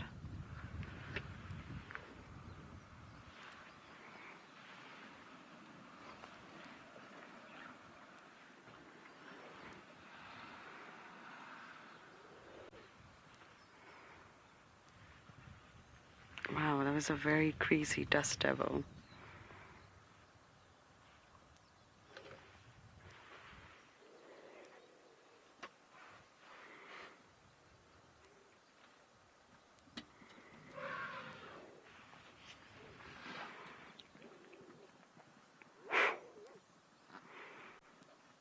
No, that's a zebra's been told.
It's nice to see the impala have come back down and joined this party.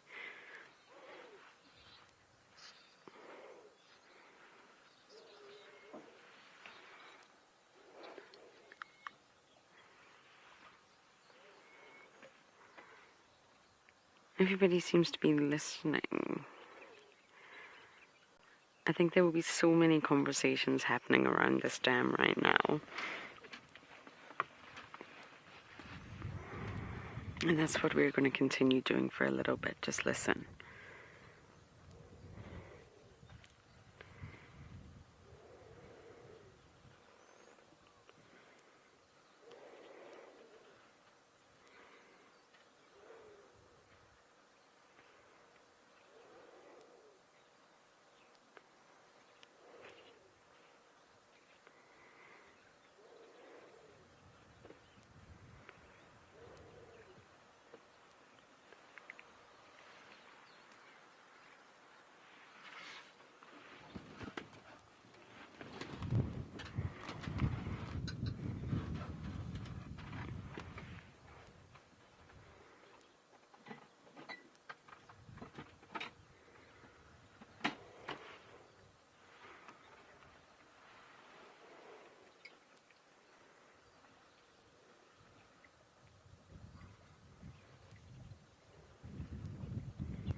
I'm sorry, everyone. I am going to have to move. The sun is eating me up on my chair. And I'm going to have to cross across the vehicle to get some shade, so bear with me.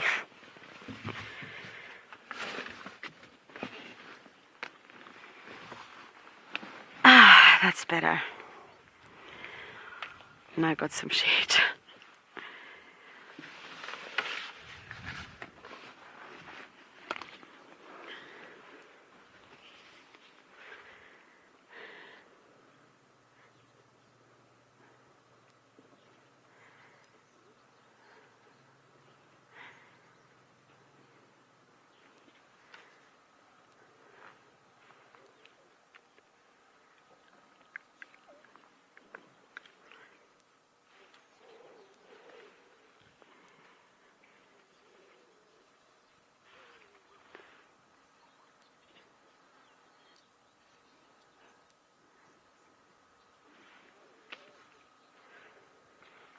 I'm not getting calls. Let me see if I can recheck my headphones.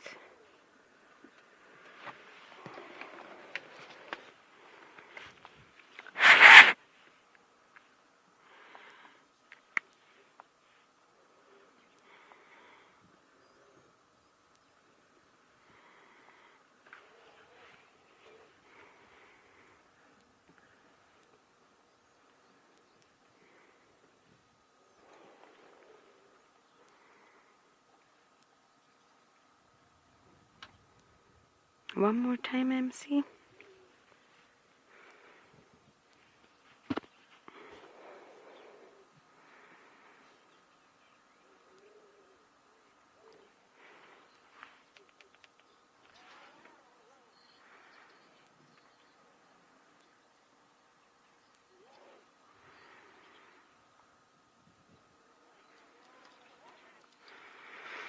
Chloe, you're saying the sounds we have had at this waterhole this morning sounds like something from Jurassic Park.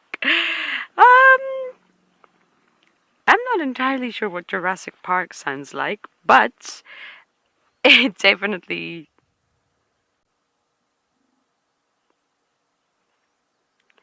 Sorry, MC, there we go. It definitely was unbelievable. I think this is we actually have had a few good sightings at Jamala Dam, but I think this one in particular has been outstanding. And the vocalizations, not just from the elephants, we did have zebras vocalizing as well. But Jurassic Park, I'm not sure. I don't think I've seen that movie in many, many years. But incredible, yes. I can't even remember what dinosaurs are supposed to sound like.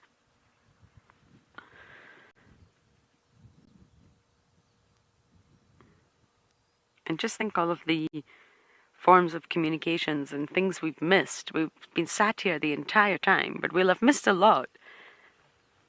There'll be things going on that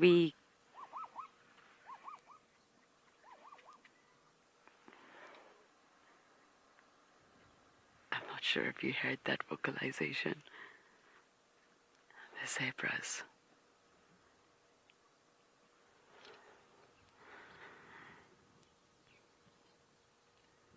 It's a really nice vocalization, the zebras. I enjoy it.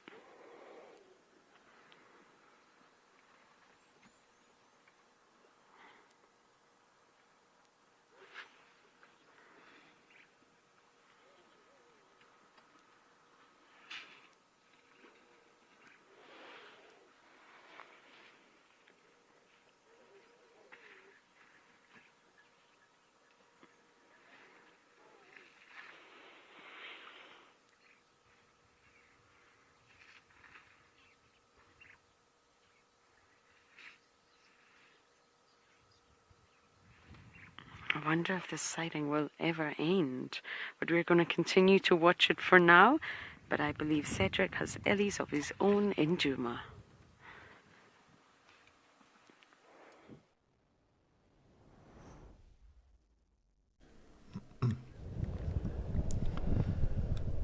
Yes, definitely, Lauren. I think today has been an elephant day for you and myself. I think we've just had so much elephant activities around these water holes, Mashatu.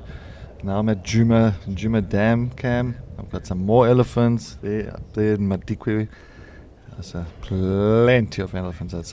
What a day. Definitely we've had our fair share of elephants, but definitely can't complain about that because I love elephants. I can watch elephants all day long. We've got a nice big tusker here, as you can see at Juma Dam. He's heading towards the jackalberry tree. I just want to see what he's going to do. Maybe he's going to stretch up and try and bring down one of those branches with all the little berries inside there. They are enjoying the jackalberries at the moment. The tree is dropping all those berries on the ground. So you can see him sniffing on the ground, just trying to see if he can pick up on those things because they've got a fantastic sense of smell. So we're just trying to figure out if there is any other berries lying around. Sometimes if not, they will just give that tree a good old shake. Oh no, he's got no tail. Well, the one that's gone behind the tree now. Let me just double check him. Well, he's got a tail. No, they both got tails, don't worry. I think that was just my mistake. Looked like it didn't have a tail. Let's see what they do. I want maybe give it a good old shake. I know Tristan the other day, he had a nice big male as well there at Chelapan, shaking that jackalberry, and all those little berries came tumbling down into the water of Chelapan.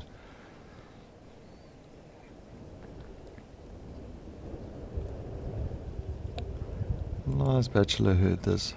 I find sometimes the younger males will just follow the older one. And it seems like it is the older one that is moving further away from that jackalberry tree with those big, beautiful tusks of him.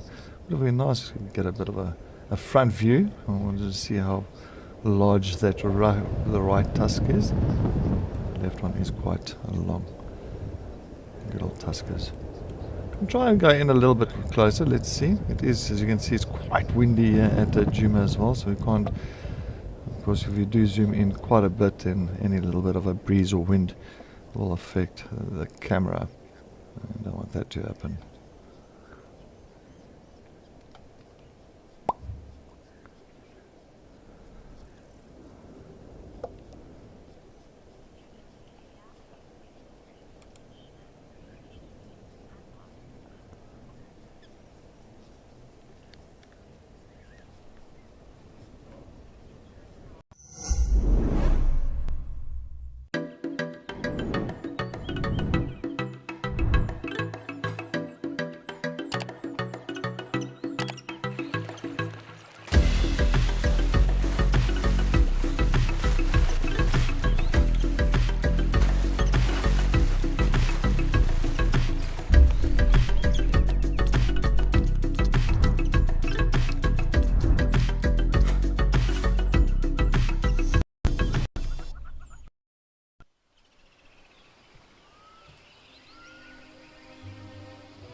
it's still got the two male elephants.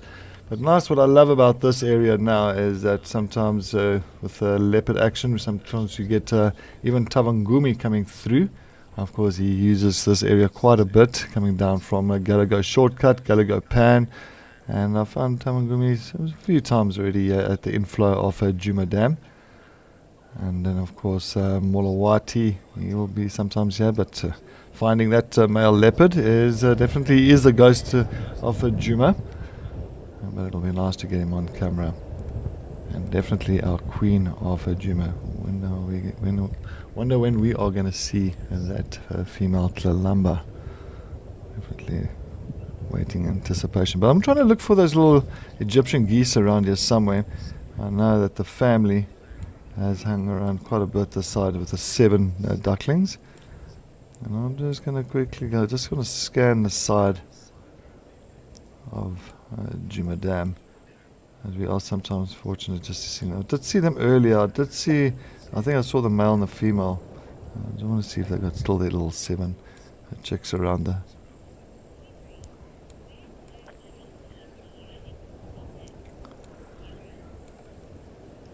Henry, the Egyptian geese, they're not really kind of, how can I say, their nest building is kind of very much widespread. So you find sometimes in the tree, sometimes they can actually build it in a very low-lying, I can say, broken down tree, or even under bushes and like on the ground. So it is, they don't have a very strict way of building nests. It's not like your barbets and weavers, where they kind of always stick to the same structure. So sometimes you'll find the Egyptian geese, or kind of whatever is around, whatever is a safe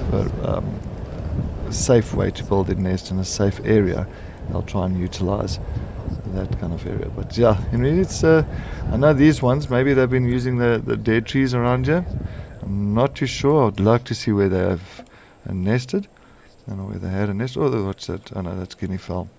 Well, we've got the Djuma guinea fowl that's moving along that dam wall. Of course, the helmeted guinea fowl.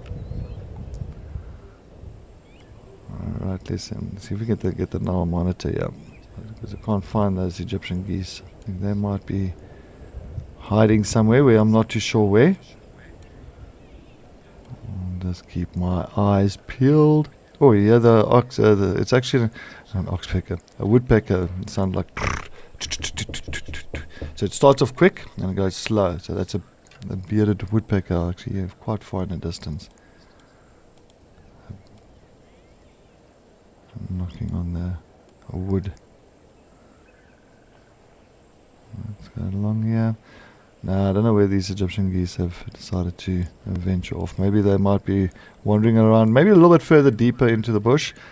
Maybe they're looking for other little stuff to forage on.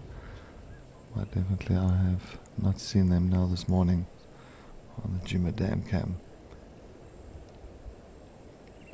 My main thing for years was just hoping for maybe the luck of those buffaloes that will be coming through. Oh, we got little lapwings.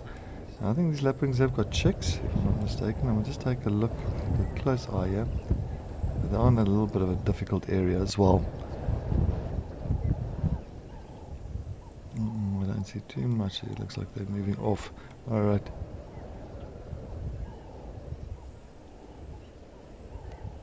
Well, if you guys got any comments and questions, please send them through. As you know, we are live and this is an interactive experience. So please send those comments and questions through, or even suggestions or something that you want to know about. Let us know, as this is your escape to nature. I'm glad that we can have this with you.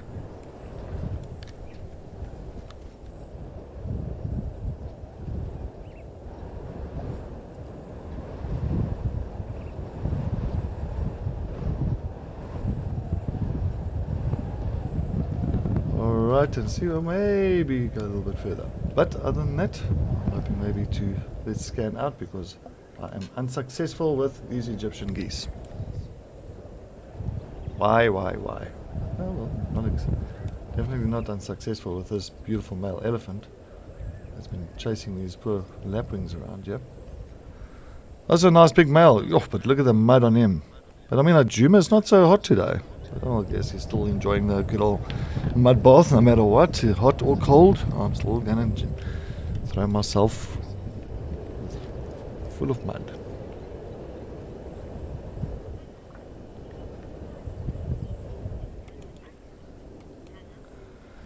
Well, we got the two this side. We got, of course, the African elephant, and we also got the forest elephant. The forest elephant is a little bit way rare, very, very almost extinct. But of course, the main one is your African elephant, African Laxodontis, Africanus Laxodontis, and then of course you got your Indian elephants, which we do not get here in Africa. That is pretty much, of course, in Asia, in India.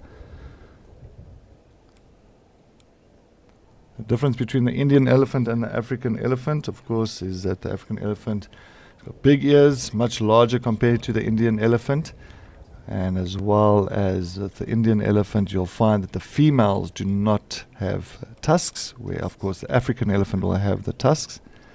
And also at the end of their trunk, you'll find that the African elephant, they've got two like kind of fingers at the end of the trunk, like little fingers. And we'll find the Indian elephant's got 4.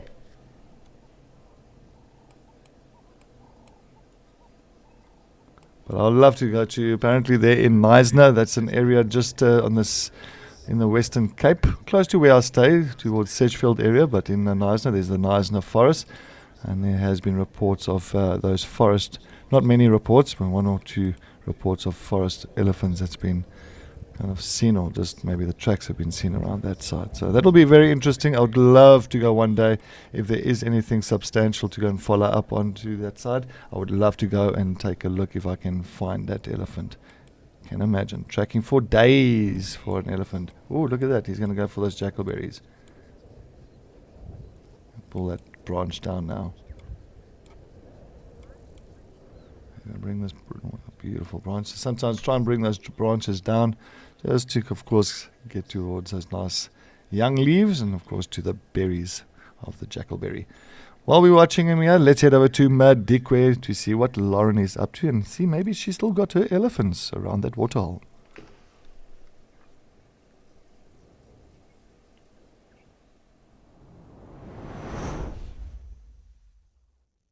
I haven't moved. We have the exact same. I think more Ellies have joined. It's been surprisingly calm considering the sort of dominant figures that are present here.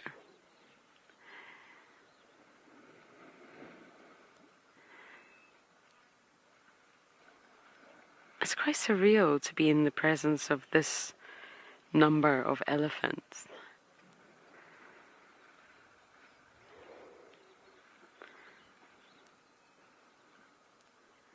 Duffy, look at the size of this bull here. The 2 bulls having a conversation. I think you were right. That was the one in the water. I think he is bigger. The one on the left. Look at the length of his legs. You see his front legs, that one that's sort of sticking out, the right one. That immediately you would know that's male. You don't even have to see any other features. The males have really long forelegs. And Davi and I were trying to discuss who is the biggest bull, and I think Davi was right. I think it is this young guy.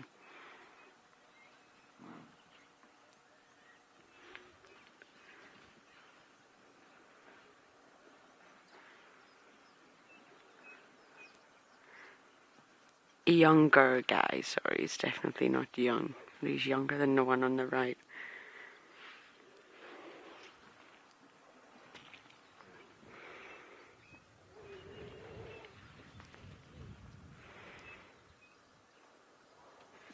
He's huge.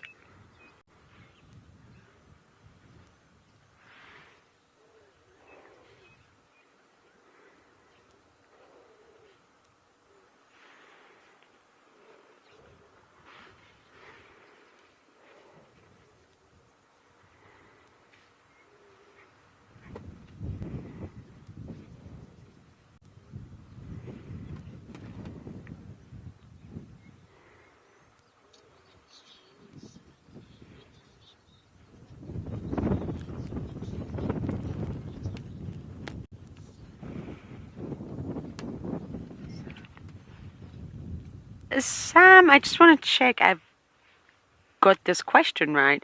Would a female look at the male's forelegs when seeking a mating partner?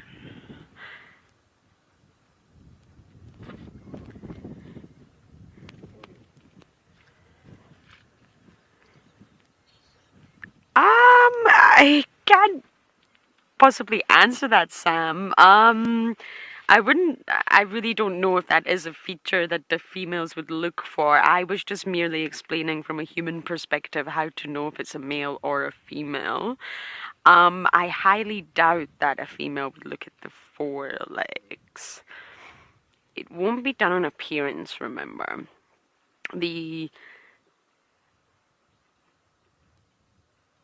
Humans are very visual, and we're very drawn to aesthetics in this modern world. We look at one another and we really base a lot on the looks of others, which is really not the best way to sort of be, but we are physically attracted to the other sex mostly by vision.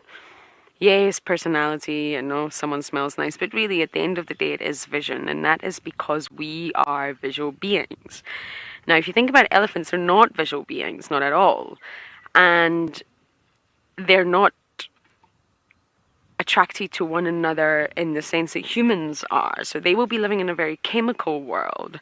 So I don't think a female would look at the male's forelegs at all. She will just know that she is an estrus and she needs a mating partner. And that will be any bull that is around that is in must. If there are many bulls in must, then they have to sort out the dispute between themselves. Being an estrus, she will be driven instinctively to mate, to reproduce, to get fertilized, get pregnant, give birth, have a calf.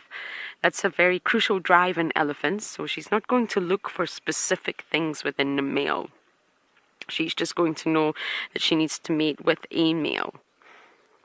And if there are a number, maybe younger ones, older ones, they can sort of sort out that dispute. And it normally is the older bull, the bigger bull that will get to have the female.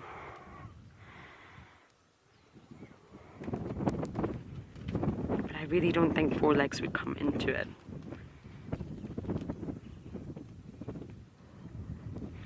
There will be reproductive signals, but I think it'll be mostly chemical. And believe it or not, okay, I shall come back to that in a moment.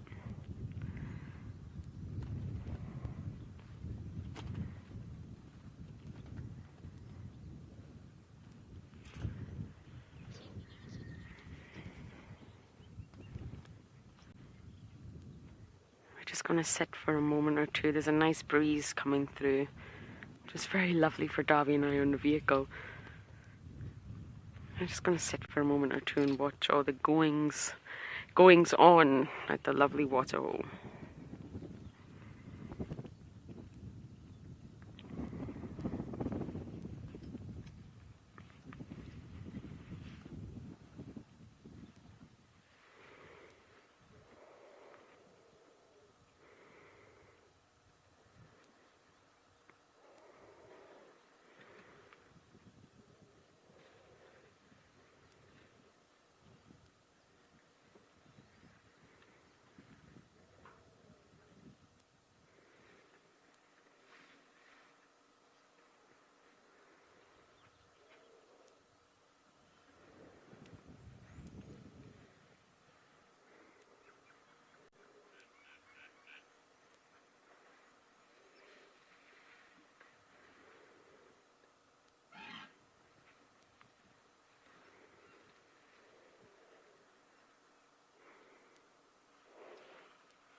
See, the hyenas are far more tolerant of vultures than a lion or leopard would be.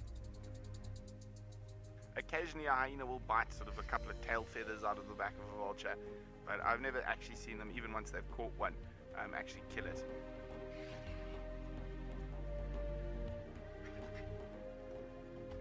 Oh, there we go. Nearly got him.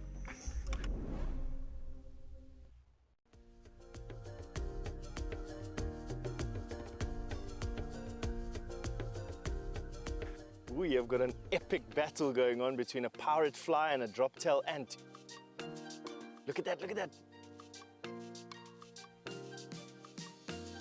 So what's happening is these ants are moving from one side to another, and these pirate flies are trying to steal the baby ants.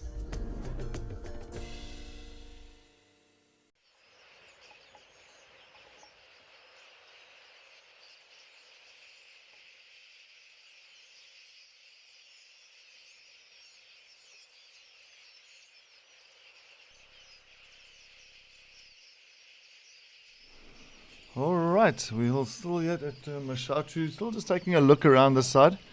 And yes, definitely we had so many elephants coming here. We still got our warthogs that's wallowing there at the little mud wallow. And I'm hoping that maybe we will shoot towards Okakoyo very soon. And I think there might be also some nice big grey animals that's heading into that direction. But enjoy here for now.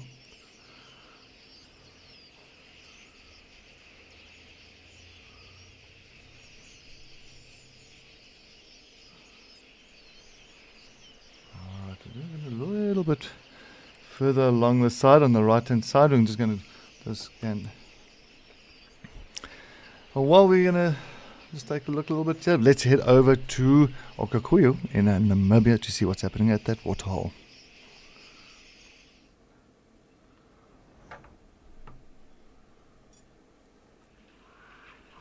Alright, beautiful look at Okakoyo.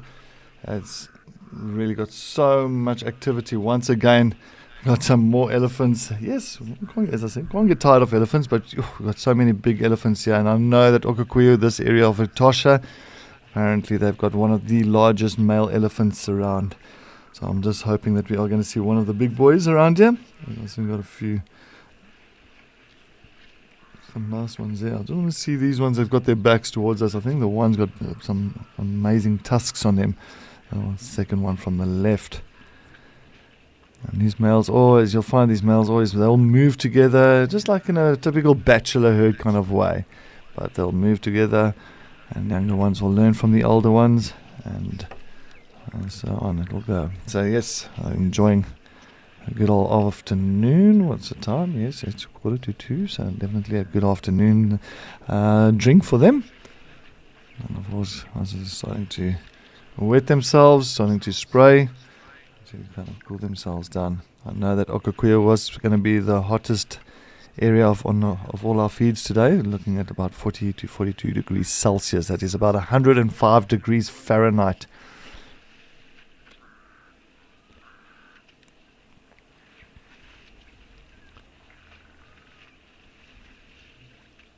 As of flapping the ears, a few of them. You'll see now and again they'll start pretty much spraying that water behind the ears, and just to kind of keep that blood nice and cool, and the rest of their body nice and cool as well. But it's nice to see these boys around here. As I said, I think we've got elephants on almost on all our feeds today, which is fantastic. At Jumadam, at Mashatu, now at Okakoyo, and of course Madikwe. Well, Lauren had definitely the best elephant sightings of the day. Well, definitely hands down. With 4 or 5 or 6 different herds coming into that area of that one pan that you were sitting at. And there's a whole lot of male elephants as well. So that was really fantastic to see.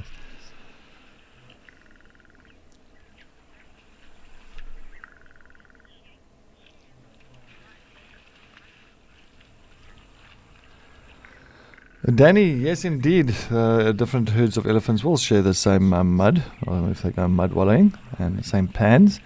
I think there was a clear sign there with Lauren, while she was sitting in Madikwe with all different herds coming in. Find that they're all there for the same reason, to come and cool down and have a drink, and of course have a nice wallow, a little pool party. So yes, they all will kind of respect each other, and they all share the same mud wallow and pans. Many times you'll find there's a lot of greeting, and that's what's lovely. When you find different herds coming towards each other, and it's always a lot of greeting, a lot of sniffing in the air, and a lot of rumbling, especially from, of course, the matriarchs and that low rumble, that nice noise, and then, of course, a bit of greetings, and then they'll move on again. Sometimes they won't have any disagreement. They'll definitely respect each other. Well, one elephant. Maybe we're going to get these elephants lying in the water. Let's see. And I'm hoping so. I can imagine all 6 of these elephants, all 6 males, busy bathing and wallowing and having a pool party here at Okukuyu. That'll be very nice to see.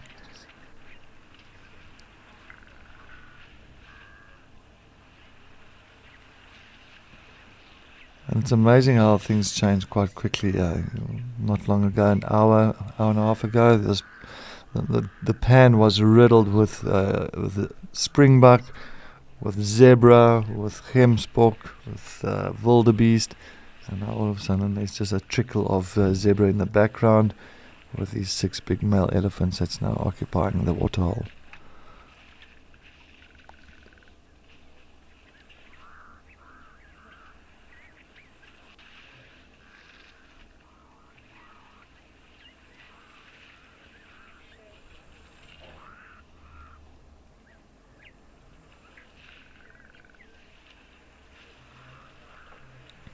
I always like it because you always see the excitement with elephants when they come to watering holes. It seems like that is definitely a time for them to, how can I say, as we always say, to throw your hair back.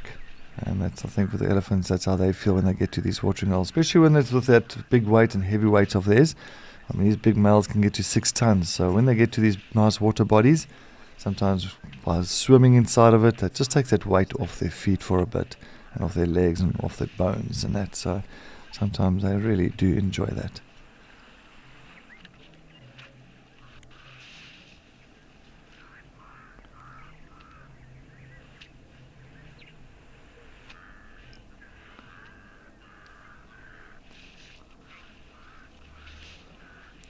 Grace, rhino's skin is definitely more leather. It's got like very kind of a leathery feeling to it. It's almost like an old leather boot, if you want to call it. That's how a rhino's skin feels. It's very tough. It feels like a leather boot that has been sitting in the sun for days after being soaked in mud and water.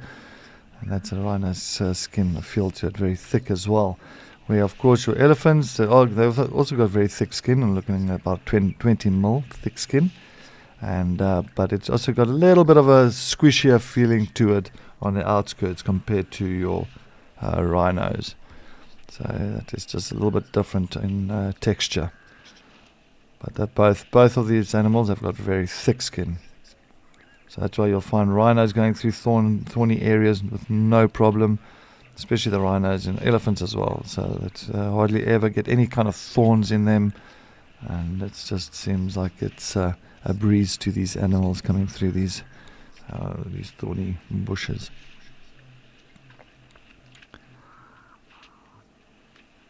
But even if you feel even an elephant's ear, it's also it's not soft, but it's not like that, heavy, hard skin. And that's why you always find with elephants' ears, many times you see those little kind of breaks, the little tears in their ears, little holes in their ears. So what happens is when they're moving through the thick vegetation, you'll find that a lot of the thorn trees or something, or maybe a branch gets hooked into the ear, and it'll just kind of slice it open and give it a tear, or just pushing a hole through.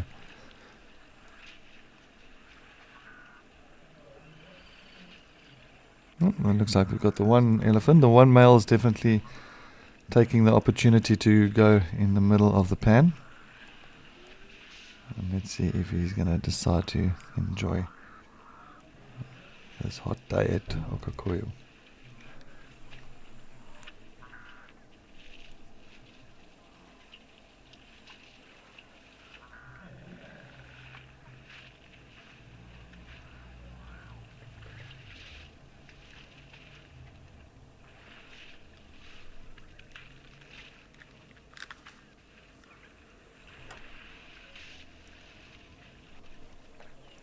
just love the splashing noises when they pick up that mud and the sediment and the water and splashing themselves all over the show.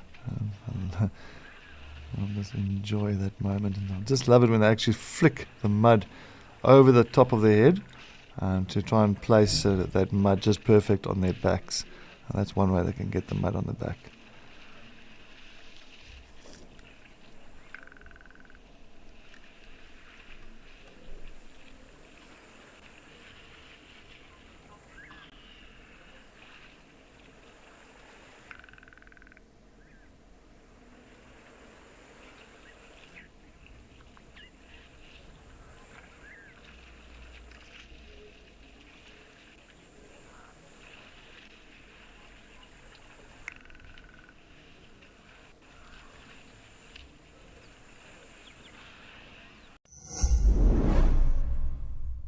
Every day brings something new here on Wild Earth.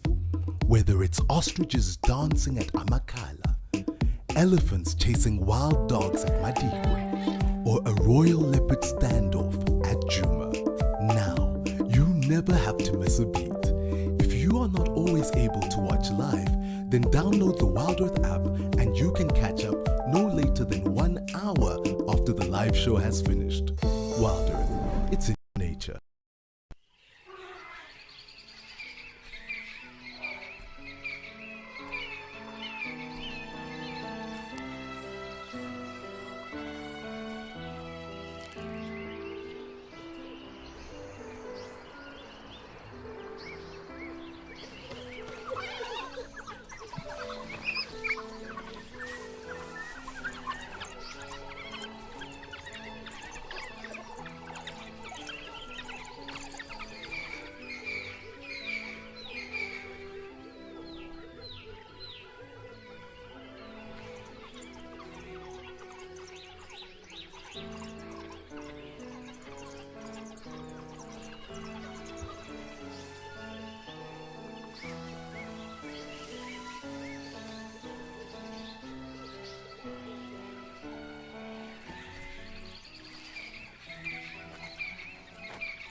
Looks like that one male decided, okay, well, he's had enough of standing all by himself in the middle of the pan. So it looks like he's decided to come out. I'll also come and stand next to the other one there. That's another big boy that's standing on the outskirts. So there is definitely some proper sized male elephants. I would love to be in a car next to them just to actually really determine the size. It's like from here, of course, it's quite difficult. I can't say, well, that is a very big elephant or not. But I think once you're in a vehicle or on foot, that is when the elephants really look quite large, especially on foot.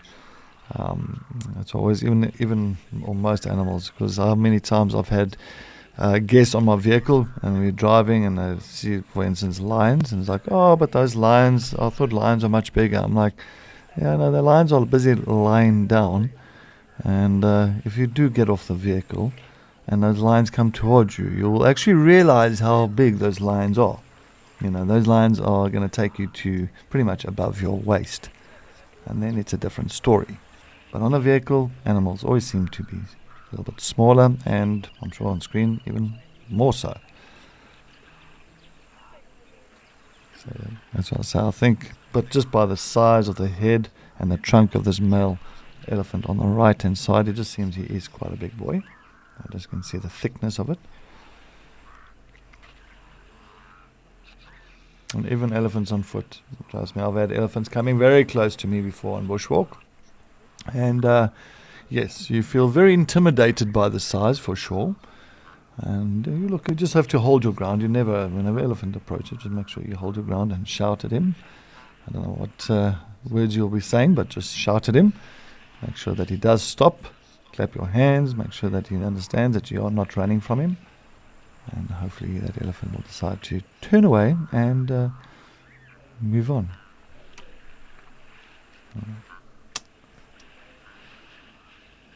That's why I said it would be lovely just to stand next to these 6 beautiful boys. To see, most probably I'll look like a little birdie between them.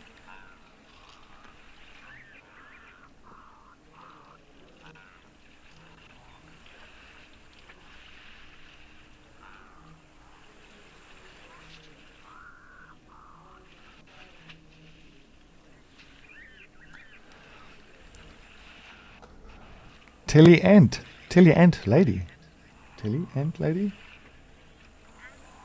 Oh, Kelly Ant Lady. Thank you, Kelly. Kelly Ant Lady.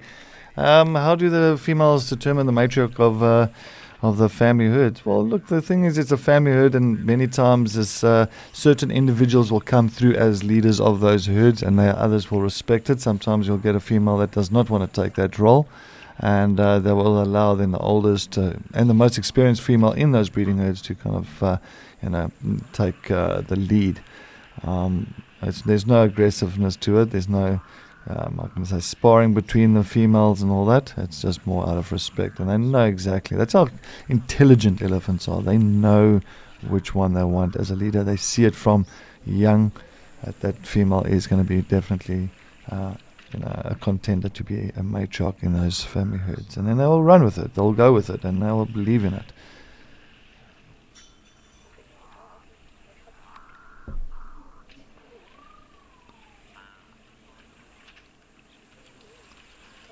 But one of my favorite elephant stories is many years ago I was doing a good old bushwalk there in one of the lodges in the southern side of Sabi Sands.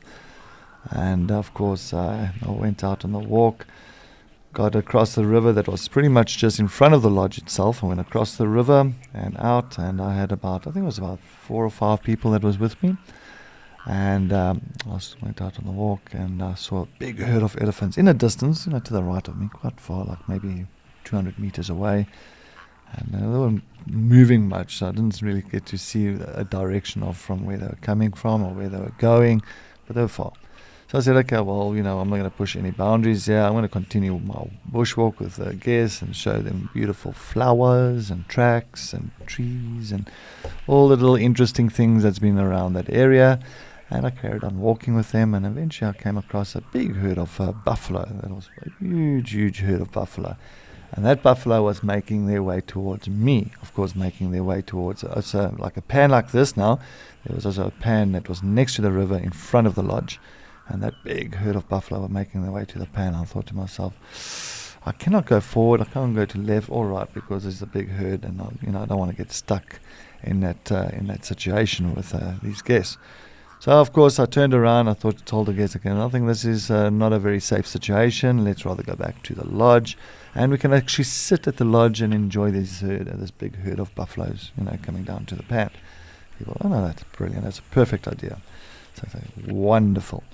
Turned around, off we went back to the lodge, had them behind me, it's all, all happy days, nothing serious. Buffalo still quite far behind me, and I was still making the way down to the pan. I'm making my way back to the lodge, and of course I got to the pan just before the river in front of the lodge, and as I got there I saw that herd of elephants that we saw previously, like about maybe 30-40 minutes before, we bumped into those buffalo. That entire herd of elephants, huge herd of elephants as well, all at the pan around the river area, the drainage line in front of the lodge. And now, of course, I've got these elephants at the pan in front of the lodge, and I've got these buffaloes behind me on their way to the pan. And now I'm stuck between elephants and buffalo. So of course I had to kind of make a little bit of a decision, because I could go to the right or to the left, just to see if I can make my way around, which of course was pretty much the idea that I had then. And I said, okay, well, let me see if I can get around the herd of elephants and see if I can get to the lodge, because I wasn't going to mess with the buffalo. Buffalo, last thing I want to mess with. And we went past the elephants, not far. The elephants were about maybe 50 meters from us, a big herd. Of course, they picked up on our scent, because I couldn't get around without them noticing us. Picked up on our scent. The matriarch, of course, flared up her ears, came towards us with the rest of the herd as well, a couple of the older females, joining in. Approached us, quite quickly, but all we had to do, we just sat there. Luckily, I was standing. Luckily, I had also my tracker with me, and at that point of time, that female came maybe about 10, 15 meters from us, and then we just started clapping. It's like, hey, no, calm down. We're not here to hurt you or harm you or anything. Female with matriarch with other females behind her, just stopped there, just stood there, looked at us, kind of trumpeted once or twice, turned around and went straight back towards the pan, and gave us that space to pretty much get around them, to get to the lodge with the buffalo approaching the pan. So yes, it was all these things, but it just was so amazing that we actually saw how big these elephants were, because by the time we got back to the lodge, my one guest was almost in tears, because they thought they were like, this is going to be the end. And I'm trying to explain to them, don't worry, everything is safe, everything is good. And they said, yeah, but Cedric, you don't understand how big these animals are. I said, I understand how big they are. I mean, like when you're on foot, they are big. It's like, yeah, when you're on foot, they are big. They said, when you're on the vehicle, it seems like they're like elephants. But when you're on the foot, they feel like they are giants. So it just shows you, sometimes you can get that, the size completely incorrect on wherever you're situated to view that animal.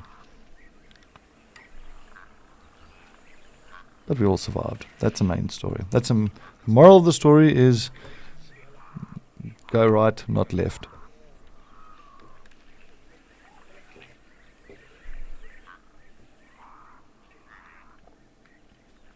Oh, you can see there's an elephant on the right. He's also just enjoying a bit of a sunbathe. So what they'll do, they'll actually wet themselves with some water, throw the water all over their head, on their back, and then they'll take some of this dust. That's pretty much some fine dust. You can imagine all these animals back and forth here.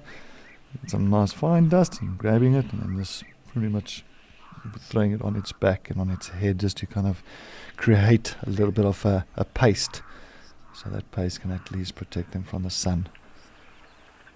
These boys are big. You definitely can see it just by the size of the heads and the size of the body. Apparently, Tosha has got one of the largest elephants around, so that's what I heard.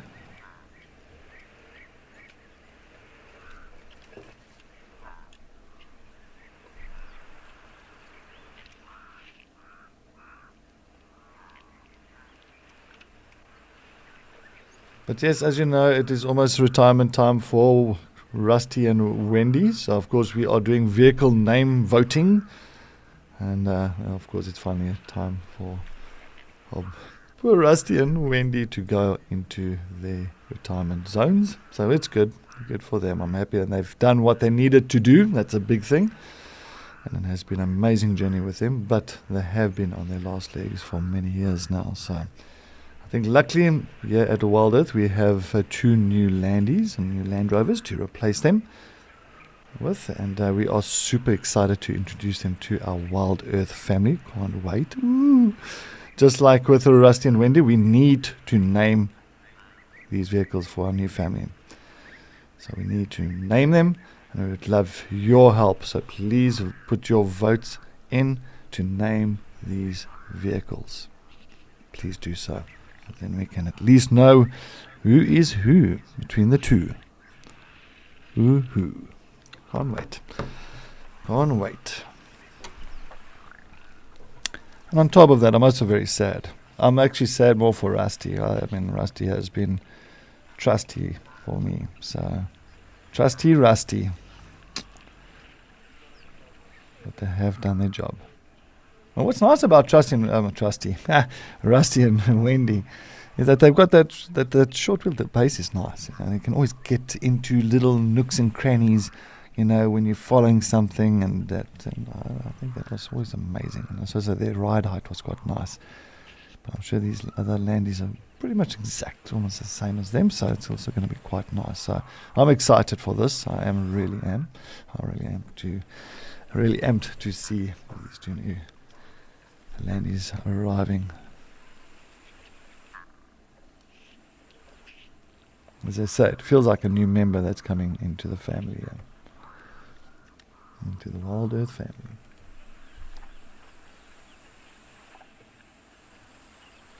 Clearly these elephants are not too in a hurry for anything. Seems like they are really just enjoying a bit of time out. And you'll find sometimes elephants will go like this to watering holes, go have a drink, a little bit of a splash, and then they will maybe catch a little bit of a nap. Elephants they don't sleep long intervals. They're very short, sometimes 5 minutes, 10 minutes, 15 minutes. So they will sleep short intervals.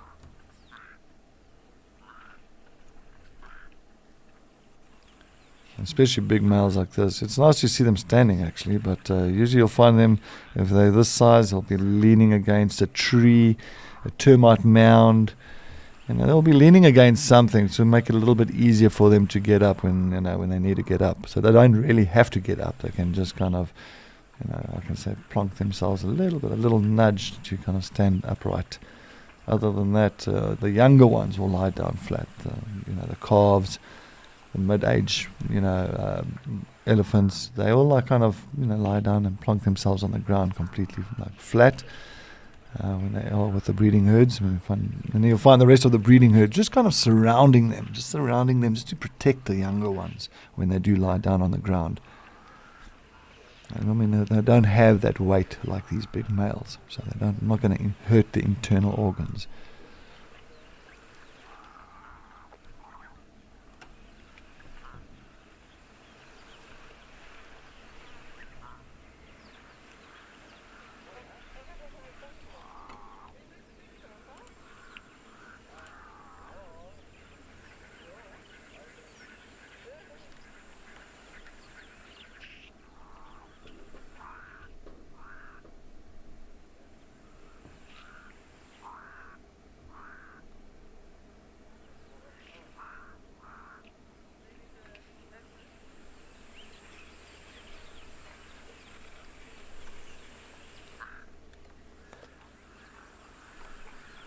You can even see that one male. I'm going to see if I can get a little bit closer into him there. That one male is actually quite interesting. Sometimes you'll find them actually with those thick trunks of theirs. They'll actually, if they've got nice size tusks, they can actually then just kind of plonk that trunk over the tusk to rest, so it doesn't have that. How can I say, the gravity is not going to grab its nose and push it towards the ground, or pull it towards the ground. I can also say that. So it just plonks it on there and rests its trunk. Very experienced males, as you can see. They've been around. They know exactly how to do things. You can see even can see the one as well that's pretty much got its hindquarters pointing towards us. You can see how it's resting its foot, the left foot. So it's just kind of back left foot, just picking it up a little bit. And just making sure that it's not putting too much pressure on the back left foot there. And the same as the one on the right of him here, it's resting his trunk. You can see the back right foot. You can see he's trying to lift it a little bit and just putting more pressure on the back left foot there. But definitely a snooze time.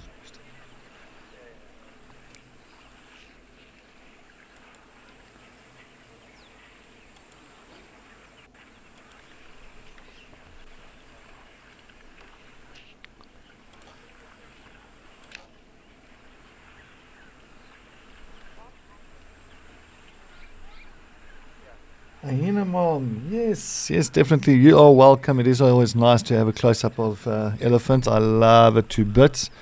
And yes, definitely with these big boys around, it is perfect. So Hyena Mom definitely also makes me very, very happy.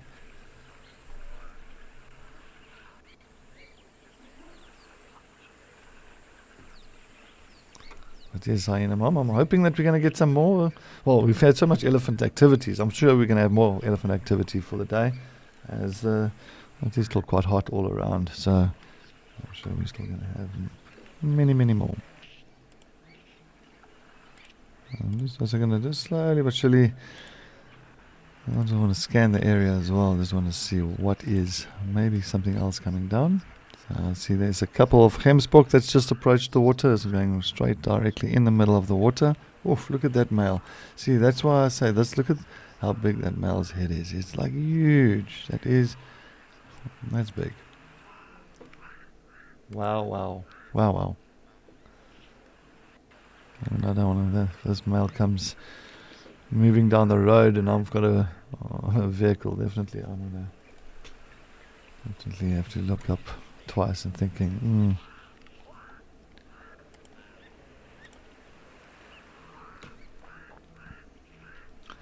All right, well, we're gonna take a look at the other dam and leave these boys around. Let's head over to Mashatu in Botswana.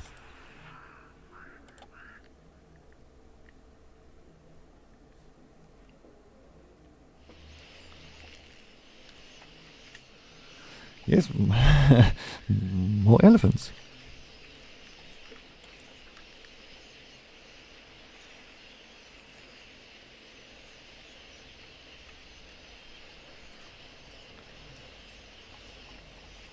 Unfortunately, we did have one of the elephants that was inside of the water. He was taking a bit of a swim, but looks like he has come out now and pretty much having a drinking time. So a couple of males, a lot of males at the watering holes. I mean, there at Okakoya is just male lions, elephants, and at Mashatu also just male elephants. I'll try and see if we can scan out a little bit. Gonna go out a little bit and see what else is happening at the dam. I don't want to miss. Oof, there's so many elephants coming here.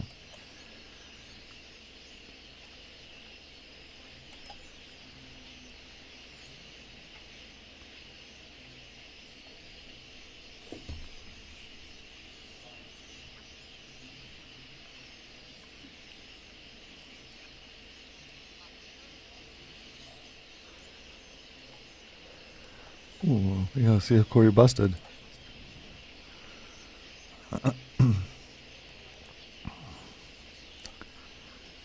There's not much wind now. Let's see if we can zoom in a little bit more and get this Cory Bustard.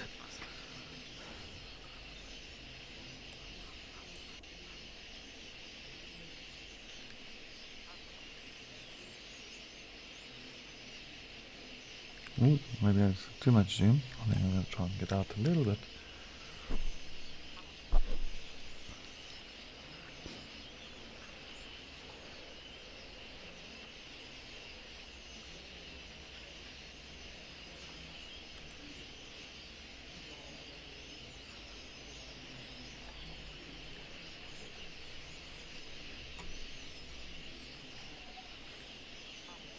Oh, what happened there now? Looks like something. Ah, it's a warthog that came through and chased the Cory Bustard. What are you doing? Oh my goodness, there, off they go. Poor Cory Bustard. That poor bird is now gone. So he's not going to hang around with all these warthogs deciding to chase it. Oh, it's coming back. There it is. Okay.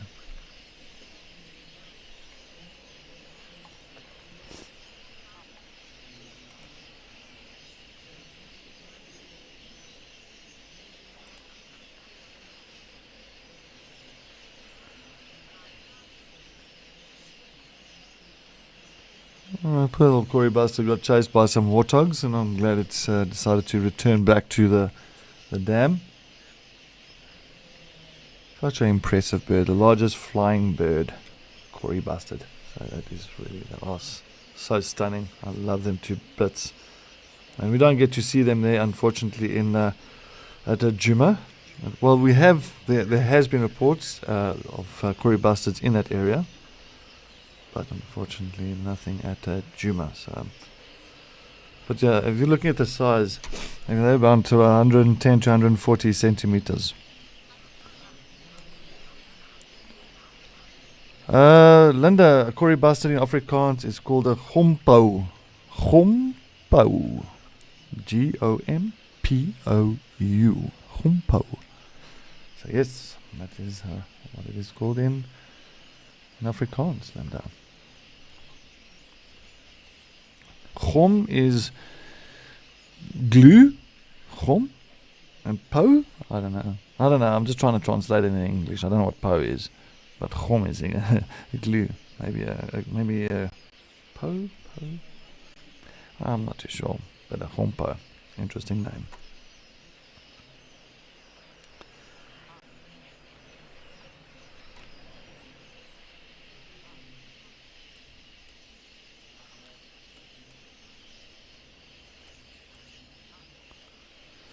Well, yes, as you know, we are live and this is an interactive show. Oh, I'm all over the show here now. My head was just taken off the zooming part.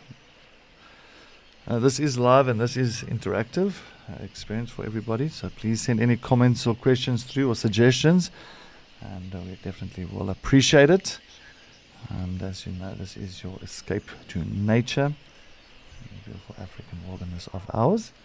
Or if you do not have any comments on this at this point in time, of course, Penguin Beach will follow Escape to Nature. If you've got any comments and questions for Penguin Beach, you're more than welcome to send them through. Sure, the Penguin Beach team will be waiting for that.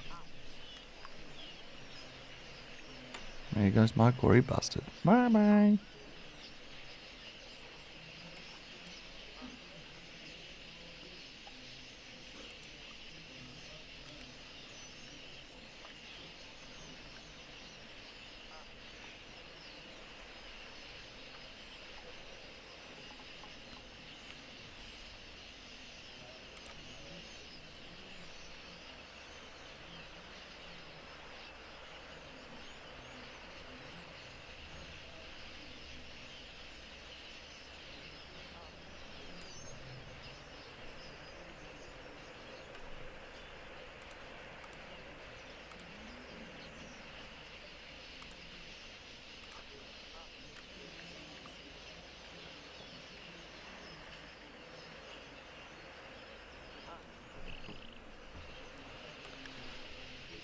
As you can see, quite a bit of that dust still playing through here at Mashatu. Still quite windy. The wind hasn't really subsided too much.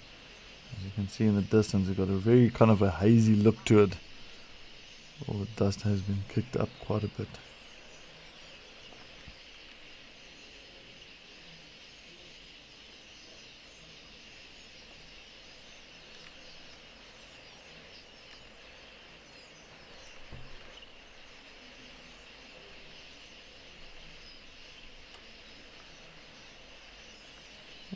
Elephant's going to get down and see if he's going to try and dig some mud up, proper nice soft mud. Well, there's so many things that has been working on that in that walla, so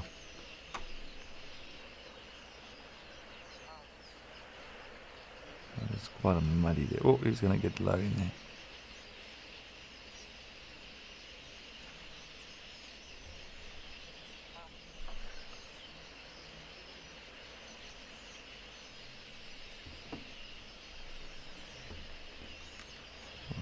Nice, a lot of that soft mud. Is that actually a warthog in next to the elephant there? Can't be. I don't think a warthog is going to hang around there while the elephant... No, it can't be. I see, it's not even moving.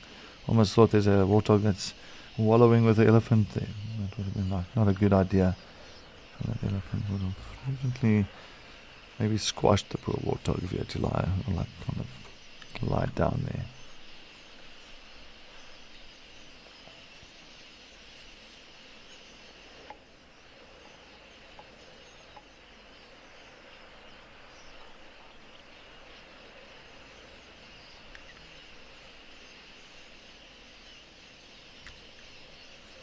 Oh, now the warthogs decided to come in. So I can't go zoom in too much again. As I said, it is still very windy. It's actually more so now.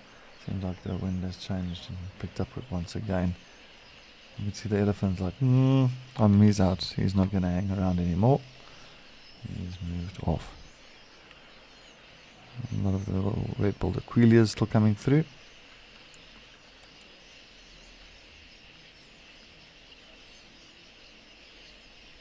Oh wait, another Corey bastard there.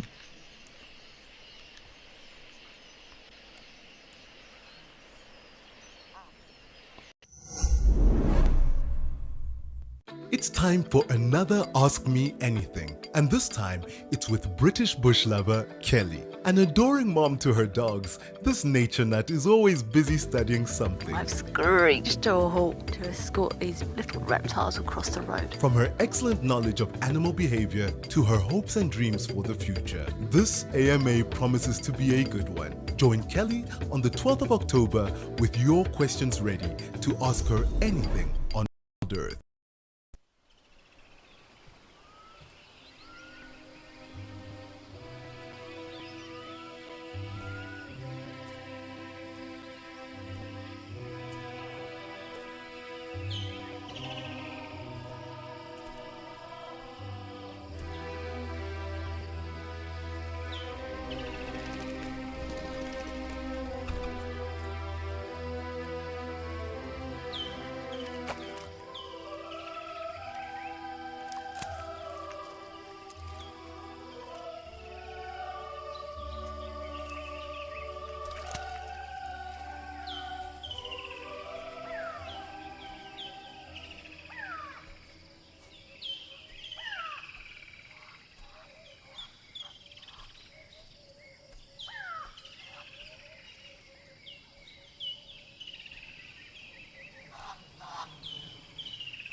Alright, as you can see, still enjoying it. There we go. Mrs. or Miss Giraffe going down. Once again, spread the front legs. There we go. Trying to get really low. A big female like that. Of course, 4.5 meters. You can imagine you need to really kind of position yourself just right to really stretch that neck and that head all the way down for a good old drink. And then we've also got another long-legged and a long-necked bird that's coming towards the giraffe. Very, very peculiar looking animals that we've got here. Both of them long necks. And they both gave each other a good old fright now. What's happening here? You guys are supposed to be understanding each other. You look the same. Kind of. Oh, now we've got the other ostriches also coming down. And we've got the Kori bustard. So it's all happening. A lot of long-necked, long-legged animals. That's just ended up around Mashatu Dam. Or Mashatu Waterhole. A dam for us is big. I think like this is more like a waterhole.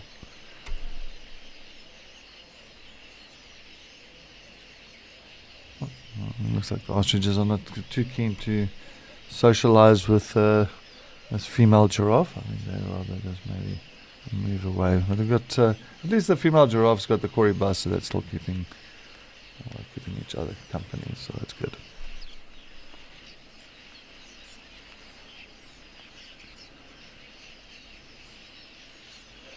But yes, definitely it has been once again a fantastic day on Escape to Nature. That's what it is, just the wording says it, escape to nature, because you want to escape to nature just to enjoy these sounds, enjoy these visuals of animals coming down to drink. And what a day for elephants. What a day for elephants. That's all I can say. Hands down, elephants definitely made it today. Especially with Lauren and Dog.